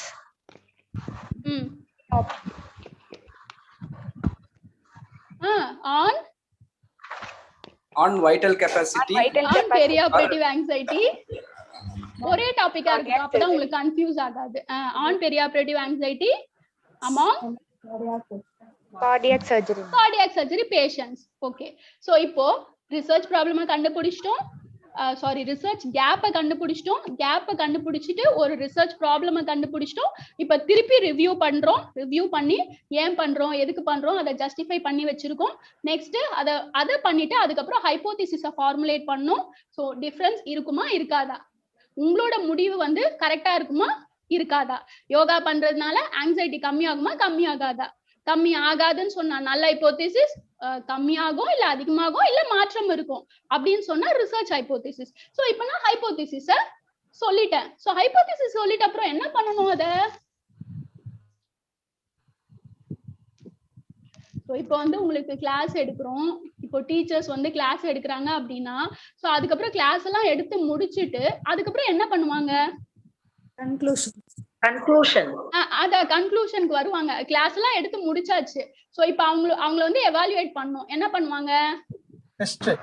test. இப்போ ஹைபோதீசிஸை ஃபார்முலேட் பண்ணியாச்சு. இப்போ என்ன பண்ணனும்? டெஸ்ட் பண்ணனும். we should test the hypothesis. Okay, ஒரு ஹைபோதீசிஸை ஃபார்முலேட் பண்ணனும், அதை டெஸ்ட் பண்ணனும் இல்லையா? நீங்க பண்ண ஹைபோதீசிஸ் கரெக்ட்டா தப்பான்னு டெஸ்ட் பண்ணனும் இல்லையா? சோ அந்த டெஸ்ட் பண்றதுக்கு அதுக்கு என்ன பண்ணனும்? ஒரு ரிசர்ச் டிசைன் போடணும். எந்த, அதாவது நீங்க எடுக்க போறது சர்வே ரிசர்ச்சா, கிராஸ் செக்ஷனல் ரிசர்ச்சா, எக்ஸ்பெரிமெண்டல் ரிசர்ச்சா, ப்ரீ போஸ்ட் ரிசர்ச்சா அப்படின்றத, எந்த ரிசர்ச், எத்தனை பேர் பார்ட்டிசிபென்ட்ஸ் எடுக்க போறீங்க, எப்படி அதை பிரிக்க போறீங்க, என்ன வேரியபிள்ஸ் எடுக்க போறீங்க, அந்த வேரியபிள்ஸை எப்படி மெஷர் பண்ண போறீங்க, அந்த கார்டியாக் சர்ஜரி பேஷண்ட்டை எங்க எடுக்க போறீங்க, லாங் டர்ம் யோகா பேஸ்டு எந்த school of yoga, tradition simplified கொடுக்க போறீங்களா, ட்ரெடிஷனல் கொடுக்க போறீங்களா, எவ்வளவு நேரம் கொடுக்க போறீங்க, எவ்வளவு நாள் கொடுக்க போறீங்க, எத்தனை மணி நேரம் கொடுக்க போறீங்க, 3 நாள் கொடுக்க போறீங்களா, 5 நாள் கொடுக்க போறீங்களா, இது எல்லா பத்தியும் சொல்றதுதான் ரிசர்ச் டிசைன். ஸோ உங்களோட ஃபுல் ரிசர்ச் ஒர்க்கு எங்க இருக்கும் அப்படின்னு பாத்தீங்கன்னா 3rd சாப்டர்ல இருந்து தான் ஸ்டார்ட் ஆகும். நம்ம என்ன பண்ண போறோம் அப்படின்றதே 3rd சாப்டர்ல தான் ஸ்டார்ட் ஆகும். ஃபர்ஸ்ட் சாப்டர்லாம் பாத்தீங்கன்னா இன்ட்ரோடக்ஷன் தான் கொடுப்பீங்க. செகண்ட் சாப்டர் ரிவ்யூஸ் நம்ம தீசிஸ்ல சொல்லிட்டு இருக்கேன். ஸோ இது நீங்க புரிஞ்சுக்கிட்டாதான் அடுத்தது தீசிஸ் உங்களுக்கு புரியும். ஓகே, ஸோ நெக்ஸ்ட் இஸ் அந்த research design, what you are going to do, how you are going to do. So அதை பத்தி ஃபுல்லா நீங்க பண்றீங்க. ஓகே, நெக்ஸ்ட் வந்து அந்த பெரியாபரேட்டிவ் ஆங்ஸைட்டியை வந்து எடுத்துக்கிறோம், முன்னாடி டெஸ்ட் பண்றோம். Effect of long term yoga breathing தானே சொன்னீங்க. ஓகே, ஸோ இப்போ ரிசர்ச் டிசைன் எழுதிக்கோங்க. ரிசர்ச் டிசைன் நம்ம வந்து எக்ஸ்பெரிமெண்டலே எடுத்துக்கலாம். ரிசர்ச் டிசைன் கீழே வந்து எழுதிக்கோங்க, எக்ஸ்பெரிமெண்டல் ரிசர்ச் டிசைன் அப்படின்னு எழுதிக்கோங்க. அதை 2ஆ பிரிங்க. ரெண்டா பிரிங்க. ரெண்டா பிரிச்சுட்டு ஒண்ணு வந்து எக்ஸ்பெரிமெண்டல் குரூப்னு போடுங்க, ரெண்டாவது கண்ட்ரோல் குரூப்னு போடுங்க. இதை எழுதுங்க. இது எழுதுனாதான் உங்களுக்கு புரியும். ஓகேவா? எக்ஸ்பெரிமெண்டல் ரிசர்ச் எக்ஸ்பெரிமெண்டல் குரூப், கண்ட்ரோல் குரூப்னு போட்டீங்க இல்லையா? எக்ஸ்பெரிமெண்டல் டிசைன்ல 30 பேர் போடுங்க, கண்ட்ரோல் குரூப்ல 30 பேர் போடுங்க. ஓகே, எத்தனை பர்சன்ஸ் நம்ம பிரிச்சாச்சு, எத்தனை குரூப் நம்ம பிரிச்சாச்சு. இப்போ என்ன variable? Perioperative anxiety. Anxiety variable எப்படி மெஷர் பண்ண போறீங்க? கொஸ்டினர் போடுங்க. பெரியாபரேட்டிவ் ஆங்ஸைட்டி கொஸ்டினர். ஓகே, இப்போ அடுத்தது எவ்வளவு நாள் கொடுக்க போறோம்? ஷார்ட் டேர்ம் அங்க 5 days கொடுத்தாங்க, நம்ம இங்க 3 months கொடுப்போம். ஸோ ட்ரைனிங் பீரியட் 3 months போடுங்க. Training period 3 months. Variable perioperative anxiety எப்படி மெஷர் பண்ண போறோம்? கொஸ்டினரா மெஷர் பண்ண போறோம். ஓகே, 3 months போட போறோம். 3 months கொடுக்க போறோம். எவ்வளவு நாள் அப்படின்னா 5 days a week போடுங்க. 5 days a week from 6 AM to 7 AM 1 hour. 5 days a week 6 AM to 7 AM for 1 hour for 3 months. ஓகேவா? சோ இப்போ என்ன யோகிக் பிராக்டிசஸ் போடுங்க. எக்ஸ்பெரிமெண்டல் குரூப் ஈஜின்னு போட்டுக்கோங்க ஷார்ட்டா. Experimental group hyphen SKY yoga practices, simplified kundalini yoga practices. அடுத்தது CG control group, no yoga practices will be given. இல்லனா no training, no yoga practices, no practices, no training அப்படின்னு போட்டுக்கோங்க. ஓகே, இப்போ எத்தனை மந்த் நம்ம போட்டிருக்கோம்? 3 months. After 3 months again test எடுக்கிறோம். என்ன டெஸ்ட் எடுக்கணும்? ஸ்ட்ரெஸ்ஸா, ஆங்ஸைட்டியா, டிப்ரெஷனா? ஆங்ஸைட்டி. எஸ், முன்னாடி என்ன எடுத்தோமோ அதே தான் எடுக்கணும். முன்னாடி எடுக்கிறத ப்ரீ டெஸ்ட்னு சொல்லுவோம், அப்புறம் யோகிக் பிராக்டிசஸ் கொடுப்போம், பின்னாடி எடுக்கிறத போஸ்ட் டெஸ்ட்னு சொல்லுவோம். ஓகேவா? இப்போ ப்ரீ டெஸ்ட்ல நீங்க எடுத்திருப்பீங்க, ஆங்ஸைட்டி கொஸ்டினர் கொடுத்து எடுத்திருப்பீங்க இல்லையா? அந்த ப்ரீ டெஸ்ட் வேல்யூ அப்புறம் போஸ்ட் டெஸ்ட் வேல்யூ வந்திருக்கும் இல்லையா? அதுக்கு பேரு தான் data collection. Okay, so collection of your pre test values and post test values are called data collection. Okay, so நம்ம ரிசர்ச் டிசைனை பேஸ் பண்ணி நம்ம வந்து ட்ரைனிங் ஷெட்யூல கொடுத்துட்டோம். 3 monthsக்கு கொடுத்துட்டு முன்னாடி ப்ரீ டெஸ்ட் எடுத்துட்டோம், பின்னாடி போஸ்ட் டெஸ்ட் எடுத்துட்டோம். நமக்கு ஆங்ஸைட்டில எத்தனை பேர் எடுத்தோம்? 30. Experimental group 30, control group 30. அப்ப இந்த 30 பேர் தான், இந்த 30 பேர் தான் பெரியாபரேட்டிவ் ஆங்ஸைட்டி அந்த வேல்யூஸ் கிடைச்சிருக்கும் இல்லையா? the collection of pre and post values are called data collection. இப்போ டேட்டா கலெக்ஷன் நடந்துருச்சு. சோ இப்போ இத பேஸ் பண்ணி என்ன பண்றோம்? சில ஸ்டாட்டிஸ்டிக்கல் டெஸ்ட் அனோவா இருக்கு, டி டெஸ்ட் இருக்கு. சோ இதெல்லாம் நீங்க ரிசர்ச் ஆர்டிகல் படிச்சாதான் தெரியும். ANOVA, T test, ANCOVA, chi square. So இந்த மாதிரி நிறைய டெஸ்ட் இருக்கு. சோ இதுக்கு இதுதான், அதுக்கு இதுதான். 30 சாம்பிள்னா இது, அதுக்குள்ளனா டி டெஸ்ட், அதுக்கு மேலனா அனோவா, இந்த மாதிரி இருக்கு. சோ அதை பேஸ் பண்ணி நம்ம என்ன பண்ணோம்? டேட்டா அனாலிசிஸ் பண்ணோம். டேபிளா போடணும், சார்ட்டா போடணும், பார் டயக்ராம் போடணும். சோ அதை போட்டுட்டு அதுக்கப்புறம் இன்டர்பிரேட் பண்ணணும். That is interpretation. டிஸ்கஷன் அப்படின்னு ஒரு பார்ட் பார்த்தோம் இல்லையாங்க, அதுதான் interpretation. So then report writing. இதெல்லாம் முடிச்சதுக்கு அப்புறம் நம்ம ரிப்போர்ட் ரைட்டிங், நம்ம ரிப்போர்ட்டை ரைட் பண்ணோம். So these are the 7 steps of research process. So இது வந்து மறக்கவே மறக்காதீங்க. அண்டர்ஸ்டாண்ட் பண்ணி புரிஞ்சுக்கோங்க, கண்டிப்பா ஈஸியா தான் இருக்கும். ஸோ எப்படி ஒரு ரிசர்ச் ப்ராப்ளமை ஃபைண்ட் பண்ணணும்னு சொல்லிட்டேன், ரிசர்ச் கேப் மூலமா. அதுக்கப்புறம் நம்ம ஒரு டாபிக்கை வந்து ஃபைனலைஸ் பண்ணும். திருப்பி again we should read the review of literature. So based on that our topic we should formulate the hypothesis. So then we should test the hypothesis. Formulate பண்ணியாச்சு, இப்போ நம்ம டெஸ்ட் பண்ணோம். தென் அதுக்கு பேஸ் பண்ணி நம்ம என்ன பண்ண போறோம், ஏது பண்ண போறோம், எப்படி பண்ண போறோம், அதுக்கு ஒரு ரிசர்ச் டிசைன் பண்ணணும். தென் டேட்டாவை கலெக்ட் பண்றோம், அனலைஸ் பண்றோம், இன்டர்பிரேட் பண்றோம், ரிப்போர்ட் ரைட் பண்றோம். அதுக்கப்புறம் அந்த இன்டர்பிரிட்டேஷன்ல நம்ம சொல்லணும் whether my hypothesis is rejected or accepted. இப்போ நம்ம கொடுத்த ஹைபோதிசிஸ் என்ன? there may be significant difference அப்படின்றத நம்ம கொடுத்துருக்கோம். ஸோ இந்த இன்டர்பிரேட் பண்ணது மூலமா சிக்னிபிகன்ட் டிஃபரன்ஸ் இருந்துச்சு அப்படின்னா our research hypothesis is accepted. So accept ஆயிடுச்சு அப்படின்னா yes, it is correct that yoga practices will be helpful for the cardiac patients on perioperative anxiety. So அப்படி சிக்னிஃபிகன்ட் டிஃபரன்ஸ் இல்லை அப்படின்னா அப்போ நல்ல ஹைபோதிசிஸ் அக்செப்ட் ஆயிருக்கு. உங்களோட யோகா பிராக்டிஸ் அந்த long term yoga based practices வந்து கார்டியாக் சர்ஜரி பேஷண்ட்ஸ்ல ஆங்ஸைட்டி லெவல் டிஃபரன்ஸ் இல்லை அப்படின்னு அர்த்தம். So we should test the hypothesis. ஸோ ரிசர்ச்சை பொறுத்த வரைக்கும் அந்த ஹைபோதிசிஸை நம்ம டெஸ்ட் பண்ணி லாஸ்டா நம்ம இன்டர்பிரிட்டேஷன் பார்ட்ல நம்ம கொடுக்கணும். Okay, so these are the 7 steps of research process. So இது ஒன்னு தான் இதுல வந்து எக்ஸ்பிளைன் பண்ணிருப்பேன். ஸோ ஃபர்ஸ்ட் அங்க பார்த்தோம் இல்லையா, அதேதான் டிஃபைன் ரிசர்ச். சொல்லுங்க, டவுட்டா? இப்ப நல் ஹைபோதசிஸ் வந்ததுனாலும் அந்த ரிசர்ச்சை வந்து அக்செப்ட் பண்ணுவாங்களா மேம்? எது அது அக்செப்ட் பண்ணுவாங்க. ஆமா, நம்ம ரிசர்ச் அப்படிதானே வந்திருக்கு. அப்ப வேற அது அதுல வந்து என்ன ப்ராப்ளம் இருக்கு? சொல்லுங்க சொல்லுங்க சொல்லுங்க. பட் ரிசல்ட்ஸ் வந்து நோ ரிசல்ட்ல மேம், அது எப்படி மேம் அக்செப்ட் பண்ணுவாங்க? அது நம்ம ஸ்டடி தானே. அது நம்ம யோகா குடுக்கறதுனால ஆங்ஸைட்டி கம்மியா ஆகணும் அப்படின்னு ஒண்ணும் இது இல்லையே. அப்படின்னு ஏதாவது இருக்கா? இல்ல மேபி. அப்ப மேபி அந்த யோகிக் பிராக்டிஸ வந்து எடுத்துக்க மாட்டாங்களா இருக்கும். இல்ல அப்ப நம்ம என்ன கொடுக்கணும் கன்க்ளூஷன்ல அவங்களுக்கு இம்ப்ரூவ்மென்ட் இருக்குன்ற நம்பிக்கையில தான் யோகாவே கொடுக்குறோம்ல மேம். கரெக்ட், நீங்க சொல்றது கரெக்ட்.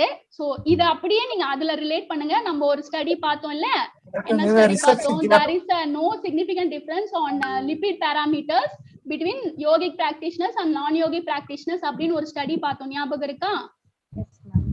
அந்த ரிசர்ச்ல டிஃபரன்ஸ் இல்ல, ஆனா அவங்க கொடுத்திருக்காங்க. ஆனா அதுக்கப்புறம் ஒரு இது கொடுத்திருக்காங்க பாத்தீங்களா? மேபி அவங்க பண்ண ரிசர்ச் அந்த ட்ரைனிங் புரோட்டோகால் இதுக்கு சூட் ஆகாம இருக்கலாம் அப்படின்னு கொடுத்திருக்காங்க இல்லையா? அதே மாதிரி நீங்க டிஸ்கஷன்ல கொடுக்கணும். மேபி ஆங்ஸைட்டி லெவலுக்கு இது சூட் ஆகாம இருக்கலாம், இல்ல அதுக்கான புரோட்டோகால் இது இல்லாம இருக்கலாம் அப்படின்றத ஏன் அப்படி ஆச்சுன்றத நீங்க கொடுக்கணும். Research gap. Yes, that may be a research gap. Again they should proceed from that. ஆமா ஆமா. சோ நீங்க குடுக்குற யோகா பிராக்டிஸ் நீங்க வந்து அத டெஸ்ட் பண்றீங்க, ஹைபோதிசிஸ் டெஸ்ட் பண்றீங்க. அது கரெக்ட்டா இல்லையான்றது தானே நம்ம வேலை. ரிசல்ட் எப்படி வேணாலும் வரலாம், அது நம்ம கையில இல்ல இல்லையா? Okay ma'am. அதுக்கான ரீசன் என்னன்றதை நீங்க டிஸ்கஷன் இன்டர்பிரிட்டேஷன்ல கொடுக்கணும். ஏன் வந்தா ஏன் வந்தது, வரலன்னா ஏன் வரல, அப்போ ஃபர்தரா வரவங்க என்ன பண்ணணும், புரிஞ்சுதா? Okay ma'am.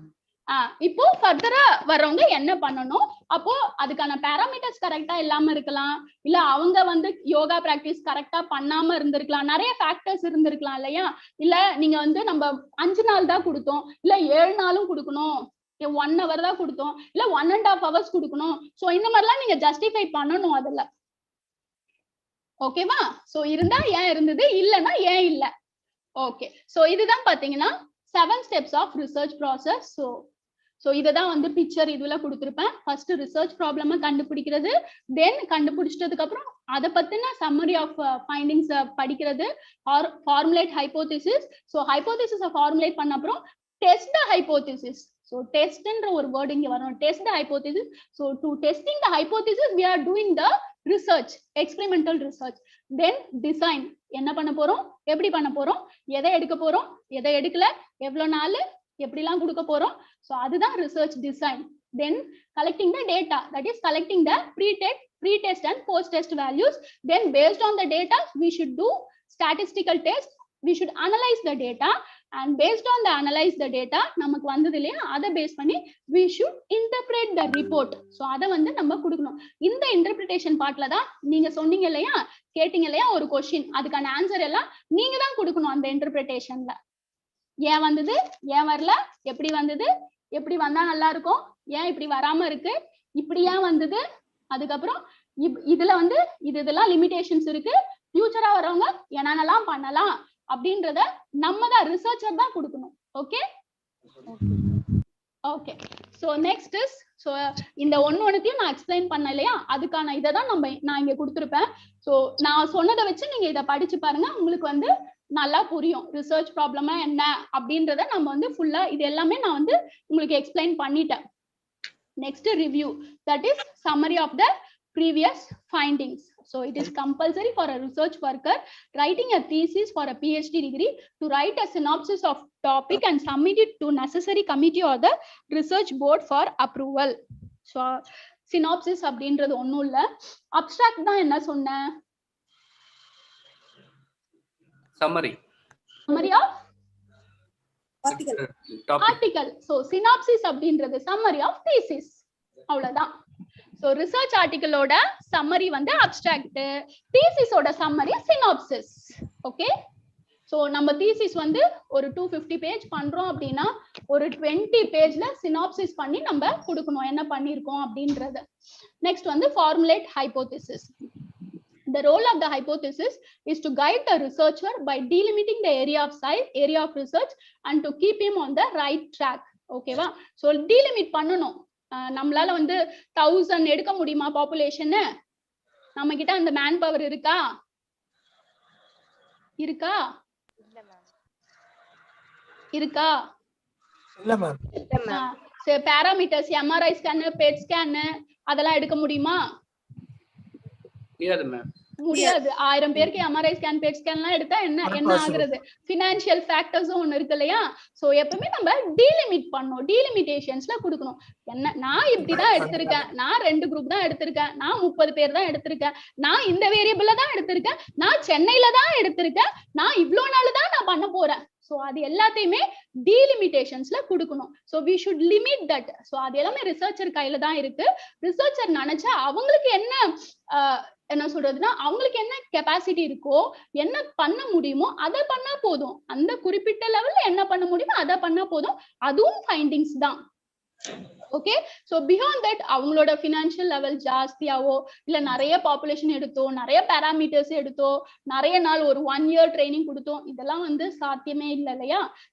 அவங்களால என்ன முடியுமோ, சோ இட் இஸ் அதாவது என்னன்னா ரிசர்ச்சரால என்ன பண்ண முடியுமோ அவங்களுக்கு தான் தெரியும். என்ன கெப்பாசிட்டி இருக்குன்றது அவங்களுக்கு தான் தெரியும். ரிசர்ச்சரால என்ன பண்ண முடியுமோ அதை பண்ணா போதும். ஓகேவா? So we should not go beyond that. So இத பத்தி நான் சொல்லிட்டேன். Hypothesis is a tentative assumption. So நம்ம அந்த கன்க்ளூஷனை இப்படிதான் இருக்கும் கன்க்ளூஷன் அப்படின்றத நம்ம முன்னாடியே கொடுக்குறோம். அப்புறம் டெஸ்ட் பண்றோம், அதுக்கப்புறம் டிசைன் போடுறோம், அப்புறம் கலெக்ஷன் பண்றோம், அப்புறம் அனலைஸ் கொடுக்குறோம், இன்டர்பிரிட்டேஷன்ல நம்ம கொடுக்குறோம். எதை? அந்த ஹைபோதீசிஸ் டெஸ்ட் பண்ணோம் இல்லையா, அது அக்செப்டடா ரிஜெக்டடா அப்படின்றத டிஸ்கஷன் பார்ட்ல நம்ம கொடுக்குறோம். ஸோ அதுக்கப்புறம் நம்ம கன்க்ளூட் பண்றோம். ஸோ கன்க்ளூஷன் அப்படின்றது நான் என்ன சொன்னேன், கன்க்ளூஷனுக்கு it should be understandable by a common people. So இந்த டெக்னிக்கல் வேர்ட்ஸ்லாம் காமன் பீப்புளுக்கு தெரியாது. அவங்க ஸ்ட்ரைட்டா முடிவுரையை தான் படிப்பாங்க. அந்த கன்க்ளூஷன் ஒரு நார்மல் காமன் பர்சன் படிச்சாலும் அவங்களுக்கு புரியணும். ஸோ அப்படி இருக்கணும் கன்க்ளூஷன். நெக்ஸ்ட் வந்து ப்ரிப்பேரிங் அ ரிசர்ச் டிசைன் சொல்லிட்டேன், என்னென்ன பண்ணும் ஏது பண்ணும். ஸோ நம்மளோட ரிசர்ச்சே எங்க ஸ்டார்ட் ஆகுது அப்படின்னா research design, what we are going to do அப்படின்றதே ரிசர்ச் டிசைன்ல இருந்து தான் ஸ்டார்ட் ஆகுது. தென் டேட்டா கலெக்ஷன். ஸோ எப்படிலாம் நம்ம வந்து டேட்டா கலெக்ட் பண்ண போறோம். ஸோ நம்ம ஸ்டடிக்கு இதுல எதை எடுத்துக்கிறோம், டேட்டா கலெக்ஷனை எப்படி பண்றோம், நம்ம சொன்ன டாபிக்கு ப்ரீ டெஸ்ட் வேல்யூ மேம், எப்படி மெஷர் பண்றோம், எப்படி மெஷர் பண்றோம் அது okay. Pre test post test எப்படி எடுக்கிறீங்க, அந்த ப்ரீ டெஸ்ட் போஸ்ட் டெஸ்ட் எதை வச்சு எடுக்கிறீங்க? எக்ஸ்பெரிமெண்டல் குரூப் அண்ட் கண்ட்ரோல் குரூப்னு இல்ல கொஸ்டினர் ஓகே, கொஸ்டினரை வச்சு தானே எடுக்கிறோம். அந்த டேட்டா கலெக்ஷன் அப்படின்றது கொஸ்டினரை வச்சு நம்ம எடுக்கிறோம். ஓகேவா? சோ அதுதான் எப்படிலாம் நீங்க வந்து எடுக்க போறீங்க அப்படின்றதுதான். சோ பிரைமரி டேட்டாலே பாத்தீங்கன்னா 2 டேட்டா இருக்கு, பிரைமரி டேட்டா, செகண்டரி டேட்டா. உங்க ஸ்டடிக்கு அப்படியே டைரக்டா எது யூஸ் ஆகுதோ, நீங்க என்னென்னலாம் எடுக்கிறீங்களோ அதுக்கு பேர் தான் பிரைமரி டேட்டா. செகண்டரி டேட்டா அப்படின்றது நீங்க ரிவ்யூஸ் எடுக்கிறீங்க இல்லையா, அந்த ரிவ்யூ ஆஃப் உங்க டாக்குமெண்ட்டுக்கு சப்போர்ட் பண்றது எல்லாமே செகண்டரி டேட்டா. நீங்க டைரக்டா அப்சர்வ் பண்ணி எடுத்தது primary data, which supports your study is called secondary data. Reviews எல்லாமே வந்து உங்களுக்கு செகண்டரி டேட்டால வரும், நீங்க எடுத்த வேல்யூ எல்லாமே பிரைமரி டேட்டால வரும். நெக்ஸ்ட் வந்து டேட்டா அனாலிசிஸ் சொல்லிட்டேன், நெக்ஸ்ட் வந்து இன்டர்பிரிட்டேஷன் சொல்லிட்டேன். ஓகே, நெக்ஸ்ட் வந்து சாம்பிளிங். நம்ம சாம்பிளை வந்து செலக்ட் பண்ணோம் அப்படின்னு சொன்னோம் இல்லையா, டேட்டாவை எடுக்கணும், பாப்புலேஷன், சாம்பிள், சப்ஜெக்ட், இதுக்கெல்லாம் என்ன வித்தியாசம் அப்படின்றத பார்க்கலாம் நம்ம. First what is data? So டேட்டானா ஃபேக்ட்ஸ். ஸோ என்னெல்லாம் நீங்க உங்க ஸ்டடிக்கு கலெக்ட் பண்றீங்களோ அதெல்லாம் data, which may be facts, which may be numbers, which may be quantities, information, graphs, observations, measurement. எது வேணாலும் இருக்கலாம். So data may be collected by the census method or sampling method. Census method லயும் collect பண்ணலாம், sampling method லயும் collect பண்ணலாம். So if the data or responses collected from the whole universe, it is called census method. So இங்க வந்து ஒரு round இருக்கு இல்லையா, இந்த ரவுண்டுக்குள்ள இருக்கிற இவங்க எல்லாருமே வந்து நீங்க கொரோனா பேஷண்ட்னு வச்சுக்கோங்களேன். இங்க ரவுண்டுக்குள்ள இருக்கிற எல்லாரோடதும் நான் ஆங்ஸைட்டி லெவல் இல்ல வைட்டல் கெப்பாசிட்டி நான் செக் பண்ணேன் அப்படின்னா அது சென்சஸ் மெத்தட்.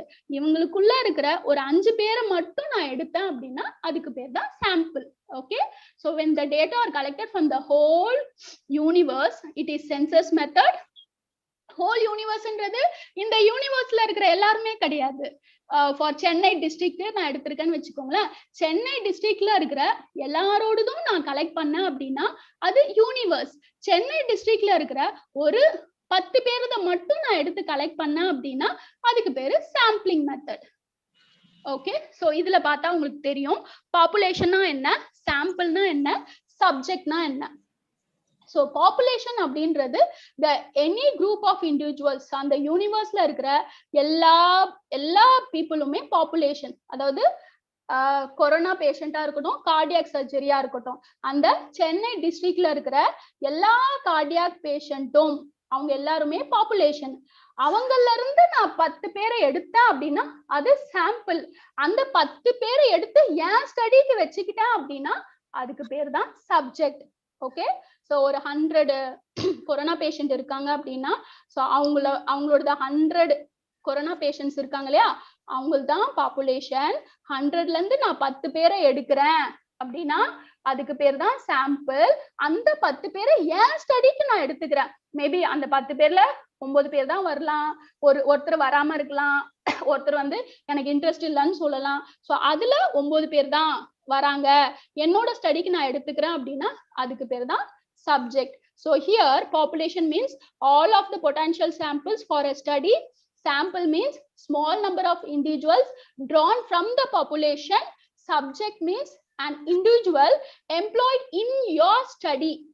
Okay, உங்க ஸ்டடிக்கு நீங்க யூஸ் பண்ணிக்கிட்டீங்க அப்படின்னா சப்ஜெக்ட். ஓகே, சாம்பிள் சப்ஜெக்ட் ஆவாங்களா? சாம்பிள் சப்ஜெக்ட் ஆவாங்க. ஓகேவா? உங்க ஸ்டடில இருந்தாதான் சப்ஜெக்ட், உங்க ஸ்டடில இல்லனா சாம்பிள். சாம்பிள் அவ்வளவுதான். ஓகே, சோ இதுதான் அந்த சாம்பிளிங் டேட்டா. ஓகே, சோ இங்க பாருங்க, இது ஹோல் பாப்புலேஷன். அந்த ரவுண்ட் இருக்கு இல்லையா, அது whole population. What you want to talk about? So we want to talk about corona patients. So இதுக்குள்ள sampling frame. So இதுல இருந்து நான் வந்து என்னோட sampling processக்கு நான் எடுத்துக்கிறேன், அது பேர் தான் sample. So what you actually observe in the data. So இவங்களுக்கு தான் நான் vital capacity measure பண்ண போறேன். இவங்களுக்கு இந்த 10 பேருக்கு நான் measure பண்ணிட்டு அந்த ரிசல்ட்டை வச்சு நான் சொல்றேன், ஓகே இந்த 10 பேருக்கு யோகா கொடுத்ததுனால vital capacity increase ஆயிருக்கு. So you can apply it for the entire population. ஓகேவா? அதாவது using data to say something with confidence about a whole population based on the study of a only few. சாம்பிளை வச்சு பாப்புலேஷனுக்கு நான் சொல்றேன், கான்ஃபிடென்ட்டா சொல்றேன்.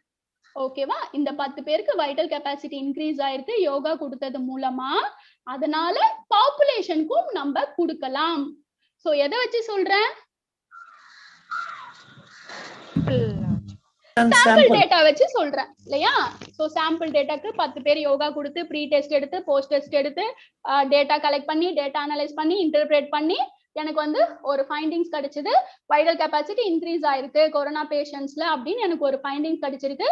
So we can apply it for the entire population அப்படின்றத நான் சொல்றேன். So based on the sample, based on the data we are getting from the sample, we are giving conclusion for the population with confidence.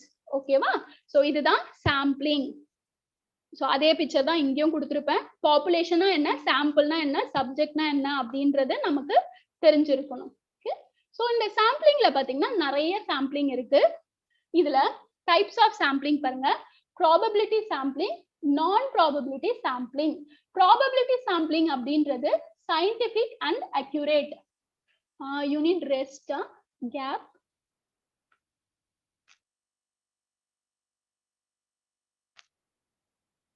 Rest வேணுமா ma'am? உங்களுக்கு rest வேணுமா ma'am? நீங்க rest எடுத்துக்கோங்க. உங்களுக்கு okay okay okay okay, அப்ப நம்ம continue பண்ணலாம் இல்லையா? நோ ப்ராப்ளம் இல்லைல்ல? Okay ma'am. Okay fine. So probability சாம்பிளிங்ல ரெண்டு இருக்கு. Random sampling design, complex random sampling design. அதாவது ப்ராபபிலிட்டி சாம்பிளிங் அப்படின்னா அது சயின்டிபிக் அண்ட் அக்யூரேட்டா இருக்கும்.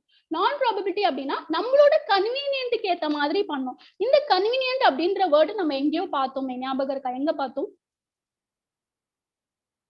ஏதோ ஒரு ரிசர்ச் ஆர்டிக்கல்ல பார்த்தோம். நான் கன்வீனியன்ட்டா தான் நான் எடுத்துக்கிட்டேன் சாம்பிள அப்படின்னு ஒரு ரிசர்ச்ல பார்த்தோம்ல, ரிசர்ச் ஆர்டிக்கல்ல. ஓகே, ஸோ இந்த ஆர்டிக்கல்ல பார்த்தோம். Role of mind body intervention on எதுக்கு பார்த்தோம்? அந்த யோகிக் பிராக்டிஷனர்ஸ்க்கும் நான் யோகிக் பிராக்டிஷனர்ஸ்க்கும் லிபிட் பேராமீட்டர்ஸ் அதுல மென்ஷன் பண்ணியிருந்தாங்க. நான் கன்வீனியன்ட் சாம்பிளிங் எடுத்துக்கிட்டேன் அப்படின்னு மென்ஷன் பண்ணியிருந்தாங்க. ஸோ நம்ம வசதிக்கு ஏற்ற மாதிரி நமக்கு தெரிஞ்சவங்களெல்லாம் நம்ம எடுத்துக்கிட்டோம் அப்படின்னா, இப்போ நான் சொன்னேன் இல்லையா, கொரோனா பேஷண்ட் இப்போ நம்ம பக்கத்து வீட்லயே ஒரு 5 பேர் இருக்காங்க, 10 பேர் இருக்காங்க, நம்ம தெருவிலேயே இருக்காங்க அப்படின்னா அதுதான் கன்வீனியன்ட் சாம்பிளிங். இல்ல நீங்க போயிட்டு அந்தந்த ஏரியால நீங்க வந்து ஸ்பிளிட் பண்ணி ரேண்டமா எடுத்தீங்க அப்படின்னா அதுதான் ப்ராபபிலிட்டி சாம்பிளிங். அதுதான் என்னைக்குமே அக்யூரேட்டா இருக்கும். ப்ராபபிலிட்டிக்கும் நான் ப்ராபபிலிட்டிக்கும் இதுதான் வித்தியாசம். So it should be scientific and accurate. Non probability அப்படின்றது it is convenience and economical. Okay, so ப்ராபபிலிட்டில ரெண்டு இருக்கு.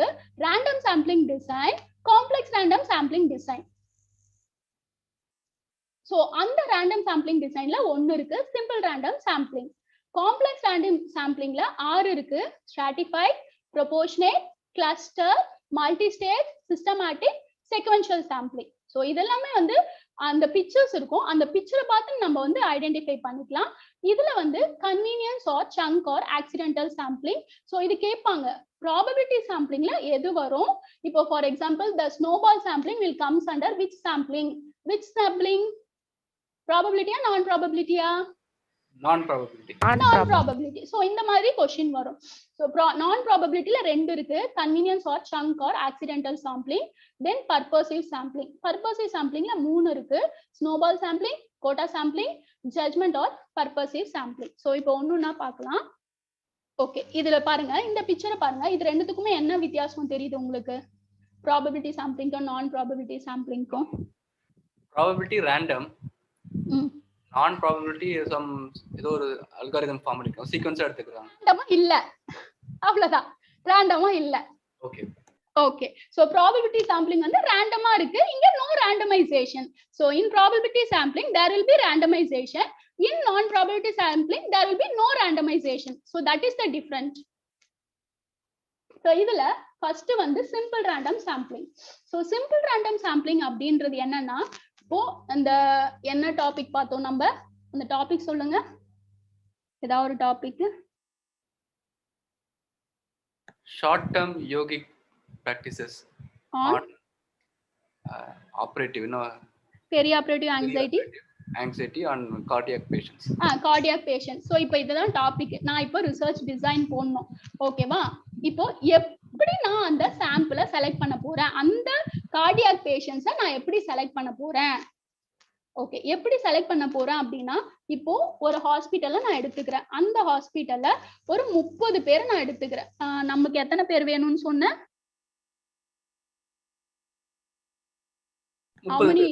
30 பேர் வேணும். ஸோ அப்போ ஒரு 50 பேரை நான் எடுத்துக்கிறேன். நம்ம 30 பேர் செலக்ட் பண்ணோம் இல்லையா, அந்த 50 பேரை நான் எடுத்துக்கிறேன். 50 பேர் எடுத்துக்கிட்டு 50 நேமையும் நான் எழுதுறேன். 1x 2y 3z 4 அது மாதிரி நான் அப்படியே 50 பேரையும் நான் எழுதுறேன். எழுதி ஒரு பாக்ஸ்ல போடுறேன். நான் ஒரு பாக்ஸ்குள்ள போடுறேன்.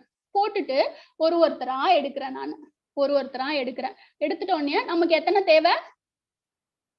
30. எத்தனை நான் போட்டிருக்கேன் நேம்ஸ்? 50. சோ அந்த 30 பேரை நான் 30 வந்த உடனே ஸ்டாப் பண்ணிடுறேன்.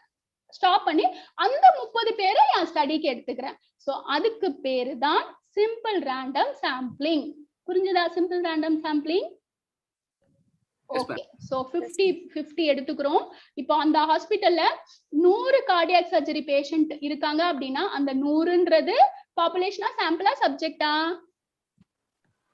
100ன்றது பாப்புலேஷன். 100ன்றது பாப்புலேஷன். சோ அதுல நான் 50 பேரை அந்த பாக்ஸ் உள்ள போட்டேன். 50 பேரு சாம்பிளா பாப்புலேஷனா சப்ஜெக்டா? சாம்பிள். சோ அதுல நான் 30 பேரை என் ஸ்டடிக்கு எடுத்துக்கிட்டேன். அதுல அவங்க அந்த 30 பேரு பாப்புலேஷனா சாம்பிளா சப்ஜெக்டா? சப்ஜெக்ட். அவ்வளவுதான். சோ இதுதான் பாப்புலேஷன், சாம்பிள், சப்ஜெக்ட். சோ இந்த சப்ஜெக்ட் அந்த 30 வந்தோடனே நான் ஸ்டாப் பண்ணிட்டேன். அதுக்கு பேர் தான் என்ன sampling? Simple random sampling. Simple random sampling. So அந்த ரேண்டமைசேஷனை நான் ஒரு லாட் சிஸ்டம்ல எடுத்துட்டேன். அவ்வளவுதான். ஒரு பாக்ஸ் உள்ள போட்டு நேம் வந்து அந்த லக்கி டிரா அப்படின்னு சொல்லுவாங்க இல்லையா, சோ அந்த மாதிரி நான் லாட் சிஸ்டம்ல நான் எடுத்துக்கிட்டேன். அதுக்கு பேர் தான் simple random sampling. Okay, next வந்து அது ஏன் மேம் அப்படி நம்ம சூஸ் பண்றோம்? இது ஒரு மெத்தடுமா, இது ஒரு மெத்தட். எப்படிலாம் நம்ம சூஸ் பண்ணலாம்ன்றதுக்கு மெத்தட். நான் சொன்னேன் இல்லையா, சிஸ்டமேட்டிக்கா இருக்கணும், ஃபார்மலா இருக்கணும், சயின்டிபிக்கா இருக்கணும்னு நான் சொன்னேன் இல்லையா, இந்த மாதிரி மெத்தட்ல எல்லாம் நீங்க சூஸ் பண்ணலாம் அப்படின்னு சொல்றாங்க. சாம்பிள்ஸ், அந்த பர்சன்ஸ். புரியுதா? Okay ma'am.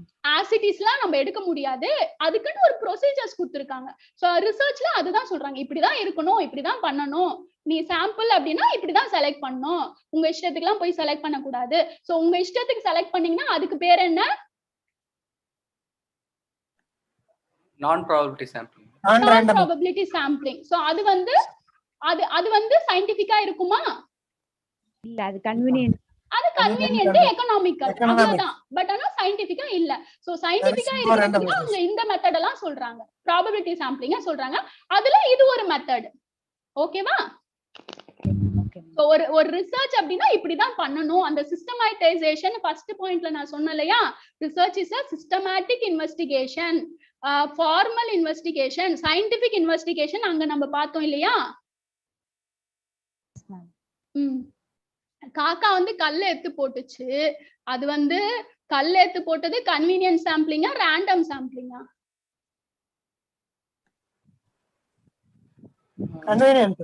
கன்வீனியன்ட், அவ்வளவுதான். அங்கங்க கல்ல எடுத்து போட்டுச்சுன்னா வேற ஒரு இடத்துல இருந்து ஒரு கல்லு, வேற ஒரு இடத்துல இருந்து ஒரு கல் எடுத்துட்டு வந்து போட்டுச்சுன்னா ரேண்டம் சாம்பிளிங், அவ்வளவுதான். Okay okay. சோ நெக்ஸ்ட் வந்து காம்ப்ளெக்ஸ் ரேண்டம் சாம்பிளிங். சோ அந்த காம்ப்ளெக்ஸ் ரேண்டம் சாம்பிளிங்ல ஃபர்ஸ்ட் பார்க்க போறது நம்ம ஸ்ட்ராட்டிஃபைட் ரேண்டம் சாம்பிளிங். சோ இந்த ஸ்ட்ராட்டிஃபைட் ரேண்டம் சாம்பிளிங்க ஃபர்ஸ்ட் பாப்புலேஷனை 4ஆ பிரிச்சிருவாங்க. பாருங்க, குரூப் 1, குரூப் 2, குரூப் 3, குரூப் 4. அதாவது அந்த கார்டியாக் பேஷண்ட் வந்து எங்க இருந்து எடுக்கிறோம், நம்ம 4 ஹாஸ்பிட்டலா பிரிச்சிடுறோம். ஒரு ஹாஸ்பிட்டல் மட்டும் நம்ம எடுத்துடுறோம் இல்லையா. சென்னையிலேயே கார்டியாக் சர்ஜரி பேஷண்ட அப்போலோ ஹாஸ்பிட்டல், அதுக்கப்புறம் வேற ஏதாவது ஹாஸ்பிட்டல் சொல்லுங்க, 4 ஹாஸ்பிட்டல். அப்புறம் ராஜீவ் காந்தி ஹாஸ்பிட்டல், அப்புறம் Ramachandra hospital,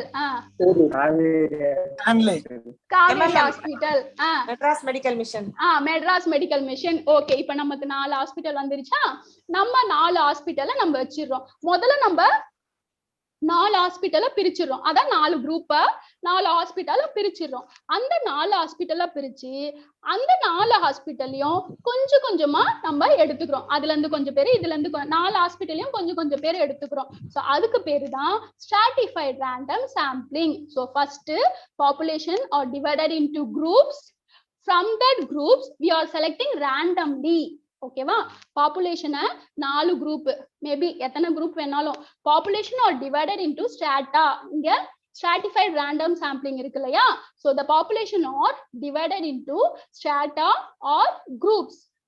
After that random selection from that groups. Okay, first 4ஆ பிரிச்சுக்கிறோம். 4ஆ பிரிச்சுக்கிட்டு ரேண்டமா அந்த குரூப்ல இருந்து நம்ம செலக்ட் பண்றோம் சாம்பிள. அதுக்கு பேர் தான் stratified random sampling. ஓகே, அதுக்கு அடுத்தது ப்ரொபோர்ஷனேட் சாம்பிளிங். ப்ரொபோர்ஷனேட் சாம்பிளிங் அப்படின்னா இவ்வளோ பெர்சன்டேஜ் தான் எடுக்கணும். நான் வந்து இந்த ஹாஸ்பிட்டல்ல இருந்து 10% தான் எடுக்கிறேன், ஏன்னா அங்க வந்து 100 பேஷண்ட் இருக்காங்க, அதனால அதுல 10 பேஷண்ட் தான் எடுக்கிறேன். ராஜீவ் காந்தி ஹாஸ்பிட்டல்ல 200 பேஷண்ட் இருக்காங்க, அதனால நான் அதுல இருந்து 20 பேர் எடுத்துக்கிறேன். மெட்ராஸ் மெடிக்கல் மிஷன்ல 300 பேர் இருக்காங்க, அதனால நான் 30 பேர் எடுத்துக்கிறேன். So based on the proportions of the population சைஸை வச்சு நான் ப்ரொபோர்ஷனேட்டா எடுத்துக்கிறேன். ஸோ 1000 பேர் இருக்காங்க அப்படின்னா அதுல நான் 100 பேரை எடுத்துக்கிறேன். ஓகேவா? ஸோ இப்ப 100 பேர் இருக்காங்க அப்படின்னா அதுல நான் ஒருத்தரை மட்டும் எடுக்க முடியாது. 50 பேர் இருக்காங்க அப்படின்னா அதுல இருந்து நான் 10 பேரை எடுக்க முடியாது. ஸோ அப்போ வந்து சயின்டிபிக்கா இருக்காது result. So based on the population size on the hospitals I am selecting proportionately. Okay, ஒரு பெர்சன்டேஜ் வைஸ் நான் வந்து செலக்ட் பண்றேன் அப்படின்னா அதுக்கு பேரு தான் ப்ரொபோர்ஷனேட் சாம்பிளிங். இந்த percentage based on the population size இல்லையா? கரெக்ட் தானே? அது பாப்புலேஷனை பேஸ் பண்ணி தான் நம்ம சாம்பிள செலக்ட் பண்ண முடியும். கரெக்டா இல்லையா? 50 பேர் இருக்குல்ல, 10 பேரை செலக்ட் பண்ணி 100 பேர் இருக்கிறதுலயும் 10 பேரை செலக்ட் பண்ணா அது கரெக்டா ஆக்யூரேட்டா வருமா? இல்ல வராது. So based on the population size we are selecting proportionately, that is proportionate sampling. அதுக்கு அடுத்தது cluster sampling. இப்போ இங்க நல்லா கவனிங்க, கிளஸ்டர் சாம்பிளிங்க்கும் இன்னொன்னு மல்டி ஸ்டேஜ்னு வரும், ரெண்டுத்துக்கும் நல்ல டிஃபரன்ஸ் இருக்கும். கவனிங்க, இப்போ ஸ்ட்ராட்டிஃபைட் ரேண்டம் சாம்பிளிங்ல என்ன பார்த்தோம்? குரூப்பா பிரிச்சு ரேண்டமா சாம்பிள் ரேண்டமா செலக்ட் பண்ணும். சோ கிளஸ்டர் சாம்பிளிங் அப்படின்னா 4 குரூப்பா பிரிச்சுட்டு குரூப்பை ரேண்டமா செலக்ட் பண்றது. சோ இங்க வந்து பாருங்க, பாப்புலேஷன் 4 ஹாஸ்பிட்டலை செலக்ட் பண்ணிட்டோம். ராஜீவ் காந்தி ஹாஸ்பிட்டல், அதுக்கப்புறம் என்ன சொன்னோம், ராமச்சந்திரா ஹாஸ்பிட்டல், மெட்ராஸ் மிஷன், அப்புறம் அப்போலோ, 4 ஹாஸ்பிட்டலை செலக்ட் பண்ணிட்டோம். அந்த ஹாஸ்பிட்டலையும் ரேண்டமா செலக்ட் பண்றோம். சோ இப்போ வந்து ராமச்சந்திரா ஹாஸ்பிட்டலையும் அதுக்கப்புறம் அப்போலோ ஹாஸ்பிட்டலையும் நான் செலக்ட் பண்ணிட்டேன். சோ அதுல இருக்கிற எல்லா பேஷண்ட்டையும் நான் எடுத்துக்கிறேன். ஓகேவா? அங்க வந்து நம்ம என்ன பண்றோம், குரூப்பை 4ஆ பிரிச்சுக்கிட்டு எல்லா குரூப்ல இருந்தும் ரேண்டமா நான் பேஷண்ட் எடுக்கிறேன். இங்க கிளஸ்டர் சாம்பிளிங்ல என்ன பண்றேன், 4 ஹாஸ்பிட்டலா பிரிச்சு ரேண்டமா நான் ஹாஸ்பிட்டலை செலக்ட் பண்ணி அந்த ஹாஸ்பிட்டல்ல இருக்கிற எல்லாரையுமே நான் என் ஸ்டடிக்கு எடுக்கிறேன். புரிஞ்சுதா? Cluster sampling okay. Stratified random சாம்பிளிங்லாம் என்னது?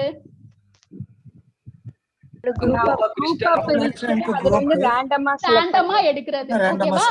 கிளஸ்டர் சாம்பிளிங்னா இதே மாதிரி தான் 4 குரூப்பா பிரிச்சுட்டு குரூப்பை ரேண்டமா செலக்ட் பண்றது. குரூப்பையே ரேண்டமா செலக்ட் பண்ணிட்டு அந்த செலக்ட் பண்ண குரூப்ல இருந்து எல்லாரையுமே எடுக்கிறது. சோ இதுல இருக்கு பாத்தீங்களா, 4 குரூப் இருக்கு.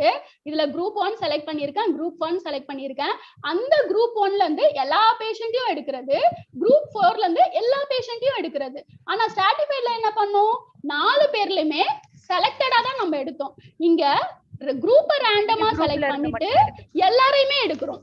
புரிஞ்சுதா? இப்போ மேம் 2 குரூப்ல மட்டும் எடுத்துக்கறாங்க மேம். அது ரேண்டம், குரூப்பை ரேண்டமா செலக்ட் பண்றேன். Okay ma'am. குரூப்பை ரேண்டமா செலக்ட் பண்றேன், அந்த குரூப்ல இருக்கிற எல்லாரையுமே நான் என்னோட ஸ்டடிக்கு எடுக்கிறேன். இப்ப புரிஞ்சுதா? ஓகே, இதுதான் கிளஸ்டர் சாம்பிளிங். அதுக்கு அடுத்தது சோ இங்க அதுதான் பாருங்க, கிளஸ்டர்ஸ் இருக்கு பாருங்க, கிளஸ்டர்ஸ் இருக்கு. அந்த கிளஸ்டர்ஸ்ல இருந்து சோ இங்க பாருங்க 1 2 3 அத அப்படியே எடுக்கிறேன். அதுக்கப்புறம் 10 11 12 அப்படியே எடுக்கிறேன். இப்போ ஸ்ட்ராட்டிஃபைட்னா எப்படி எடுப்போம்? குரூப்பை செலக்ட் பண்ணிட்டு ரேண்டமா எடுக்கணும். சோ இப்போ இதுல குரூப் செலக்ட் ஆயிருக்கு, இதுல எப்படி ஸ்ட்ராட்டிஃபைட் ரேண்டம் சாம்பிளிங் பண்ணுவீங்க? ஒவ்வொரு குரூப்ல இருந்து எடுக்கணும். ஒவ்வொரு குரூப்ல இருந்து 1 எடுக்கணும், செகண்ட் குரூப்ல இருந்து 5, அந்த மாதிரி ரேண்டமா நம்ம எடுக்கிறது. அது பேர் தான் ஸ்ட்ராட்டிஃபைட். சோ கீழ இருக்குது அதையும் பாருங்க, அது பார்த்தா இன்னும் புரியும் உங்களுக்கு. சோ பாருங்க, கிரீன் கலர் இருக்கு, ப்ளூ கலர் இருக்கு, வயலட் இருக்கு, ரெட் இருக்கு, இதெல்லாம் குரூப்ஸ். சோ அதுல எந்த கிளஸ்டர் செலக்ட் ஆயிருக்கு? ப்ளூ ரெட்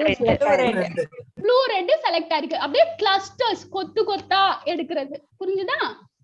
கிளஸ்டர்னா கொத்து கொத்தா சொல்லுவாங்க இல்லையா? சோ கொத்து கொத்தா அப்படியே எடுக்கிறது. இப்போ இதுல ஸ்ட்ராட்டிஃபைட்னா எப்படி எடுக்கிறது?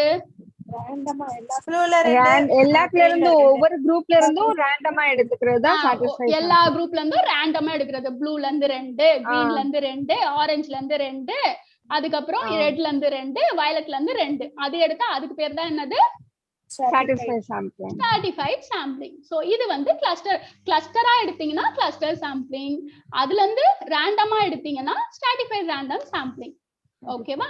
சோ இதே நீங்க ஒரு ஏரியால பண்ணீங்க அப்படின்னா அதுக்கு பேரு ஏரியா சாம்பிளிங். இப்ப சென்னையில பண்ணீங்க, ஒரு ஜியோகிராபிக்கல் ஏரியால பண்றீங்க அப்படின்னா அதுக்கு பேரு ஏரியா சாம்பிளிங். ஓகேவா? இப்ப பாருங்க, மல்டி ஸ்டேஜ் சாம்பிளிங்.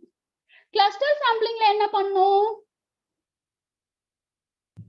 குரூப் ஒரு 2 குரூப் சூஸ் பண்ணிட்டு அதுல இருந்து எல்லாரையும் செலக்ட் பண்ணிட்டோம் கிளஸ்டர்ல. அதுல இருந்து 2 குரூப், ஃபர்ஸ்ட் குரூப்பை பிரிச்சுக்கிறோம். குரூப்பை பிரிச்சு ரேண்டமா அந்த குரூப்பை செலக்ட் பண்றோம். அந்த குரூப்ல இருந்து என்ன பண்றோம்? எல்லாரையும் செலக்ட் பண்ணிட்டோம். எல்லாரையுமே எடுத்தீங்கன்னா கிளஸ்டர் சாம்பிளிங், ரேண்டமா அதுல இருந்து எடுத்தீங்கன்னா multi stage sampling. Okay, so இங்க பாருங்க 8 கிளஸ்டர்ஸ் இருக்கு. அதுல 3 கிளஸ்டர்ஸ் வந்து நம்ம ரேண்டமா செலக்ட் பண்ணிட்டோம். இதுல இந்த 3 ரவுண்ட் இருக்கு இல்லையா, ரெட் ரவுண்ட், இதுல இருக்கிற எல்லாரையுமே எடுத்தோம் அப்படின்னா அது என்ன sampling? Cluster sampling. Cluster sampling. ஆனா அதுல பாருங்க குட்டி குட்டியா ஒரு சில பேரை மட்டும் ரேண்டமா எடுத்தோம் அப்படின்னா அதுக்கு பேர் தான் என்னது? Multi stage sampling. சோ அவ்வளவுதான். சோ ஒரு குரூப்பை 4 குரூப்பா பிரிச்சு அதுல இருந்து 4 குரூப்ல இருந்து ரேண்டமா எடுத்தோம் அப்படின்னா அதுக்கு பேரு ஸ்ட்ராட்டிஃபைட் ரேண்டம் சாம்பிளிங். அந்த 4 குரூப்ல ரேண்டமா குரூப்பை ரேண்டமைசேஷன் பண்ணி அதுல அந்த குரூப்ல இருந்து எல்லாரையும் எடுத்தோம் அப்படின்னா அதுக்கு பேரு கிளஸ்டர் சாம்பிளிங். அதே மாதிரி எல்லாரையும் எடுக்காம ரேண்டமா எடுத்தோம் அப்படின்னா அதுக்கு பேரு மல்டி ஸ்டேஜ் சாம்பிளிங். புரிஞ்சுதா? ஓகே மேம், புரிஞ்சு. Yes ma'am. குழப்பலையே யாருக்கும்? இல்ல மேம், நீங்க கிளியரா சொல்லிட்டீங்க. Okay okay. சோ இதுதான் பாத்தீங்கன்னா சாம்பிளிங்ன்றது ரொம்ப ரொம்ப முக்கியம். சோ வந்து ஸ்ட்ராட்டிஃபைட் ரேண்டம் சாம்பிளிங் 4 குரூப்பா பிரிச்சு அதுல ரேண்டமா செலக்ட் பண்றோம் பேஷண்ட்ஸ். அது பேர் ஸ்ட்ராட்டிஃபைட் ரேண்டம் சாம்பிளிங். 4 குரூப்பா பிரிச்சு 2 ஹாஸ்பிட்டல்ல அப்படியே செலக்ட் பண்ணி அதுல இருக்கிறது எல்லா பேஷண்ட்டையும் எடுக்கிறோம். அதுக்கு பேரு cluster sampling. So multi stage sampling அதே தான், கிளஸ்டரா பிரிச்சு அதுல இருந்து எல்லாரையுமே எடுக்காம ரேண்டமா எடுக்கிறது மல்டி ஸ்டேஜ் சாம்பிளிங். ஓகேவா? ஓகே. சோ தென் இதுதான். இப்போ இதுல டிஃபரன்ஸ் சொல்லுங்க. ஃபர்ஸ்ட் இதுல என்ன பண்ணிருக்காங்க, ரெண்டாவது இதுல என்ன பண்ணிருக்காங்க? ஃபர்ஸ்ட் இதுல குரூப்பா பிரிச்சிட்டு 2 குரூப் அப்படியே எடுத்துக்கிட்டாங்க. Blue and red. அது வந்து கிளஸ்டர். அதுக்கு கிளஸ்டர் ரெண்டாவது மல்டி ஸ்டேஜ் கிளஸ்டர். இதுல 2 குரூப்பா கிளஸ்டர் பண்ணிட்டு அதுக்குள்ளேயும் ரேண்டமா சூஸ் பண்றாங்க மேம். அதுக்குள்ள ரேண்டமா செலக்ட் பண்ணிருக்காங்க. Very good. சோ அதுக்கு பேர் தான் multi stage sampling. Okay. So தென் சிஸ்டமேட்டிக் சாம்பிளிங். சோ இப்போ அந்த 50 பேரை நான் நிக்க வச்சிட்டேன் லைனா. கொரோனா பேஷண்டா இருக்கட்டும் இல்ல கார்டியாக் சர்ஜரி பேஷண்டா இருக்கட்டும், அப்படியே நான் லைனா நிக்க வச்சுட்டு ரெண்டாவது பேஷண்ட்லாம் இங்க வாங்க, நாலாவதா நின்னுட்டு இருக்கவங்களா இப்படி வாங்க, ஆறாவதா நின்னுட்டு இருக்கவங்களா இப்படி வாங்க. சோ அப்படின்னு நான் வந்து அந்த சீரீஸ்ல எடுக்கிறேன். செகண்ட் சீரீஸ் அந்த nth கேஸ்ல எடுக்கிறேன். இல்லாட்டி நான் எழுதி வச்சுக்கிறேன்னு வச்சுக்கோங்களேன். 100 பேஷண்ட்டை நான் எழுதி வச்சுக்கிறேன் என் நோட்ல. சோ எப்படி செலக்ட் பண்றதுன்னு எனக்கு தெரியல. அப்ப நான் வந்து ஈவன் நம்பர்ஸா எடுத்துக்கிறேன். Second person, 4th, 6th, 8th. So அந்த மாதிரி நான் சிஸ்டமேட்டிக்கா எடுத்துக்கிறேன். அதுக்கு பேர் தான் சிஸ்டமேட்டிக் சாம்பிளிங். சோ இந்த கேஸ்ல every second person is systematically selected. Okay. So அந்த nth கேஸ் வந்து எது வேணாலும் இருக்கலாம். ஆட் நம்பர்ஸா இருக்கலாம், ஈவன் நம்பர்ஸா இருக்கலாம், இல்ல 4, 6, 8 அந்த மாதிரி எப்படி வேணாலும் இருக்கலாம். So it should be nth case. Okay, that is systematic sampling. Then sequential sampling அப்படின்றது சோ அப்படியே அங்கங்க எடுத்துக்கிறது. நம்மளோட என்ன சொல்றதுன்னா அப்படியே ரேண்டமைசேஷன் பண்ணி நம்ம வந்து எடுத்துக்கிறது. Okay. So next is non probability sampling மெத்தட்ல பர்பசிவ் சாம்பிளிங், கன்வீனியன்ட் சாம்பிளிங் 2 இருக்கு. சோ இதுல பாத்தீங்கன்னா தெரியும், convenient sampling, judgment sampling, quota sampling, snowball sampling. So இது ஒன்னொன்னா பார்க்கலாம். Convenience sampling. Select any members of the population who are conveniently and readily available. அதான் சொன்ன இல்லையா, பக்கத்து ஸ்ட்ரீட்ல இருக்கவங்க, உங்களுக்கு பக்கத்துல இருக்கவங்க, அவங்களுக்கு எடுத்து நம்ம வந்து யோகா சொல்லி கொடுத்தோம் அப்படின்னா அதுக்கு பேரு convenience sampling. Snowball sampling. So snowball sampling அப்படின்னா இப்போ நான் வந்து யோகா கிளாஸ் வந்து நான் எடுக்க போறேன்னு வச்சுக்கோங்களேன். ஒரு 2 பேர் வந்து என்கிட்ட வந்து கத்துக்கிறாங்க. கத்துக்கிட்டு ஓகே நல்லா இருக்கு அப்படின்னு ஒரு 2 பேர்கிட்ட சொல்றாங்க. இவங்க அவங்க கிட்ட சொல்றாங்க. அவங்க வந்து வராங்க. ஸோ ரிசர்ச்சர் வந்து இனிஷியல் சப்ஜெக்டை வந்து செலக்ட் பண்ணுவாங்க. அந்த இனிஷியல் சப்ஜெக்ட் அடிஷ்னல் சப்ஜெக்டை எடுத்துட்டு வருவாங்க. இந்த இதுலயே எடுத்துப்போமே, கார்டியாக் சர்ஜரிலேயே எடுத்துப்போமே, நம்ம வந்து 4 ஹாஸ்பிட்டல் செலக்ட் பண்ணோம் இல்லையா? ஸோ அவங்களுக்கு வந்து நம்ம யோகா வந்து சொல்லி கொடுக்குறோம். அந்த கார்டியாக் பேஷண்ட் என்ன பண்றாங்க, மற்றவங்களுக்கு போய் சொல்றாங்க, நான் போயிட்டு இங்க இந்த ஹாஸ்பிட்டல்ல போய் சேர்ந்தேன் கார்டியாக் சர்ஜரிக்கு, அங்க வந்து யோகா சொல்லி கொடுக்குறாங்க, நல்லா இருக்கு, உங்களுக்கும் விருப்பம் தான் வந்து சேருங்க. இவங்களோட எக்ஸ்பீரியன்ஸா ஷேர் பண்றாங்க. உடனே அவங்க சொல்றாங்க, ஓ அப்படியா, நானும் கார்டியாக் சர்ஜரி பண்ணணும், அப்ப நானும் வந்து யோகா பண்றேன் அப்படின்னு 2 பேர் 4 பேரை கூட்டிட்டு வருவாங்க. திருப்பி இந்த 4 பேர் என்ன பண்றாங்க, வேற யார்கிட்டயோ சொல்றாங்க. சோ இதுல ஸ்னோபால் சாம்பிளிங் அப்படின்றது கொஸ்டின் வரும். இதுல என்ன பண்றாங்க அப்படின்றது கேட்பாங்க. So the researchers will recruit the initial subjects. The initial subjects will recruit the additional subjects who recruit the additional subjects.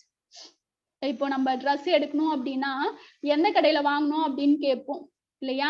Friends கிட்ட கேட்போம். ஃப்ரெண்ட்ஸ் என்ன சொல்லுவாங்க, இந்த கடை நல்லா இருக்கு, நீ போய் வாங்கு அப்படின்னு சொல்லுவாங்க. நம்ம போயிட்டு வாங்குவோம். வாங்கிட்டு என்ன பண்ணுவோம், 4 பேருக்கு சொல்லுவோமா சொல்ல மாட்டோமா? சொல்லுவோம் மேம். ஆமா சொல்லுவோம். அந்த 4 பேர் போயிட்டு வாங்குவாங்க.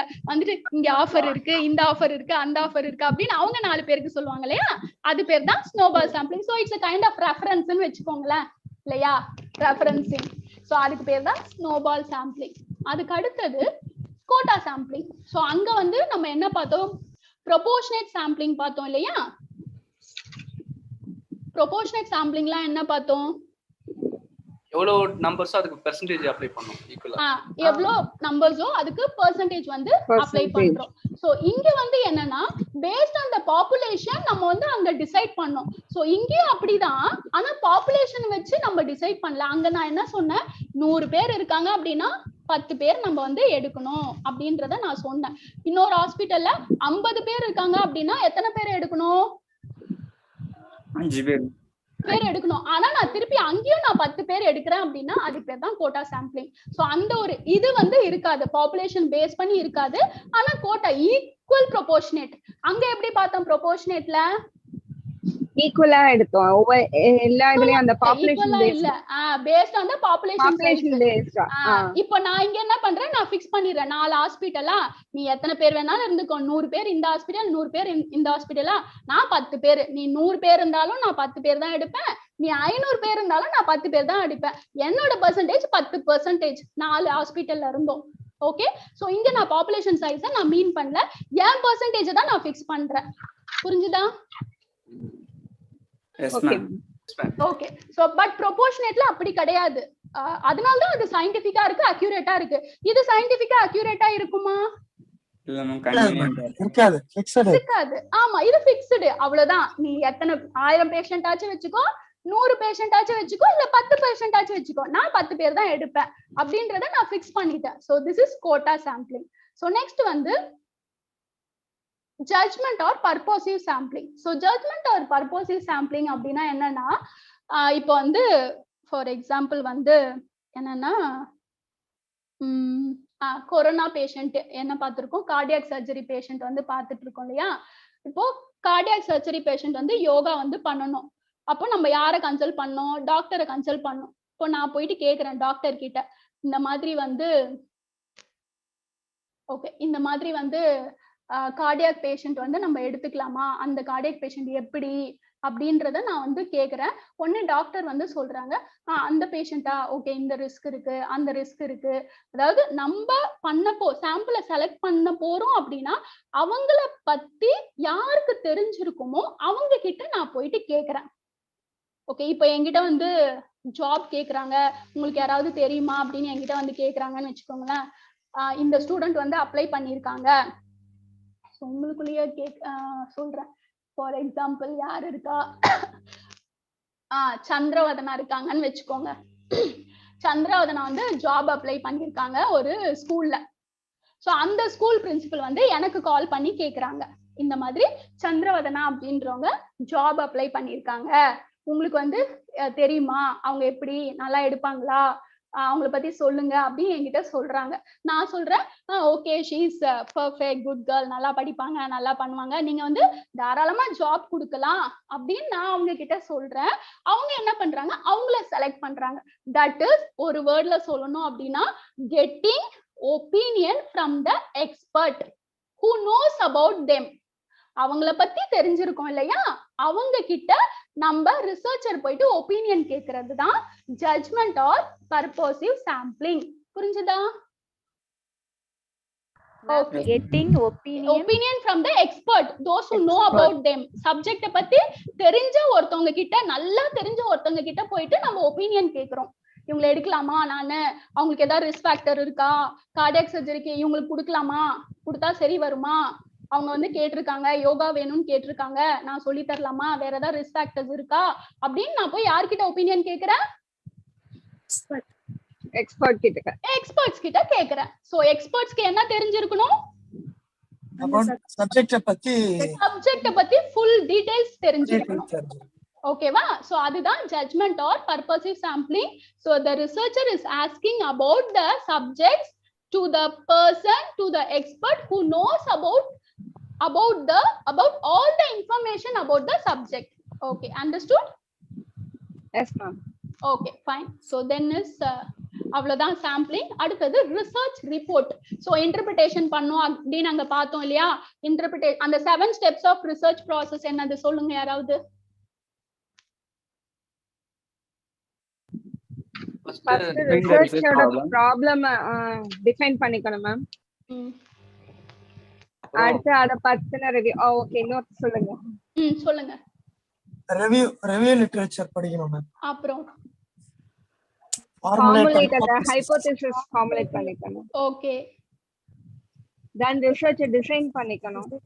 Okay, formulate hypothesis research design பண்றதுக்கு முன்னாடி என்ன பண்ணனும், formulate the hypothesis என்ன பண்ணனும், அந்த கெஸ் பண்ணிக்கணும். அந்த இது அதுதான் hypothesis என்ன பண்ணனும், டெஸ்ட் பண்ணனும். இல்ல டெஸ்ட் அப்புறம் then we have to collect the data. Yeah, we should collect the data. Very good. We have to analyze the data. Analyze the data. Very good. interpretation and report ready பண்ணனும். interpretation and report. Okay, so இப்போ எல்லாம் வந்து சமைச்சாச்சு, எல்லாம் இந்த காய்கறி தான், இந்த இதுதான், இந்த டிஷ் தான் செலக்ட் பண்ணியாச்சு, சமைச்சாச்சு. சமைச்சு முடிச்சிட்டு அப்படியே இருந்தா நல்லா இருக்குமா, என்ன பண்ணனும், கொஞ்சம் டெக்கரேட் பண்ணனும். டெக்கரேட் பண்ணனும். என்ன பண்ணனும், டெக்கரேட் பண்ணிட்டு சாப்பிடணும். சாப்பாடு ரொம்ப முக்கியம் இல்லையா, சாப்பிடணும். எல்லா ஒர்க்கும் பண்ணியாச்சு, இப்ப என்ன பண்ணணும், டாக்குமெண்டா கொடுக்கணும். So that is research report or thesis or dissertation, எது வேணாலும் சொல்லலாம். ஓகேவா? இப்போ எல்லாமே பண்ணி முடிச்சாச்சு, இப்போ இத டாக்குமெண்டா கொடுக்கணும். Okay, so what all we have done, we should give in a document form, written form or printed form. So that is research report or thesis or dissertation. So MSc level la நம்ம அத என்ன சொல்லுவோம் அப்படினா thesis அப்படினு சொல்லுவோம். Higher இன்னும் கொஞ்சம் மேல, that is MPhil level PhD level அப்படினு போகும்போது அது பேரு dissertation அப்படினு சொல்லுவோம். So ஜெனரலா research report, MSc level அப்படினா thesis, PhD MPhil level அப்படினா dissertation. Okay, so common research report அப்படின்னு சொல்லுவோம். அதுல 3 chapters, 3 பிரிவுகள் இருக்கு. அந்த ரிசர்ச் ரிப்போர்ட்ல 3 விஷயங்கள் வரும். ஃபர்ஸ்ட் வந்து front materials, அதுக்கு அடுத்தது மெயின் சாப்டர்ஸ், அதுக்கு அடுத்தது back materials. So research report அப்படின்னா இது 3 தான் இருக்கும், front materials, main chapters, back materials. So இதுல ஃப்ரண்ட் மெட்டீரியல்ஸ்ல என்ன வரும், மெயின் சாப்டர்ஸ்ல என்ன வரும், பேக் மெட்டீரியல்ஸ்ல என்ன வரும்னு பார்க்கலாம். சோ ஃப்ரண்ட் மெட்டீரியல்ஸ்ல என்ன அப்படின்னு பாத்தீங்கன்னா ஃபர்ஸ்ட் ஃப்ரண்ட் பேஜ், அதுக்கப்புறம் certificate by the supervisor, that is approval page. இப்போ நான் தான் சூப்பர்வைசர் அப்படின்னா த so and so student did the study on so and so topic, so this is his or her original study, original experiment. அவங்க ஓனா பண்ணதான், யாரையும் copy அடிக்கல, முழுக்க முழுக்க அவங்களோட ஒர்க் தான் அது அப்படின்னு நான் சர்டிஃபை பண்றேன் பாத்தீங்களா. சூப்பர்வைசர் சர்டிஃபை பண்ணா அதுதான் certificate by the supervisor. Then declaration by the scholar. So researcher scholar சொல்றாங்க so and so I am so and so did the topic on this study, this is my original study, so I didn't copy from anyone. நான் யாரையும் copy பண்ணி எழுதல, copy பண்ணி பண்ணல, இது என்னோட உண்மையான ரிசர்ச் ஒர்க் தான் அப்படி நான் டெக்ளரேஷன் கொடுக்குறேன். டெக்ளரேஷன் பை த ஸ்காலர், அதுக்கு முன்னாடி certificate by the supervisor. So research ரிப்போர்ட்ல என்னென்ன வரும், என்னென்ன 3 விஷயங்கள் சொன்னேன்? Front materials, main chapters, back material. Okay, front materials, main chapters, back materials. Okay, so first front materials la front page, then certificate by the supervisor, then declaration by the இந்த இது புரிஞ்சிருச்சுன்னு வெச்சுக்கோங்களா. thesis புரிஞ்சிட்டா research புரிஞ்சிரும், அந்த research புரிஞ்சா thesis புரிஞ்சிரும். இது எல்லாமே interlink தான். என்ன பிராக்டிகலா பண்ணீங்களோ அதை வந்து டாக்குமெண்டா கொடுக்க போறீங்க, அவ்வளவுதான். ஸோ 4வது வந்து கரிக்குலம் விட்டே. ஸோ நம்மளோட பயோகிராஃபியை பத்தி நம்ம ரெஸ்யூமை கொடுக்கறது. ஸோ இந்த கரிக்குலம் விட்டே வந்து எதுல வரும் அப்படின்னா PhD டெசர்டேஷன் மட்டும்தான் வரும். MScலயும் MPhilலயும் இது வராது. So this will come only for the PhD dissertation, அதாவது அவங்களோட ரெஸ்யூமை பத்தி கொடுக்கறது தான். 4வது கரிக்குலம் விட்டே, this is only for PhD dissertation, PhD ஸ்காலர்ஸ்க்கு மட்டும்தான் அது வரும். நெக்ஸ்ட் வந்து டெடிகேஷன். ஸோ இந்த டெடிகேஷன் அப்படின்றது கம்பல்சரியா அப்படின்னு பார்த்தா கண்டிப்பா கிடையாது. This is optional. So it is optional. அது வந்து ரிசர்ச்சரோட விருப்பம். அவர் டெடிகேஷன் கொடுத்தா கொடுக்கலாம், கொடுக்காட்டி பரவாயில்ல, அவரோட விருப்பம் அது. பட் மத்த எல்லாமே கண்டிப்பா கொடுக்கணும். இந்த டெடிகேஷன் மட்டும் ஆப்ஷனல். ஸோ இதெல்லாமே தெரிஞ்சுக்கோங்க. கரிக்குலம் விட்டா அப்படின்றது PhD டெசர்டேஷன்ல மட்டும்தான் வரும். டெடிகேஷன் அப்படின்றது அர்ப்பணிப்பு. நான் வந்து இந்த ஸ்டடியை இவங்களுக்கு அர்ப்பணிக்கிறேன், ஃபாதருக்கு அர்ப்பணிக்கிறேன், என்னோட பேரண்ட்ஸ்க்கு அர்ப்பணிக்கிறேன், அதுக்கப்புறம் டிவினிட்டிக்கு அர்ப்பணிக்கிறேன் அப்படின்னு நம்ம சொல்றோம் இல்லையா. இது வந்து optional. This is not compulsory. Next வந்து அக்னாலஜ்மெண்ட்ஸ். ஸோ ஒருத்தருக்கும் தேங்க் பண்றது. யார் யாரெல்லாம் உங்க ஸ்டடிக்கு ஹெல்ப் பண்ணாங்களோ அவங்க எல்லாருக்கும் நம்ம தேங்க்ஸ் பண்ணோம். ஸோ கைடு, அதுக்கப்புறம் யூனிவர்சிட்டி அப்படின்னா வைஸ் சான்சலர், அதுக்கப்புறம் ரிஜிஸ்டரு, அப்புறம் கண்ட்ரோலர் ஆஃப் எக்ஸாமினேஷன், அதுக்கப்புறம் வந்து கைடு, அதுக்கப்புறம் அங்க இருக்கிற அசிஸ்டன்ட் ப்ரொஃபசர்ஸ், அதுக்கப்புறம் நீங்க ஆர்கனைசேஷன் போய் எடுத்தீங்க இல்லையா அவங்களுக்கு, அப்புறம் உங்களுக்கு சாம்பிளுக்கு எடுத்தீங்க இல்லையா அவங்களுக்கு, உங்க ஃபேமிலி மெம்பர்ஸ்க்கு, ஸோ யார் யாரெல்லாம் ஃபினான்ஷியலா ஹெல்ப் பண்ணாங்களோ அவங்களுக்கு, உங்க ஸ்டடிக்கு யார் யாரெல்லாம் ஹெல்ப் பண்ணாங்களோ அவங்க எல்லாருக்குமே நம்ம தேங்க் பண்றது. Next table of contents. So என்னென்னலாம் இருக்கும் டேபிள் ஆஃப் கண்டென்ட்ஸ்ல, உங்களோட ஸ்டடி பத்தின ஹெட்டிங்லாம் அதுல கொடுக்கறது. இன்ட்ரோடக்ஷன்னா என்ன, செகண்ட் சாப்டர் என்ன அப்படின்றத நம்ம கொடுக்கறது. நெக்ஸ்ட் வந்து லிஸ்ட் ஆஃப் டேபிள். அதாவது இதுல என்ன வரும் அப்படின்னா டேபிள்ஸ் என்னென்னலாம் கொடுத்துருக்கீங்களோ அந்த டேபிள் வந்து 4th சாப்டர்ல கொடுப்பீங்க. Pre test value, post test value வந்து 4th சாப்டர்ல கொடுப்பீங்க. அது எல்லாமே இங்க வரும். நெக்ஸ்ட் லிஸ்ட் ஆஃப் இல்லுஸ்ட்ரேஷன்ஸ்ல வந்து all diagrams, figures, bar diagrams, pictures, இது எல்லாமே லிஸ்ட் ஆஃப் இல்லுஸ்ட்ரேஷன்ஸ்ல வரும்.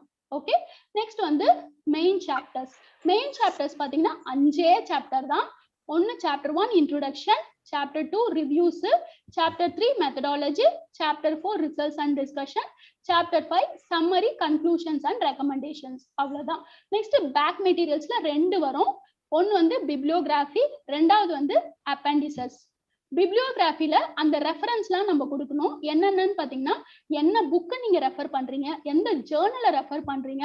ஸோ ஜேர்னல் வந்து சில பேர் பப்ளிஷ் பண்ணியிருப்பாங்க, சில பேர் பப்ளிஷ் பண்ணாம இருப்பாங்க. ஸோ அந்த அன்பப்ளிஷ்டு டெசர்டேஷன், தீசிஸ் இதெல்லாம் வந்து அந்தந்த யூனிவர்சிட்டி லைப்ரரியில இருக்கும். சில பேர் பப்ளிஷ் பண்ணியிருக்க மாட்டாங்க, பப்ளிஷ் பண்ணவங்க ஜேர்னல்ஸ்ல கொடுத்துருப்பாங்க. ஸோ அதெல்லாமே அங்க வரணும். அப்புறம் வெப்சைட்ஸ். ஸோ பிப்ளியோகிராஃபில 4 வரும். Books, journals, unpublished dissertations or thesis, 4வது வெப்சைட்ஸ். அடுத்தது பாத்தீங்கன்னா அப்பெண்டிசஸ். ஸோ அப்பெண்டிசஸ் அப்படின்னும் போது உங்களோட ஸ்டடிக்கு என்னென்ன டாக்குமெண்ட்லாம் சப்போர்ட்டா இருந்தது, அதாவது சப்போர்ட்டிவ் டாக்குமெண்ட்ஸ் எழுதிக்கோங்க. அப்பெண்டிசஸ் அப்படின்றது சப்போர்ட்டிவ் டாக்குமெண்ட்ஸ். ஸோ என்னென்னலாம் சப்போர்ட்டிவ் டாக்குமெண்ட்ஸா இருக்கு அப்படின்னா raw data, questionnaires, test forms, form letters. அங்க வந்து நம்ம ரிசர்ச் எத்திக்ஸ்ல ஒரு 2 இது பார்த்தோம். என்ன பார்த்தோம்?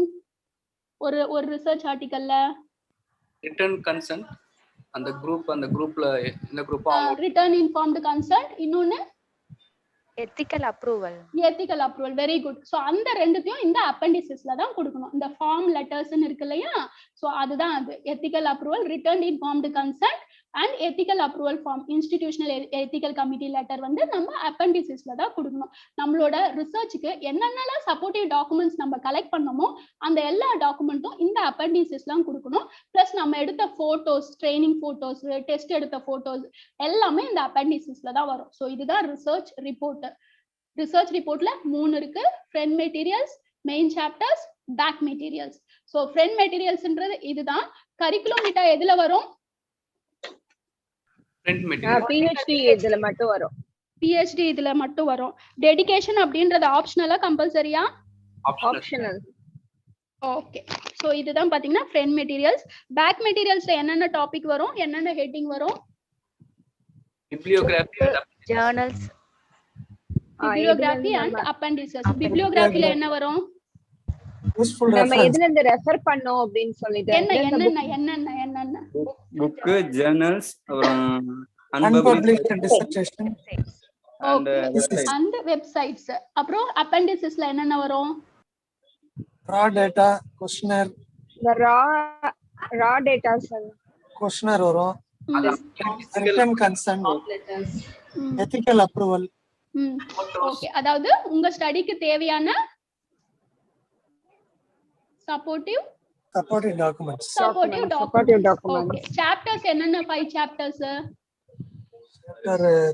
introduction, review of literature, methodology, result, summary, conclusion.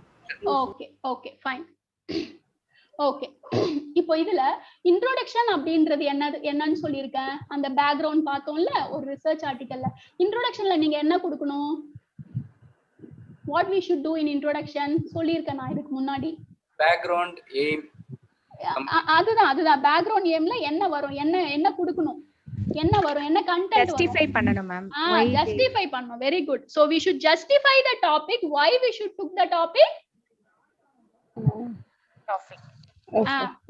why we should took the topic, what we should do. இல்லையா? நம்ம வந்து ஜஸ்டிஃபை பண்ணோம். ஏன் நான் அந்த டாபிக் எடுத்திருக்கேன், எதனால நான் அந்த டாபிக் எடுத்திருக்கேன், எந்த அளவுக்கு அந்த டாபிக் சொசைட்டிக்கு யூஸ்ஃபுல்லா இருக்கும் அப்படின்றத ஜஸ்டிஃபை பண்ணணும். அதுதான் introduction. Next, review of the related லிட்ரேச்சர்ல என்ன சொன்னேன்? அந்த டாபிக் நான் எங்கெல்லாம் போய் ரிவ்யூ பார்த்தாங்கற அந்த பேப்பர்லாம் எடுத்து போறேன். அதுக்கு ஒரே லைன் சொல்லுங்க. ஒரே லைன் என்னது? Summary of review of related literature. Summary of research findings. Okay. Summary of research findings. அத பத்தின எல்லா A to Z விஷயங்களும் யார் யார் இதுக்கு முன்னாடி என்ன ரிசர்ச் பண்ணிருக்காங்க அப்படின்றத நம்ம கொடுக்கணும். மெத்தடாலஜில என்ன சொன்னேன்? ஒரு நோட்ல நீங்க எழுதி இருப்பீங்க, அதை எடுத்து சொல்லுங்க. எத்தனை குரூப், என்ன டிசைன், எத்தனை பேரு சொன்ன இல்லையா? அத சொல்லுங்க.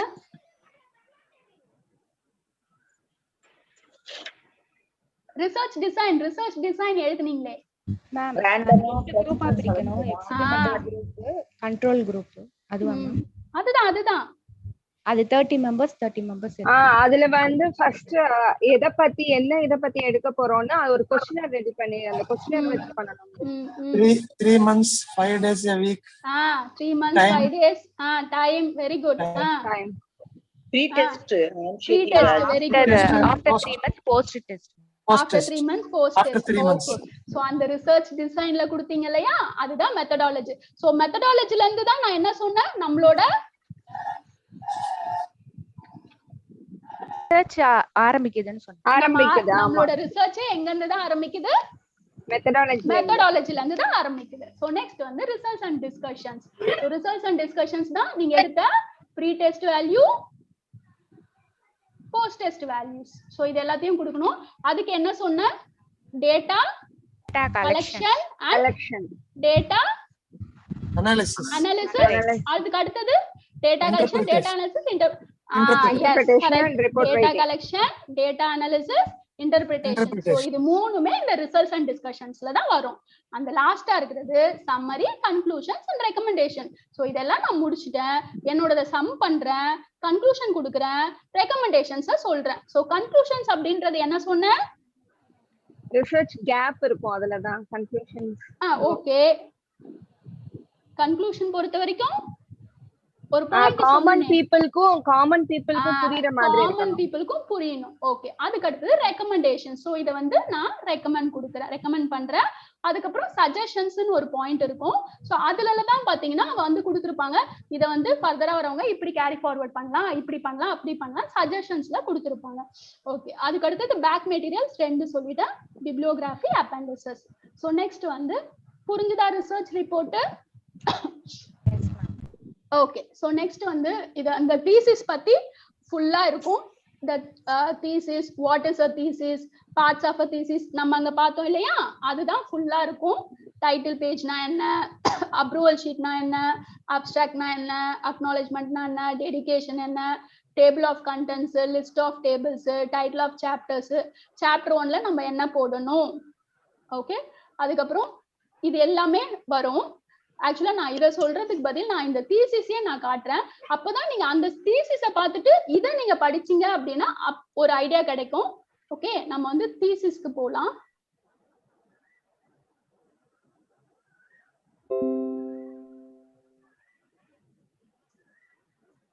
ஓகே, இது வரைக்கும் எடுத்தது புரிஞ்சுதா எல்லாருக்கும்? Yes ma'am. Yes ma'am. Okay okay fine.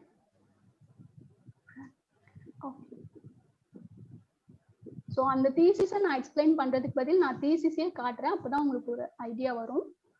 Okay okay, தீசிஸ்ல first நான் என்ன சொன்னேன், என்ன வரும்னு சொன்னேன், என்னென்ன 3ஆ பிரியும்னு சொன்னேன். Front materials, main chapters, back materials. Okay, front மெட்டீரியல்ஸ்ல என்ன வரும்? ஃப்ரண்ட் பேஜ், அப்புறம் இருங்க ஒண்ணா சொல்லுங்க. ஃபர்ஸ்ட் என்ன? Front page. இது பாருங்க, டாபிக் இருக்கா, டெசர்டேஷன். எங்க டெசர்டேஷன் வரும்? PhD-ல மட்டும். PhD-ல மட்டுமா? இதுல என்ன இருக்கு? MPhil PhD. இதுல MPhil வந்ததுனால இங்க என்ன வந்திருக்கு? டெசர்டேஷன். இப்போ இங்க MSc வந்தா அங்க என்ன வரும்? தீசிஸ் வரும். சோ ஃபர்ஸ்ட் ஃப்ரண்ட் பேஜ் பார்த்தோம் இல்லையா, இதுதான் ஃப்ரண்ட் பேஜ். டைட்டில் வரும், யாருக்கு நம்ம சப்மிட் பண்ணியிருக்கோம், அதுக்கப்புறம் மாஸ்டர் ஆஃப் பிலாசபியா, டாக்டர் ஆஃப் பிலாசபியா, சப்மிட்டட் பை யாரு, ரிஜிஸ்ட்ரேஷன் நம்பர், கைடு யாரு, எந்த டிபார்ட்மெண்ட். சோ இதுதான் ஃப்ரண்ட் பேஜ். ஃப்ரண்ட் பேஜ்னா இப்படிதான் இருக்கும். அதுக்கப்புறம் ரெண்டாவது ஹெட்டிங் சொல்லுங்க. Certificate by guide ma'am. Approval page. Certificate by the guide ma'am. Supervisor. இப்ப பாருங்க, இதுல doctor R Ilangovan, professor and head, certificate by the supervisor. So இதுல பாருங்க, this is to certify the dissertation entitled effect of simplified kundalini yoga with and without diet modification on selected risk factors among middle age hypertensive women is a record of research work done by K. Anuradha, a scholar of Master of Philosophy in Yoga in the Department of Yoga, Tamil Nadu Physical Education and Sports University, Chennai, during the year 2017-18. This dissertation is an original work and it has not been previously formed the basis of the award to any candidate for any degree, diploma, associateship or other similar titles.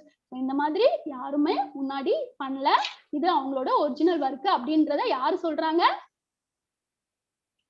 Supervisor certify பண்றாரு. So அதுதான் certify by the supervisor. மூணாவது topic என்ன சொன்ன heading?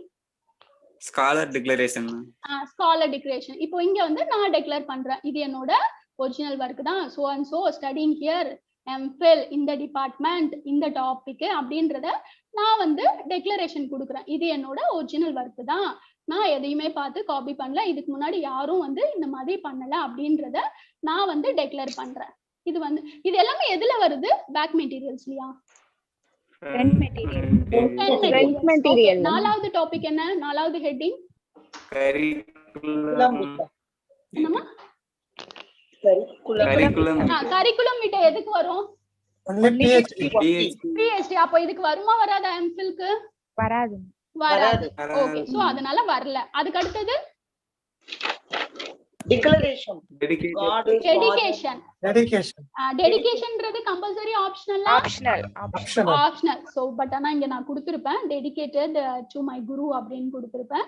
So next என்னது? அடுத்தது Acknowledgement. Acknowledgement அப்படின்றது என்னது? Preface. Yes, help us. So those who have helped, we are thanking them. So இதுல acknowledgement கொடுத்திருப்பேன். So first கைடுக்கு, அதுக்கப்புறம் விசி கன்வீனருக்கு, ஸோ அந்தந்த யார் யாரெல்லாம் எனக்கு ஹெல்ப் பண்ணாங்களோ அவங்களுக்கு, அப்புறம் கண்ட்ரோலருக்கு, அதுக்கப்புறம் WCSC. ஸோ நான் அங்க ரிசர்ச் பண்ணதால WCSC எந்த மன்றத்துல பண்ண, ஸோ உலகரம் மனவள மன்றம். ஸோ இதுதான் வந்து ஆர்கனைசேஷனல் எத்திக்கல் கமிட்டி சொல்லுவாங்க. ஸோ நான் அவங்க கிட்ட இருந்து நான் லெட்டர் வாங்கணும், அதுதான் ஆர்கனைசேஷனல் எத்திக்கல் கமிட்டி சொல்லுவாங்க. ஸோ நெக்ஸ்ட் வந்து என் கூட படிச்ச எம்ஃபில் பேட்ச்மேட்ஸ்க்கு ஸோ இந்த மாதிரி நான் வந்து அக்னாலேஜ் பண்றேன். அதுக்கு அடுத்து இருக்கிற ஹெட்டிங் என்ன? Table of contents. ஸோ நம்ம பார்த்தோம் இல்லையா, table of contents, front page, certificate by the supervisor, declaration, dedication, acknowledgement, table of contents, list of tables, list of illustrations, list of appendices. So இது வந்து எந்த பேஜ்ல இருக்கு, இதுதான் டேபிள் ஆஃப் கண்டென்ட்ஸ். அதுக்கப்புறம் சாப்டர்ஸ், சாப்டர் 1 இன்ட்ரோடக்ஷன். ஸோ அதுல வந்து heading கொடுத்துருப்பேன், சப் ஹெட்டிங் கொடுத்துருப்பேன். இன்ட்ரோடக்ஷன்ல என்னென்ன இருக்கும் அப்படின்றத. ஸோ இன்ட்ரோடக்ஷன் நம்ம எதுக்கு பண்ணணும், என்ன பண்றோம் இன்ட்ரோடக்ஷன்ல? ஜஸ்டிஃபை பண்றோம். why I have selected this topic அப்படின்றத நான் ஜஸ்டிஃபை பண்றேன். ஸோ ஹைப்பர் டென்ஷன் அப்படின்ற டாபிக்கை நான் ஏன் செலக்ட் பண்ணேன் அப்படின்றத நான் இங்க கொடுத்துருக்கேன். ஓகே, ஸோ இதுதான் அந்த ஹெட்டிங் எல்லாமே. அதுக்கு அடுத்த டாபிக் என்ன? சாப்டர் 2. அதே மாதிரி chapter 2, chapter 3, chapter 4, chapter 5. So இது மாதிரி அப்படியே போகும். அதுக்கு அடுத்தது சம்மரி, கன்க்ளூஷன், ரெக்கமெண்டேஷன். அதுக்கு அடுத்தது பிப்ளியோகிராஃபி. பிப்ளியோகிராஃபில என்னென்ன பார்த்தோம்? Books, journals, websites. அதுக்கு முன்னாடி இன்னொன்னு பார்த்தோம், என்னது? அன்பப்ளிஷ்ட் dissertations or unpublished articles. So last one is appendices. Okay, so next is அடுத்த ஹெட்டிங் என்னது? List of tables. ஸோ டேபிள்ல என்னென்னலாம் நம்ம கொடுக்குறோம், எந்தெந்த ஃபார்மேட்லாம் டேபிள் கொடுக்குறோம். இப்போ நான் வந்து என்ன கொடுத்துருக்கேன்னா, வேதாத்ரி மகரிஷி டயட் சார்ட், அதை வந்து டேபிள்ல கொடுத்துருப்பேன். எந்த இன்ஸ்ட்ருமெண்ட்டை நான் யூஸ் பண்ணியிருக்கேன். இப்போ அனாலிசிஸ் ஆஃப் தாட்லாம் பார்த்தீங்கன்னா டேபிள்ல வருமா, அப்படியே வருமா? அனாலிசிஸ் ஆஃப் தாட் தெரியும் இல்லையா, moralisation of desire, neutralisation of anger, அதெல்லாம் டேபிள்ல வருமா, வராதா? அதனால நான் இங்க கொடுத்துருக்கேன். ஓகே, அதுக்கப்புறம் நம்மளோட ட்ரைனிங் ஷெட்யூல் இருக்கும், அந்த ட்ரைனிங் ஷெட்யூலையும் டேபிள்ல தான் கொடுக்கணும். அதுதான் sky practices for the first 4 weeks. Okay, so next வந்து இது மாதிரி எது எதெல்லாம் டேபிள்ல வருமோ அதெல்லாம் இங்க கொடுத்துருக்கேன். நெக்ஸ்ட் வந்து லிஸ்ட் ஆஃப் இல்லுஸ்ட்ரேஷன்ஸ். அதாவது லிஸ்ட் ஆஃப் இல்லுஸ்ட்ரேஷன்ஸ்ல என்னென்ன வரும்னு சொன்னேன்? டயகிராம்ஸ், ஃபிகர்ஸ், பிக்சர்ஸ் எல்லாமே இதுல வரும். ஓகே, நெக்ஸ்ட் வந்து லிஸ்ட் ஆஃப் அப்பெண்டிசஸ். அதாவது ராஸ்கோஸ் என்னென்ன, கொஸ்டினர் என்னென்ன, அந்த கன்சர்ன் ஃபார்ம் என்னென்ன, அதெல்லாம் appendices, that is supportive documents. Front materials புரிஞ்சுதா? யாராவது ஒருத்தர் சொல்லுங்க, ஃப்ரெண்ட் மெட்டீரியல்ஸ் லைனா என்னென்ன ஹெட்டிங் வரும்னு.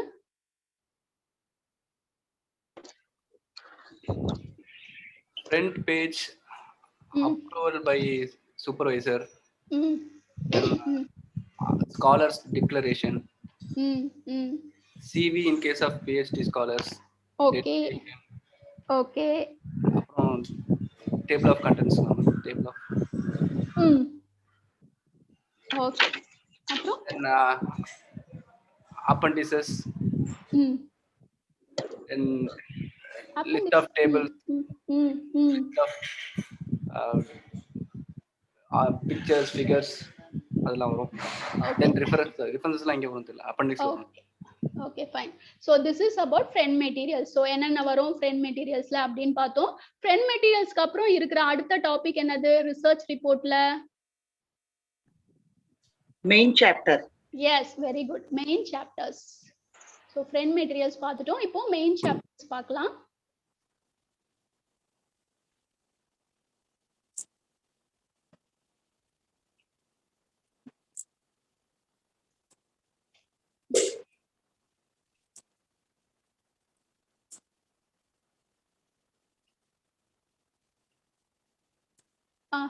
தெரியுதா?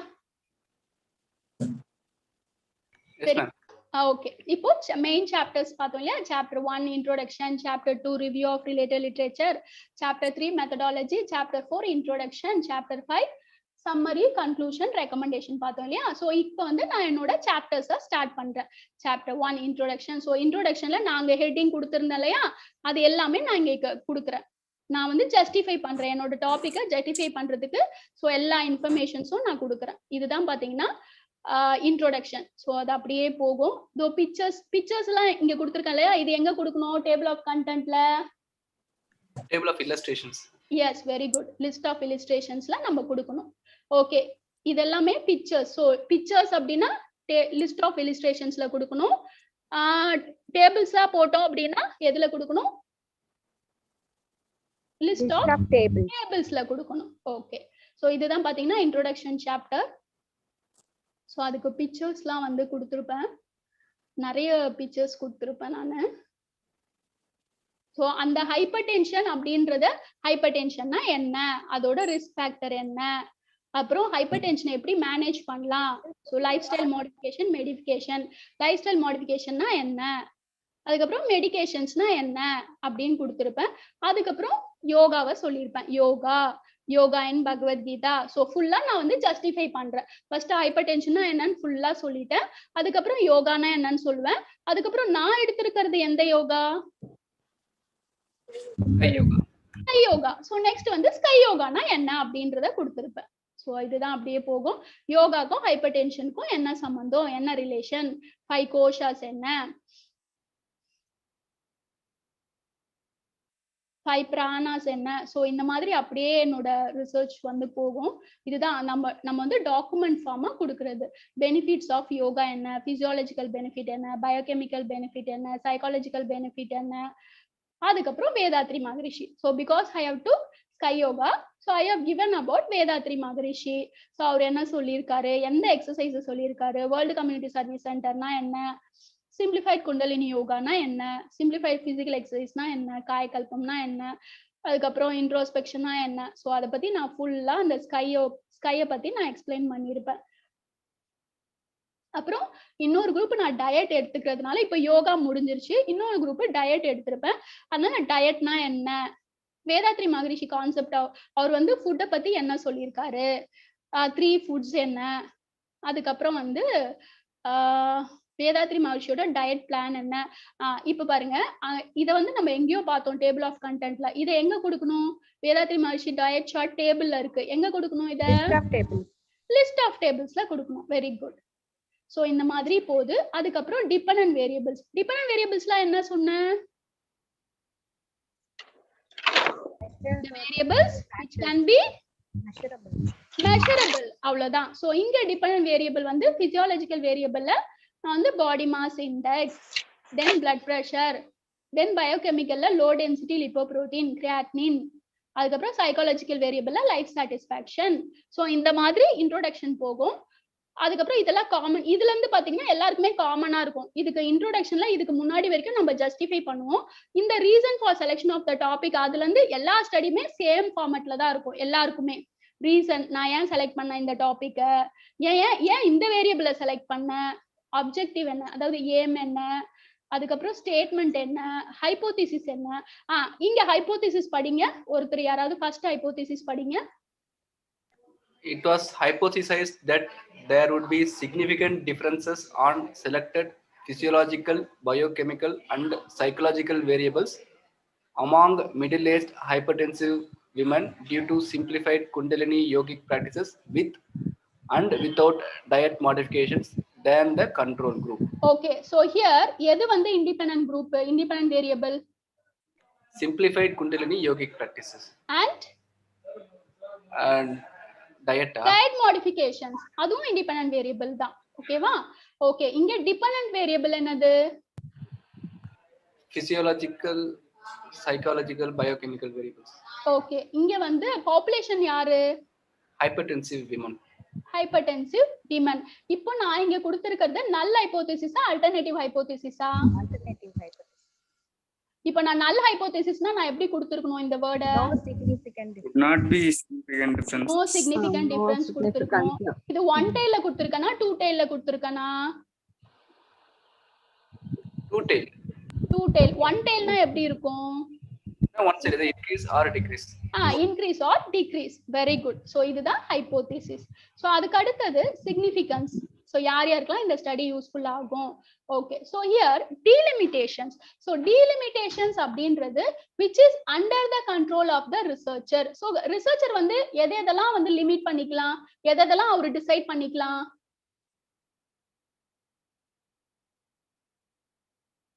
எதெல்லாம் அவர் டிசைட் பண்ணிக்கலாம்? அவரோட கையில என்னென்னலாம் இருக்கு, என்னெல்லாம் அவரோட decision? Numbers. Very good. Variable ma'am. Variable. Very good. Duration. Very good. Subject. எந்த subject? Subject. Very good. Time. Very good. Sample, data collection method. Samples. Okay. Place decide பண்ணிக்கலாமா? Place decide பண்ணிக்கலாம். அப்புறம் okay. Independent variable decide பண்ணிக்கலாமா? Yes ma'am. Okay. Yes, so இது எல்லாமே எதுல வரும்? லிமிட்டேஷன்ஸ்லயா, டீலிமிட்டேஷன்ஸ்லயா? Delimitations. So delimitations அப்படினா which is under the control of the researcher. So அதுதான் delimitations. அவர் எங்க எடுக்கணும், யார் எடுக்கணும், எத்தனை பேர் எடுக்கணும், எப்படி எடுக்கணும், எதை கொடுக்கணும், எந்த வேரியபிள் எடுக்கணும், என்ன ஏஜ் குரூப் எடுக்கணும், அப்படி எல்லாத்தையுமே அவர் டிசைட் பண்ணிக்கலாம். சோ அதுதான் அவரோட கண்ட்ரோல்ல இருக்கிறது. அததான் நம்ம delimitations சொல்லுவோம். இப்போ அவரோட கண்ட்ரோல்ல இல்லாததா நம்ம வந்து limitation. So it is under the beyond the researchers control. It is under the control அப்படின்னா டீலிமிட்டேஷன்ஸ். பியாண்ட் த கண்ட்ரோல் அவரால் ஒன்றும் பண்ண முடியாது. அது வந்து லிமிட்டேஷன்ஸ். டீலிமிட்டேஷன்ஸ் அப்படின்னா under the control of the researcher. Beyond the control of the researcher அப்படின்னா limitations. So limitations போது என்னென்னலாம் வரும் கெஸ் பண்ணுங்க. அந்த டிபெண்டன்ட் வேரியபிள்ஸ் எல்லாமே is not in the limit of the scholar. It can be any results, positive, negative, no difference. Results. Okay, then types of sampling. சரி, okay. அப்புறம் cooperation from the sample. நம்ம என்ன sample choose பண்றோமோ அவங்க எப்படி cooperate பண்றாங்க, அந்த results உடைய okay, cooperation from the sample. Okay, then okay, இப்போ நீங்க யோகாவும் டயட்டும் கொடுக்குறீங்க, உங்களுக்கு தெரியாம வாக்கிங் போறாங்க, அது லிமிட்டேஷன்ஸா இல்லையா? அது மத்த எக்ஸசைஸையும் அவங்க வந்து ஃபாலோ பண்றாங்க, அப்போ அது ஸ்டடி அஃபெக்ட் பண்ணும் இல்லையா? அஃபெக்ட் பண்ணுமா பண்ணாதா? ஓகே. சோ இப்போ வந்து நான் ஹைப்பர் டென்ஷன் எடுத்திருக்கேன். ஹைப்பர் டென்ஷன் இருக்கவங்க மெடிசன் எடுத்துப்பாங்களா, எடுத்துக்க மாட்டாங்களா? எடுப்பாங்க. நான் எடுக்க கூடாதுன்னு சொல்ல முடியுமா? முடியாது. அப்ப அது டீலிமிட்டேஷன்ஸா லிமிட்டேஷன்ஸா? லிமிட்டேஷன்ஸ். ஓகே. இப்போ நான் பிராக்டிஸ் கொடுக்குறேன், அந்த டைம் பாத்தீங்கன்னா கிளைமேட்டிக் கண்டிஷன்ஸ் நல்லா இல்ல, அவங்களால வர முடியல, அப்ப அது டீலிமிட்டேஷன்ஸா லிமிட்டேஷன்ஸா? லிமிட்டேஷன்ஸ். நான் சொல்ல முடியுமா மழை வராத, வெயில் அடிக்காதன்னு சொல்ல முடியுமா? சொல்ல முடியாது. So it is beyond the, yes, it is not in our control. So limitations அப்படின்னும் போது medical treatment of the subjects, environmental factors, climatic conditions, socio-economic status. So இதெல்லாமே நம்ம எடுத்துக்க மாட்டோம் அப்படின்றத முன்னாடியே சேஃபா சொல்லிடணும். Okay, certain factors like lifestyle, body structure, personal habits and motivational factors இதெல்லாமே நான் கன்சிடர் பண்ணிக்கல. Next, diet chart was given to the subjects. அவங்க எடுத்துக்கிறாங்களா இல்லையான்னு நான் பர்சனலா வெரிஃபை பண்ணல அப்படின்றத நம்ம முன்னாடியே சேஃபா சொல்லிட்டோம் அப்படின்னா ஏதாவது கொஸ்டின் கேட்டாங்கன்னா so I have given in the limitations அப்படின்னு சொல்லி எஸ்கேப் ஆயிரணும். ஓகேவா? சோ இதெல்லாமே வந்து நம்மளோட ஸ்டடியை அஃபெக்ட் பண்ணும், அதனால நம்ம டாக்குமெண்ட்ல கரெக்டா நம்ம கொடுத்துடணும் நம்மளோட டீலிமிட்டேஷன்ஸ் என்ன, எதெல்லாம் ரிசர்ச்சரோட கண்ட்ரோல்ல இருக்கு, லிமிட்டேஷன்ஸ் என்ன. சோ இதுதான் ஒரு ரிசர்ச்சரோட கெப்பாசிட்டின்னு சொல்லுவாங்க. அவங்களுக்கு என்ன முடியுமோ, அவங்களால என்ன ரிசர்ச் பண்ண முடியுமோ, யாருக்கு ரிசர்ச் பண்ண முடியுமோ அதுதான் அவங்களால பண்ண முடியும். பியாண்ட் தட் அவங்களால ஒண்ணுமே பண்ண முடியாது. So next வந்து meaning and definition of the terms, அதாவது operational terms அப்படின்னு சொல்லுவாங்க. So meaning and definition of the terms வேற ஒண்ணும் இல்ல, we should define about our independent variable and dependent variable. So what is my independent variable? what is my independent variable? In the thesis slide is a yogic simplified It is yogic practices and diet. So அந்த யோகானா என்ன, simplified kundalini யோகானா என்ன, அதுக்கப்புறம் டயட்னா என்ன அப்படின்றத ஒரு 4 line அவ்வளவுதான். என்னோட dependent variable என்ன?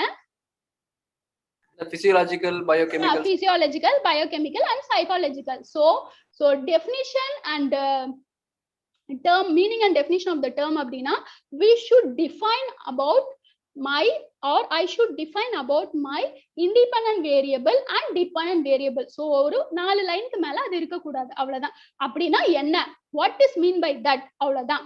அதோட டெஃபினிஷனையும் மீனிங்கையும் கொடுக்கணும். இண்டிபெண்டன்ட் வேரியபிளையும் டிபெண்டன்ட் வேரியபிளையும் நம்ம டிஃபைன் பண்ணோம். சோ இதோட ஃபர்ஸ்ட் சாப்டர் முடியும். சோ இதுதான் பாத்தீங்கன்னா justification. Okay, so the next is chapter 2. என்னது? review of related literature. அப்படினா என்னது? summary of findings, research previous findings, summary of previous research findings. previous ன்றது ரொம்ப main. summary of previous research finding. so hypertension பத்தி இதுக்கு முன்னாடிலாம் யார் யார் என்னென்ன பண்ணிருக்காங்க அப்படின்றத நான் இங்க கொடுக்கணும். so இதுல பாத்தீங்கன்னா அத ஃபர்ஸ்ட் ஹெட்டிங்கா நம்ம பிரிச்சுக்கிறோம். studies on yoga, studies on hypertension, studies on diet, studies on dependent variables of yoga, summary of related literature. so இதுல பாத்தீங்கன்னா இதுதான் studies on yoga. so இந்த ரிவ்யூஸ்ல பொறுத்த வரைக்கும் லேட்டஸ்ட்ல இருந்து ஓல்டு. இப்போ 2017 நான் பண்ணேன் இல்லையா, so 2017, 2016, 2015 அந்த மாதிரி இருக்கணும். லேட்டஸ்ட்ல இருந்து ஓல்டு. இப்போ 2017, 2016, அதாவது டிசெண்டிங் ஆர்டர்ல இருக்கணும். சோ என்னோட ஸ்டடிக்கு ரிலேட்டடா என்னென்ன ரிவ்யூஸ் இருக்கோ எல்லாமே நம்ம இங்க கொடுக்கணும். சோ இங்க ஒரு இதை நோட் பண்ணிக்கோங்க. இப்போ ஃபர்ஸ்ட் இங்க என்ன இருக்கு, ஃபர்ஸ்ட் இதுல பேரு, இத படிங்க யாராவது. author படிங்க. tell us yes et al 2017. tell us yes et al 2017 இருக்கு பாத்தீங்களா. சோ et al அப்படின்றது இங்க நிறைய ஆத்தர்ஸ் இருக்காங்கன்னு அர்த்தம், நிறைய பேர் இருக்காங்கன்னு அர்த்தம். இந்த tell us et al நிறைய பேர் இருக்காங்க இல்லையா, இந்த நிறைய பேர் தான் எங்க நம்ம கொடுக்கணும் அப்படின்னா ரெஃபரன்ஸ்ல, ஜர்னல்ஸ்ல நிறைய பேர் கொடுக்கணும். one second.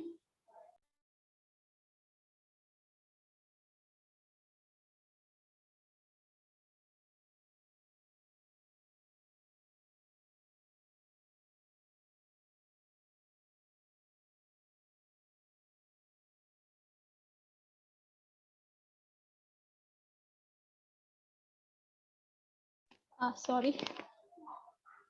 ஓகே, இந்த tell us yes et al இருக்கு இல்லையா, இந்த et al வந்து நம்ம எங்க எக்ஸ்பிளைன் பண்ணனும்னு சொன்ன ரெஃபரன்சஸ்ல ஆத்தர்ஸ் லிஸ்ட் எல்லாமே எல்லாரும் ஆத்தர்ஸ் ஜர்னல்ஸ்ல எக்ஸ்பிளைன் பண்ணனும். ஜர்னல்ல எக்ஸ்பிளைன் பண்ணனும். ஓகேவா. சோ இதுதான் பாத்தீங்கன்னா ஸ்டடீஸ். சோ ஃபுல்லா என்னோட ரிசர்ச்சுக்கு என்னென்ன தேவையோ அந்த ரிவ்யூஸ் எல்லாத்தையும் நான் கொடுத்திருப்பேன். இது எல்லாமே ரிவ்யூஸ். செகண்ட் சாப்டர் ஃபுல்லாவே ரிவ்யூஸா தான் இருக்கும். நெக்ஸ்ட் வந்து தேர்ட் சாப்டர் என்ன சொன்னேன், methodology. Okay, third chapter methodology. So அத நீங்க தான் சொல்ல போறீங்க. மெத்தடாலஜி யாரா ஒருத்தர், ஏன்னா அதை பத்தி டீடைலா நான் சொல்லிட்டேன்.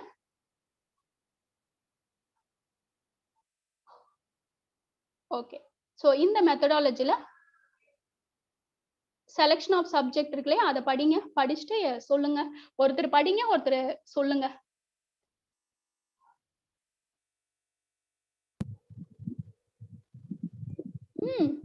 The purpose of the study was to determine the effect of simplified Kundalini Yoga with and without diet modifications on selected risk factors among middle-aged hypertensive. Continue. Middle-aged hypertensive women. To achieve the purpose of the study, 90% came forward, and initially 60 people were screened for the study. After that, by using Lott's method 45 middle-aged hypertensive women have been selected at randomly subjects from Chennai.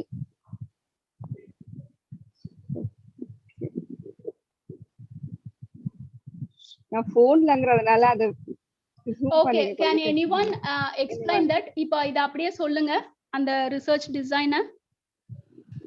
சில independent variable தெரியும் நமக்கு, simplified kundalini yoga அப்புறம் diet. So இதில் வந்து நம்ம population வந்து 90% population, அதில் sample 60 எடுத்துக்கிட்டோம். 60லேருந்து ஃபைனலாக 45 தான் வந்து subject for the study. So அதில் ஏஜ் குரூப் வந்து 35 to 45 years. The selected subjects were divided into 3 equal groups of 15 subjects each. So ada 3 group பிரிச்சுக்கிட்டு, such as experimental group 1 simplified kundalini yoga with diet modification, experimental group 2 simplified kundalini yoga without diet modification, and control group no practice of 15 subjects each. So 3 group பிரிச்சுக்கிட்டு ஒரு குரூப்ல. Okay fine. So இதுல population என்னது? Population 90%. Sample என்னது? 60 people. Subject என்னது?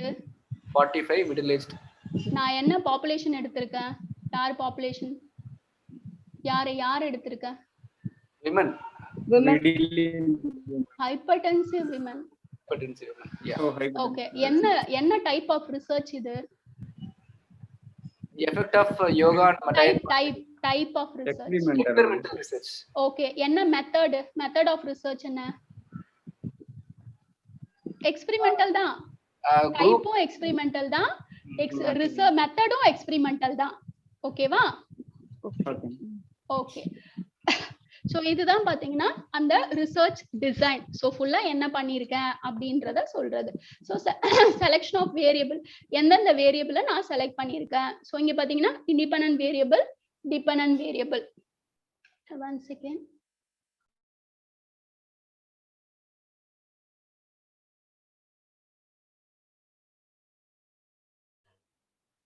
என்னோட variable என்ன?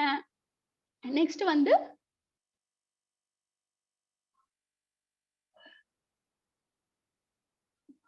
So என்னென்ன simplified kundalini யோகால கொடுக்க போறேன். Next dependent variable, physiological variable என்ன, பயோகெமிக்கல் வேரியபிள் என்ன, சைக்காலஜிக்கல் வேரியபிள் என்ன. சோ நான் சொன்னேன் இல்லையா எக்ஸ்பெரிமெண்டல் டிசைன். ஸோ அங்க பார்த்தோம் இல்லையா, அதை தான் நான் இங்க அப்படியே சொல்றேன். ஸோ இதுல பாத்தீங்கன்னா எப்படி நான் மெஷர் பண்றேன். ஸோ எதை வச்சு நான் மெஷர் பண்ணியிருக்கேன்? Body weight, blood pressure, low density lipoprotein, creatinine and life satisfaction. Okay, எத்தனை பீரியட் கொடுத்திருக்கேன்? டியூரேஷன் ஆஃப் த இது என்னது? 8 training 8 weeks. Very good. So என்னோட ஸ்டடியை பத்தி ஃபுல்லா இங்க தான் வந்து ஸ்டார்ட் ஆகுது.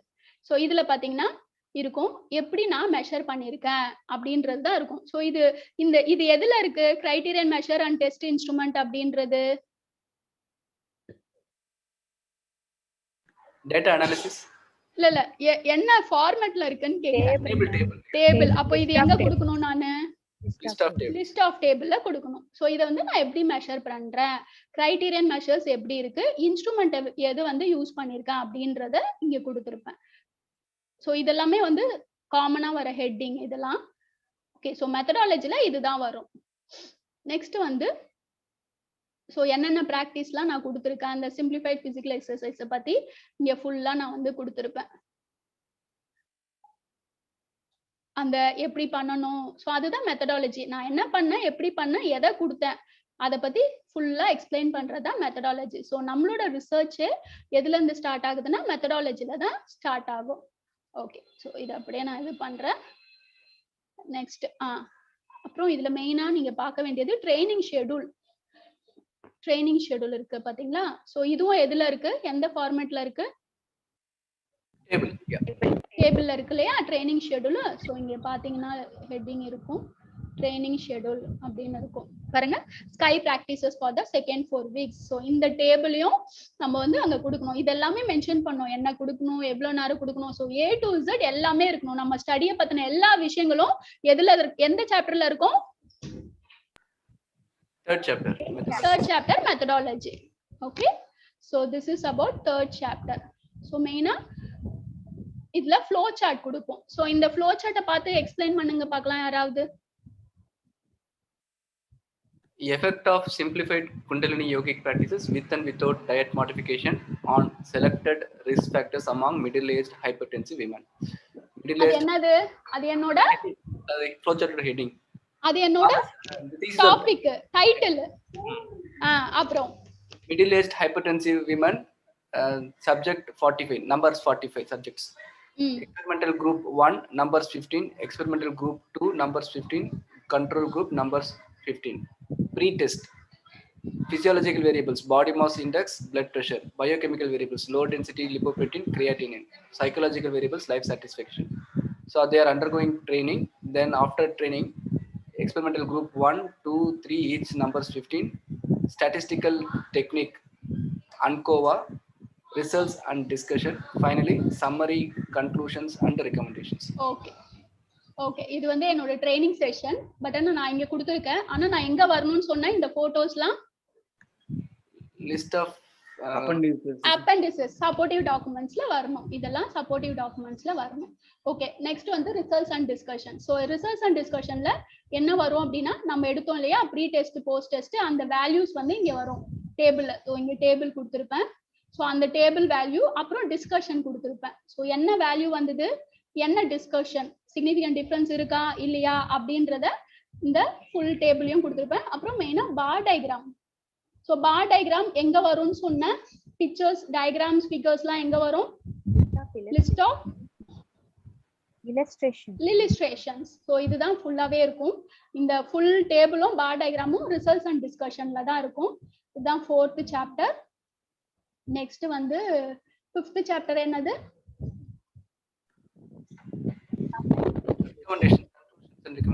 Result summary, summary, conclusions and recommendations. இப்போ பாருங்க, இப்போ இதெல்லாம் டேபிள் முடிஞ்சிருச்சு. சோ இதுல பாருங்க, இதுதான் மெயினா தெரிஞ்சுக்கணும், டிஸ்கஷன் ஆன் ஹைபோதீசிஸ். சோ நான் ஹைபோதீசிஸை ஃபார்முலேட் பண்ண அப்புறம் நான் என்ன பண்ணணும்னு சொன்னேன், ஹைபோதீசிஸை என்ன பண்ணணும், ஹைபோதீசிஸை என்ன பண்ணணும், டெஸ்ட் பண்ணனும். ஹைபோதீசிஸை டெஸ்ட் பண்ணனும். சோ இங்க வந்து என்னோட ஹைபோதீசிஸ் நான் என்ன கொடுத்திருக்கேன், சிக்னிஃபிகன்ட் டிஃபரன்ஸ் வந்து இருக்கு அப்படின்னு நான் சொல்லி கொடுத்திருக்கேன். சோ இங்க வந்து அதை நான் சொல்லணும் இல்லையா, இன்டர்பிரேட் பண்ணணும் இல்லையா. சோ இங்க கொடுத்திருப்பேன், the results proved that there was a significant difference due to 8 weeks of sky practices with diet modification and sky practices without diet modification than the control group on physiological variables like BMI decreased, systolic the blood pressure stabilized, biochemical variables like low density lipoprotein, then psychological variable. So thus the hypothesis was accepted or rejected? Accepted. Thus the hypothesis was accepted. எந்த hypothesis accepted, null hypothesis ஆ alternative hypothesis ஆ, alternate hypothesis. So நான் significant difference இருக்கும் அப்படின்றத நான் முன்னாடி சொன்னேன். இப்போ அது வந்து ப்ரூஃப் பண்ணிட்டேன். இப்போ ஹைபோதீசிஸ் வந்து அக்செப்ட் ஆயிருச்சு. அப்ப என்ன அர்த்தம், ஹைபோதீசிஸ் அக்செப்ட் ஆயிருச்சு அப்படின்னா என்ன அர்த்தம், யோகா கொடுத்ததுனால significant difference இருக்குன்னு அர்த்தம், அவ்வளவுதான். சோ இப்போ நான் வந்து கன்க்ளூஷன்ல கொடுக்கணும், காமன் லாங்குவேஜ்ல கொடுக்கணும், எல்லாருக்கும் புரியுற மாதிரி நான் கன்க்ளூஷன்ல கொடுக்கணும். பாருங்க, it was concluded that simplified Kundalini yogic practices with diet modification and simplified Kundalini yogic practices without diet modification decreased BMI, stabilized systolic and diastolic pressure, decreased low density lipoprotein and creatinine, and improved life satisfaction than the control group among middle aged hypertensive women. அவ்வளவுதான். அது என்ன ஆச்சு அப்படின்றத கன்க்ளூஷன்ல கொடுக்கணும். So ரெக்கமெண்டேஷன்ல இதை வந்து நான் recommend பண்றேன், இது யார் யாருக்கெல்லாம் நம்ம வந்து கொடுக்கலாம் அப்படின்றத ரெக்கமெண்ட் பண்றேன். நெக்ஸ்ட் வந்து இந்த சஜஷன்ஸ் ஃபார் ஃபியூச்சர் ரிசர்ச் இருக்கு இல்லையா, சோ இதுதான் ரிசர்ச் கேப். சோ இதை வந்து நான் என்ன சொல்லியிருப்பேன், ஆன் டிஃப்ரெண்ட் பிசியாலஜிக்கல் வேரியபிள்ல பண்ணலாம், ஆன் டிஃப்ரெண்ட் பயோகெமிக்கல் வேரியபிள்ல பண்ணலாம், ஆன் டிஃப்ரெண்ட் சைக்காலஜிக்கல் வேரியபிள்ல பண்ணலாம் அப்படின்றத இங்க வந்து நான் கொடுத்திருப்பேன். Next books, bibliography. அதாவது பிப்ளியோகிராஃபி எதுல வரும், appendices இல்ல எதுல வரும், எந்த ஹெட்டிங்ல வரும், back materials. Very good, back materials. So ரெண்டு வரும் பேக் மெட்டீரியல்ஸ்ல, என்னென்ன, bibliography and appendices. பிப்ளியோகிராஃபில என்னென்ன வரும், journals, books, books லைனா சொல்லணும் books, journals, journals, unpublished thesis dissertations, websites. So இப்போ first books இருக்கு இல்லையா, சோ அந்த புக்ஸ போட்டிருக்கேன். சோ அதுவும் வந்து இப்படிதான் போடணும்னு இருக்கு. ஆத்தர் நேம், இயர், புக் பேரு, அப்புறம் எங்க பப்ளிஷ், பிளேஸ் ஆஃப் பப்ளிகேஷன் என்ன, எங்க பப்ளிஷ் ஆயிருக்கு அப்படின்றத நம்ம போடணும். Next Journal. சோ ஜேர்னலுக்கும் இப்படிதான் போடணும். சொல்லுங்க. எனக்கு ஒரு டவுட் மேம். சொல்லுங்க. இப்ப இந்த ரிசர்ச் கப் சஜஷன் நீங்க கொடுத்திருக்கீங்கல்ல மேம், அது வந்து மஸ்டா இல்ல வந்துட்டு அது ஆப்ஷன்? இல்ல கொடுக்கணும், அது கொடுக்கணும். சரி, கொடுத்தாதானே தெரியும் மத்தவங்களுக்கு வந்து ஃபர்தரா ரிசர்ச் படிக்கவங்க அவங்க போயிட்டு சஜஷன்ல போய் பாப்பாங்க இல்லையா. இல்ல மேம், இப்ப ஆர்டிகல் வந்துட்டு நம்ம ரிசர்ச் பண்ணி, அது ஆர்டிகல், இது டெசர்டேஷன். ஓகே. ஆர்டிகல்லாம் அந்த மாதிரி ஒரு லைன்லாம் வந்துரும். சில பேர் கொடுப்பாங்க, சில பேர் கொடுக்க மாட்டாங்க. பட் தீசிஸ்ல நம்ம கொடுக்கணும், டாக்குமெண்ட்ல கொடுக்கணும். Okay okay. நெக்ஸ்ட் வந்து ஜேர்னல்ஸ். சோ ஜேர்னல் பாத்தீங்கன்னா இப்படிதான் ஃபார்மேட் இருக்கணும் அப்படின்றது இருக்கு. சோ இதுல பாருங்க, ஃபர்ஸ்ட் என்ன இருக்கு, author, year, title, journal name, volume, page number, volume, issue, page number. So இதுதான் வந்து பாத்தீங்கன்னா APA அப்படின்னு சொல்லுவாங்க, அமெரிக்கன் சைக்காலஜிக்கல் அசோசியேஷன். சோ நம்ம ஃபாலோ பண்றது எல்லாமே இதுதான், APA தான், அமெரிக்கன் சைக்காலஜிக்கல் அசோசியேஷன். அதாவது உங்களோடதுல வரும் ஸ்டைல் ஆஃப் ரெஃபரன்சிங் ஸ்டைலு அப்படின்னு ஒரு டாபிக் வந்திருக்கும் உங்களோட ரிசர்ச் ஆப்டிடியூட்ல. ஸோ இதுதான் APA, American psychological association. So இதுல நிறைய இருக்கு, நிறைய ஃபார்மேட் இருக்கு. நம்ம யூஸ் பண்றது, ஸ்டாண்டர்டா யூஸ் பண்றது APA தான். APA ஃபார்மேட் இப்படிதான் இருக்கும். சில ஜேர்னல் வந்து எங்களுக்கு இது வேண்டாம், இப்படிதான் வேணும், அப்படிதான் வேணும், அவங்கவுங்க தனித்தனியா ஒரு ஃபார்மேட்டை வந்து கொடுத்துருப்பாங்க. சரியா? ஸோ இதெல்லாமே நீங்க ஆர்டிகல் படிச்சாதான் உங்களுக்கு தெரியும். ஸோ இது ஃபுல்லா ஜேர்னல்ஸ் தான். And last is websites. Next is appendices. So அப்பெண்டிசஸ்ல என்ன வரும்னு சொன்னேன்,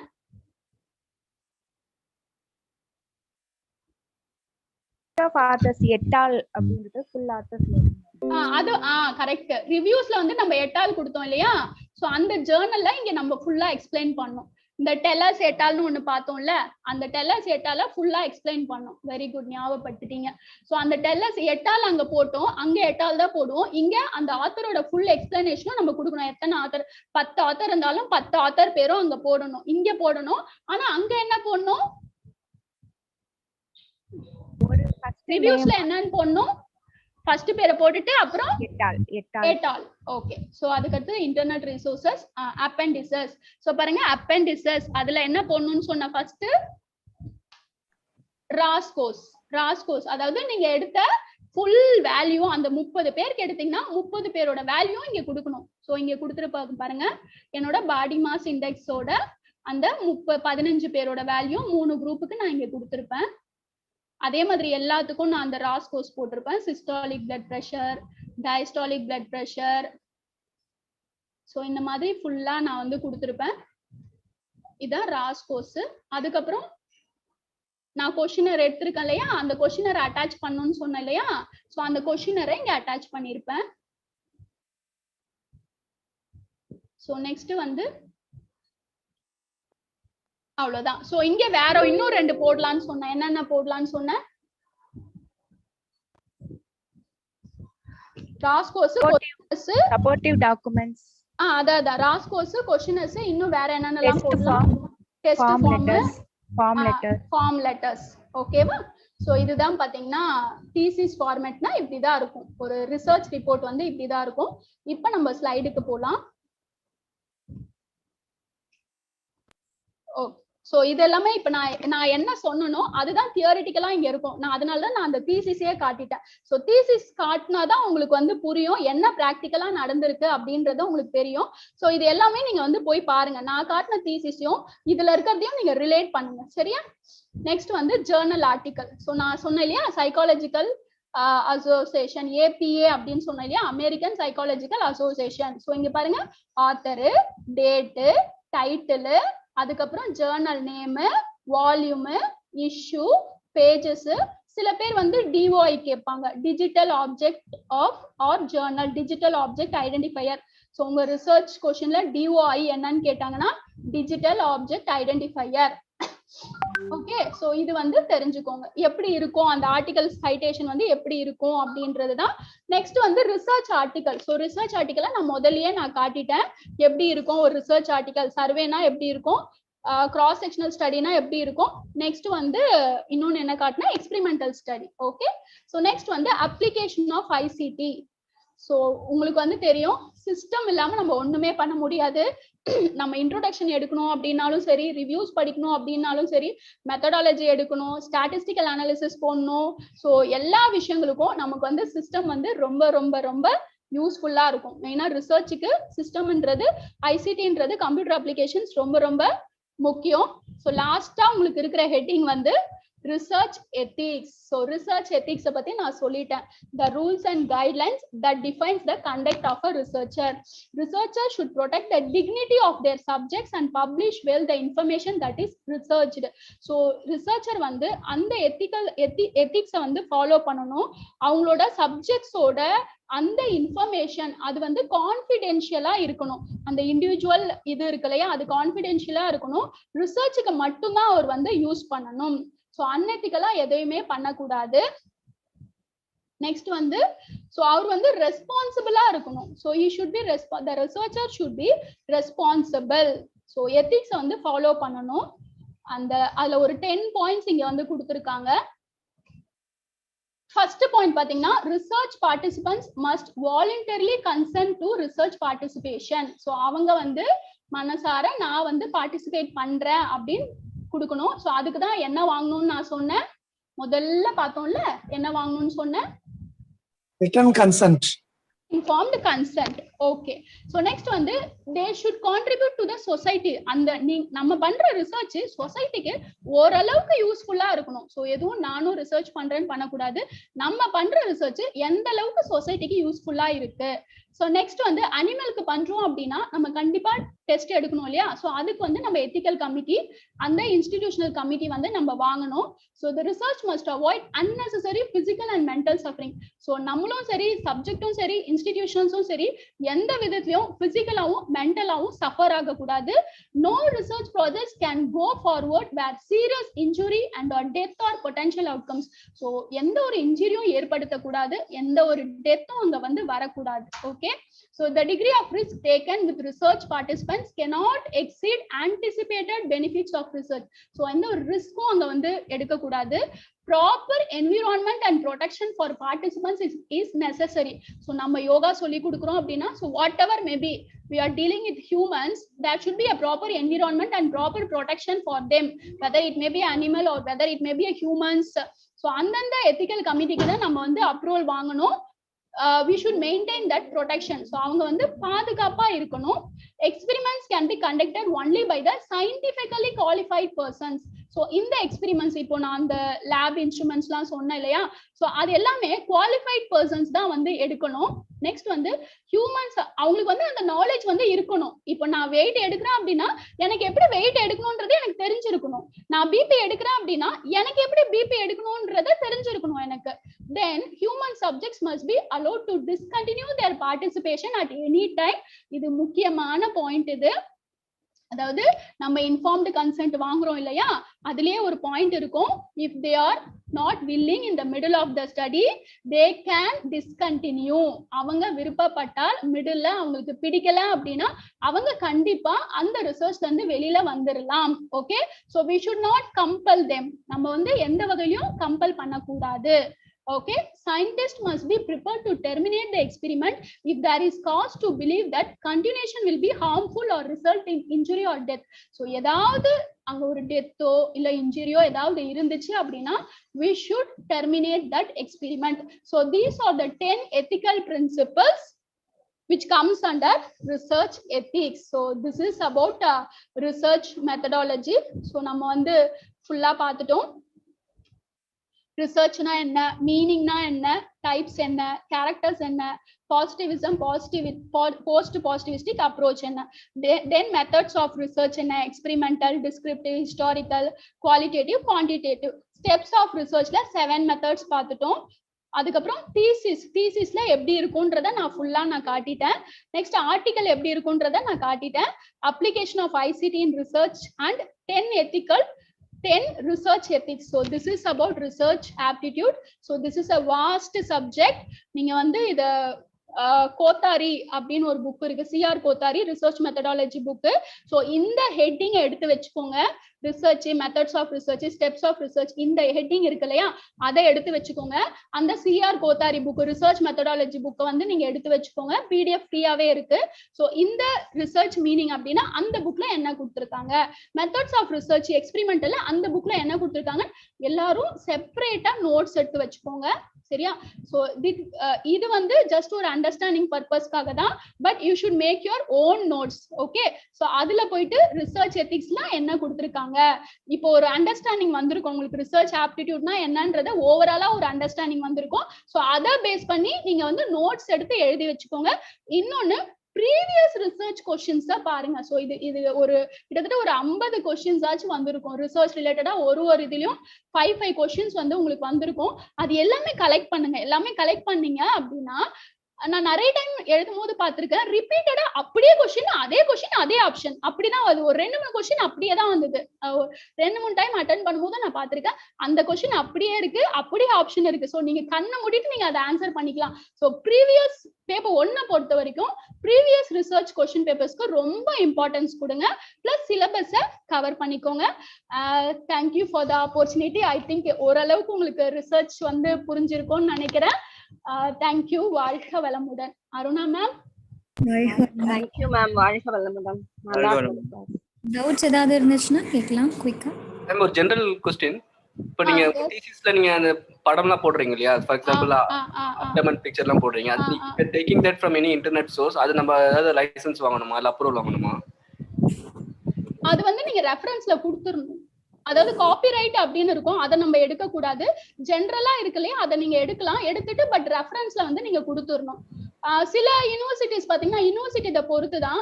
சில யூனிவர்சிட்டி எல்லாம் பிக்சர்ஸ் வேண்டாம் அப்படின்னு சொல்றாங்க, சில யூனிவர்சிட்டி பிக்சர்ஸ் போடலாம்னு சொல்றாங்க.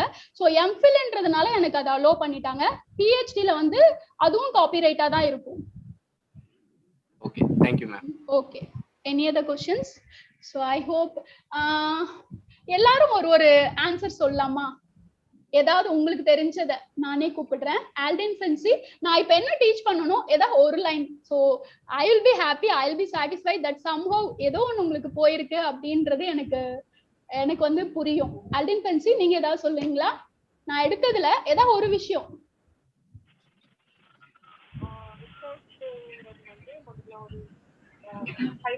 அதாவது நமக்கு எந்த டாபிக் வேணுமோ அது நம்ம எடுத்து அந்த ரிசர்ச் பிளான் பண்ணி டேட்டா கலெக்ட் பண்ணிட்டு நம்ம வந்து எக்ஸ்பெரிமெண்ட் பண்ணி அதை கன்க்ளூஷன் கொடுத்து முடிச்சோம். Okay okay. Kamakshi.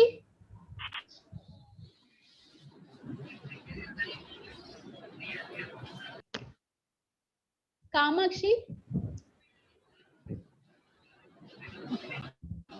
Hello ma'am. வாழ்க வளமுடன். சொல்லுங்க. What I do just tell whatever, ஏதாவது என்ன புரிஞ்சிருக்கு அப்படின்னு சொல்லுங்க. Okay fine. பேரு கூப்பிட்டா சொல்ல. சரி, நீங்களா வாங்க, வாலண்டரியா வாங்க. யாராவது வாங்க, ஒரு 3 மெம்பர்ஸ் வாலண்டரியா வாங்க, வந்து சொல்லுங்க நான் என்ன டீச் பண்ணணும், அதை பத்தி உங்களுக்கு என்ன அண்டர்ஸ்டாண்டிங் ஆச்சுன்னு சொல்லுங்க.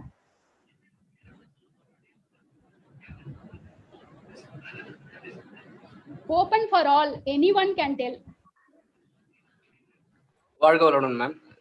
ஸோ ரிசர்ச் ஆப்டிடியூட் பார்த்தோம். இன்னைக்கு ரிசர்ச் மெத்தடாலஜி, டைப்ஸ், ரிசர்ச் அதில் என்னென்ன கேரக்டரிஸ்டிக்ஸ் இருக்குது அப்படின்னு பார்த்தோம். அதில் வந்து நம்ம சாம்பிளுக்கு ஆர்டிக்கல் எடுத்துக்கிட்டோம், தீசிஸ் எடுத்துக்கிட்டோம். ஸோ ஆர்டிக்கலில் என்னென்ன செக்ஷன்ஸ் இருக்கும், இன்ட்ரோடக்ஷன், மெயின் கண்டென்ட், கன்க்ளூஷன், அதெல்லாம் பார்த்தோம். அப்போ என்னென்ன இருக்கணும், ஒரு தீசிஸ்னால் என்னென்ன இருக்கணும், front topics, main chapter, back topics அப்படின்ற மாதிரி பார்த்தோம். அது ஒரு இருக்கும் அப்படின்னு. ஓகே, थैंक यू ஸ்ரீஹரி, நிறைய சொல்றீங்க. Very good, I am happy. Any other person, வேற யாராவது ஒருத்தர் சொல்லுங்க. ஒரு ரிசர்ச்சுக்கு வந்து ஒரு 7 ஸ்டெப்ஸ் தேவைப்படுது. ரிசர்ச்சோட ப்ராப்ளம் சூஸ் பண்ணோம். அப்புறம் வந்து ரிவ்யூ லிட்ரேச்சர் படிச்சு அதுல இருந்து ஹைபோதீசிஸ் ஃபார்முலேட் பண்ணோம்.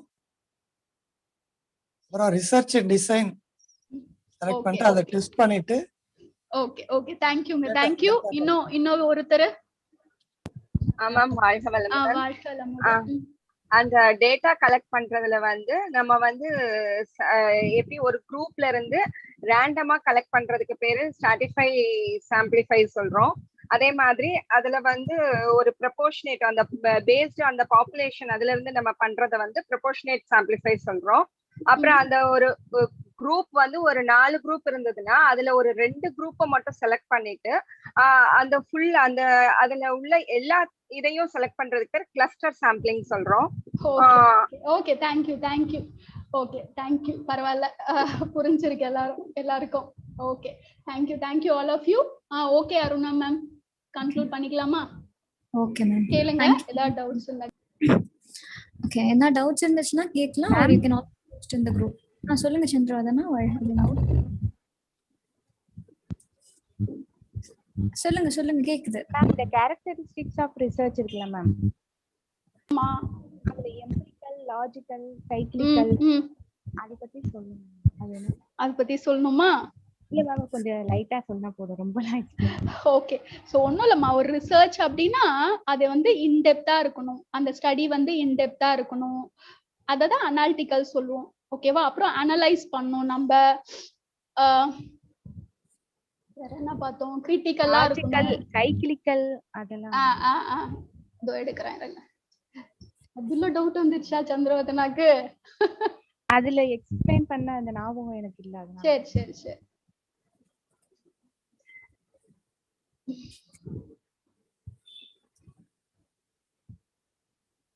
So ஒரு ரிசர்ச் அப்படின்னா first empirical. The research is based on direct experience or observation by the researcher. So நம்ம வந்து எந்த ஒரு விஷயத்தையும் டைரக்டா நம்ம பார்க்கணும். ஓகேவா? அந்த பார்த்து அப்சர்வ் பண்ணணும். இப்போ ப்ரீ டெஸ்ட் போஸ்ட் டெஸ்ட்லாம் இருக்கிறோம், இன்டர்வியூ எடுக்கிறோம், கொஸ்டினர் கொடுக்குறோம் அப்படின்னா எல்லாமே டைரக்டா பண்றோம் இல்லையா? ஸோ ரிசர்ச்னும் போது எல்லாமே டைரக்டா இருக்கணும், இந்த ரிசர்ச்சர் அப்சர்வ் பண்ணணும், அதுதான் எம்பிரிக்கல். லாஜிக்கல் அப்படின்னும் போது research is based on valid procedures and principle. So அது வந்து வேலிடா இருக்கணும். வேலிட் அப்படின்னா இப்போ பிபி மெஷர் பண்றேன் அப்படின்னா நான் வந்து பிளட் டெஸ்ட் எடுக்க முடியுமா? அதுக்கு என்ன எடுக்கணும்? நான் பிபி மெஷர் பண்றேன் அப்படின்னா நான் அந்த பிபி மெஷர்மெண்ட்டை பிளட் டெஸ்ட் கொடுத்து நான் எடுக்க முடியுமா? இந்த பிபி அந்த இன்ஸ்ட்ருமெண்ட்டை வச்சு தான் நான் எடுக்க முடியும். That is valid. ஓகேவா? அந்த வேலிடான இன்ஸ்ட்ருமெண்ட்டை தான் நம்ம எடுக்கணும். இன்னொரு எக்ஸாம்பிள்னா இப்போ பெரிய ஆபரேட்டிவ் ஆங்ஸைட்டின்னு ஒரு பேப்பர்ல பார்த்தோம், அதுக்கு நான் டிப்ரெஷன் கொஸ்டினரை கொடுக்க முடியுமா? ஆங்ஸைட்டி வேரியபிள் எடுத்திருக்கேன் அப்படின்னா அப்ப எந்த இத கொடுக்கணும், எந்த கொஸ்டினரை கொடுக்கணும்? ரிலேட்டடான கொஸ்டினர் தான் கொடுக்கணும், அதுதான் வேலிட். ஓகேவா? அது வேலிட் ப்ரொசீஜர். நெக்ஸ்ட் வந்து சைக்கிளிக்கல். சோ ஒரு ப்ராப்ளம் எடுத்தோம் அப்படின்னு சொன்னோம், சோ அதுக்கப்புறம் அது எண்ட்ஸ் வித் ப்ராப்ளம் தான். அங்க கண்டிப்பா ரிசர்ச் கேப் இருக்கும். எல்லாருமே ரிசர்ச் வந்து ஃபுல்ஃபில்லா பண்ண முடியாது. there may be a research gap in all the research articles, in all the research thesis. so it's an ongoing process. so research அப்படின்றது ongoing process. இதுதான் எம்பிரிக்கல் அப்படின்றோம். எம்பிரிக்கல் அப்படின்றது நான் நேரா பாக்குறேன். லாஜிக்கல் அப்படின்றது அதுக்கு என்ன இதுவோ வேலிடான இன்ஸ்ட்ருமெண்ட் தான் நான் யூஸ் பண்றேன். சைக்கிளிக்கல் அப்படின்னா ஒரு ப்ராப்ளம் இருந்து தான் ஸ்டார்ட் ஆகுது, திருப்பி அங்க ஒரு ப்ராப்ளம் முடிவுக்கு வருது, திருப்பி வந்து அங்க ப்ராப்ளம் வந்து வருது, எண்ட் ஆகுது. நெக்ஸ்ட் அனாலிட்டிக்கல் அப்படின்னா நான் டீப்பா போறேன், டேட்டாவை கேதர் பண்றேன். அது ஹிஸ்டாரிக்கலா இருக்கட்டும், டிஸ்கிரிப்டிவா இருக்கட்டும், எக்ஸ்பெரிமெண்டலா இருக்கட்டும், கேஸ் ஸ்டடியா இருக்கட்டும். ஓகே? சோ எதுவா இருந்தாலும் நான் இன்டெப்தா போறேன், உள்ள ஆழ்ந்து ரிசர்ச்சுக்குள்ள போறேன். Then critical. So research exhibits careful and precise judgment. So as it is இது நல்லா இருக்கும், இது நல்லா இருக்காது நான் முன்னாடியே நான் எதுவும் சொல்ல முடியாது. சோ ஹைபோதிசிஸ் வச்சுதான் நான் சொல்ல முடியும் இல்லையா? ஜெனரலா நான் எதுவும் சொல்ல முடியாது, அதுக்குன்னு ஒரு ப்ரொசீஜர் இருக்கு. சோ இதை வந்து நம்ம கேர்ஃபுல்லா பண்ணணும், கேர்ஃபுல்லான ஜட்ஜ்மெண்ட்டை வந்து நம்ம கொடுக்கணும் அப்படின்னு சொல்றாங்க. இதுதான் empirical, logical, cyclical, analytical, critical. புரிஞ்சுதா? Okay ma'am, thank you. Okay thank you. வாழ்க வளமுடன். வாழ்க வளமுடன் மேம். சொல்லுங்க. ரொம்ப எக்ஸலென்ட்டா இருந்தது. உங்களுடைய ஓன் தீசிஸ் வச்சு எக்ஸ்பிளைன் பண்ணுங்க. It was very nice. Thank you and very easy to So it understand. should be practical. No, சும்மா just படிச்சிட்டு போறதுக்கு நான் ரிலேட் பண்ணி சொன்னாதானே உங்களுக்கு புரியும். சோ உங்களுக்கு இப்ப எடுத்து நீங்க அந்த பிபிடியை பாத்தீங்கன்னா ஓ இது காட்டுனாங்க அது காட்டுனாங்கன்னு ஓரளவுக்கு உங்க மைண்ட்ல வரும் இல்லையா? ரொம்ப யூஸ்ஃபுல்லா இருக்கு. Thank you. Thank you. இப்ப ரிசர்ச் எதுவும் ஆர்டிகல் ரிசர்ச் எதுவும் பண்ணனும்னா இதே ஃபாலோ பண்ணிக்கலாம்ல மேம்? கண்டிப்பா இதுதான் ஃபார்மட். கண்டிப்பா ஃபாலோ பண்ணிக்கலாம். Thank you ma'am. ரிசர்ச் ஆர்டிகலும் சரி ரிசர்ச் தீசிஸ் சோ உங்களை நான் ஹையர் எஜுகேஷனுக்கே நான் கொண்டு போயிட்டேன். கண்டிப்பா ஃபாலோ பண்ணலாம். சரியா? So you should read the research article. Okay okay fine. நீங்க காட்டுன அந்த ரெஃபரன்சஸ்ல இன்டர்நெட் ஜர்னல்ஸ் அதெல்லாம் அந்த லிங்க் அண்ட் உங்க தீசிஸ் ஷேர் பண்ண முடியுமா ma'am if you don't mind? Thesis share பண்ணுமா? ஓகே தீசிஸ் வந்து எங்க இருக்கும்னு நான் சொல்றேன். சரியா? இப்ப பாத்தீங்கன்னா நோட் பண்ணி வச்சுக்கோங்க. ஷோத்கங்கா www.shodhganga.com அப்படின்னு ஒரு வெப்சைட் இருக்கு. அந்த ஷோத்கங்கால ஆரம்பத்துல இருந்து இப்ப வரைக்கும் PhD ஸ்காலர்ஸ் பண்ண எல்லா தீசிஸுமே அந்த வெப்சைட்ல போய் இருக்கும். அதாவது இந்தியால இருக்கிற எல்லா யூனிவர்சிட்டி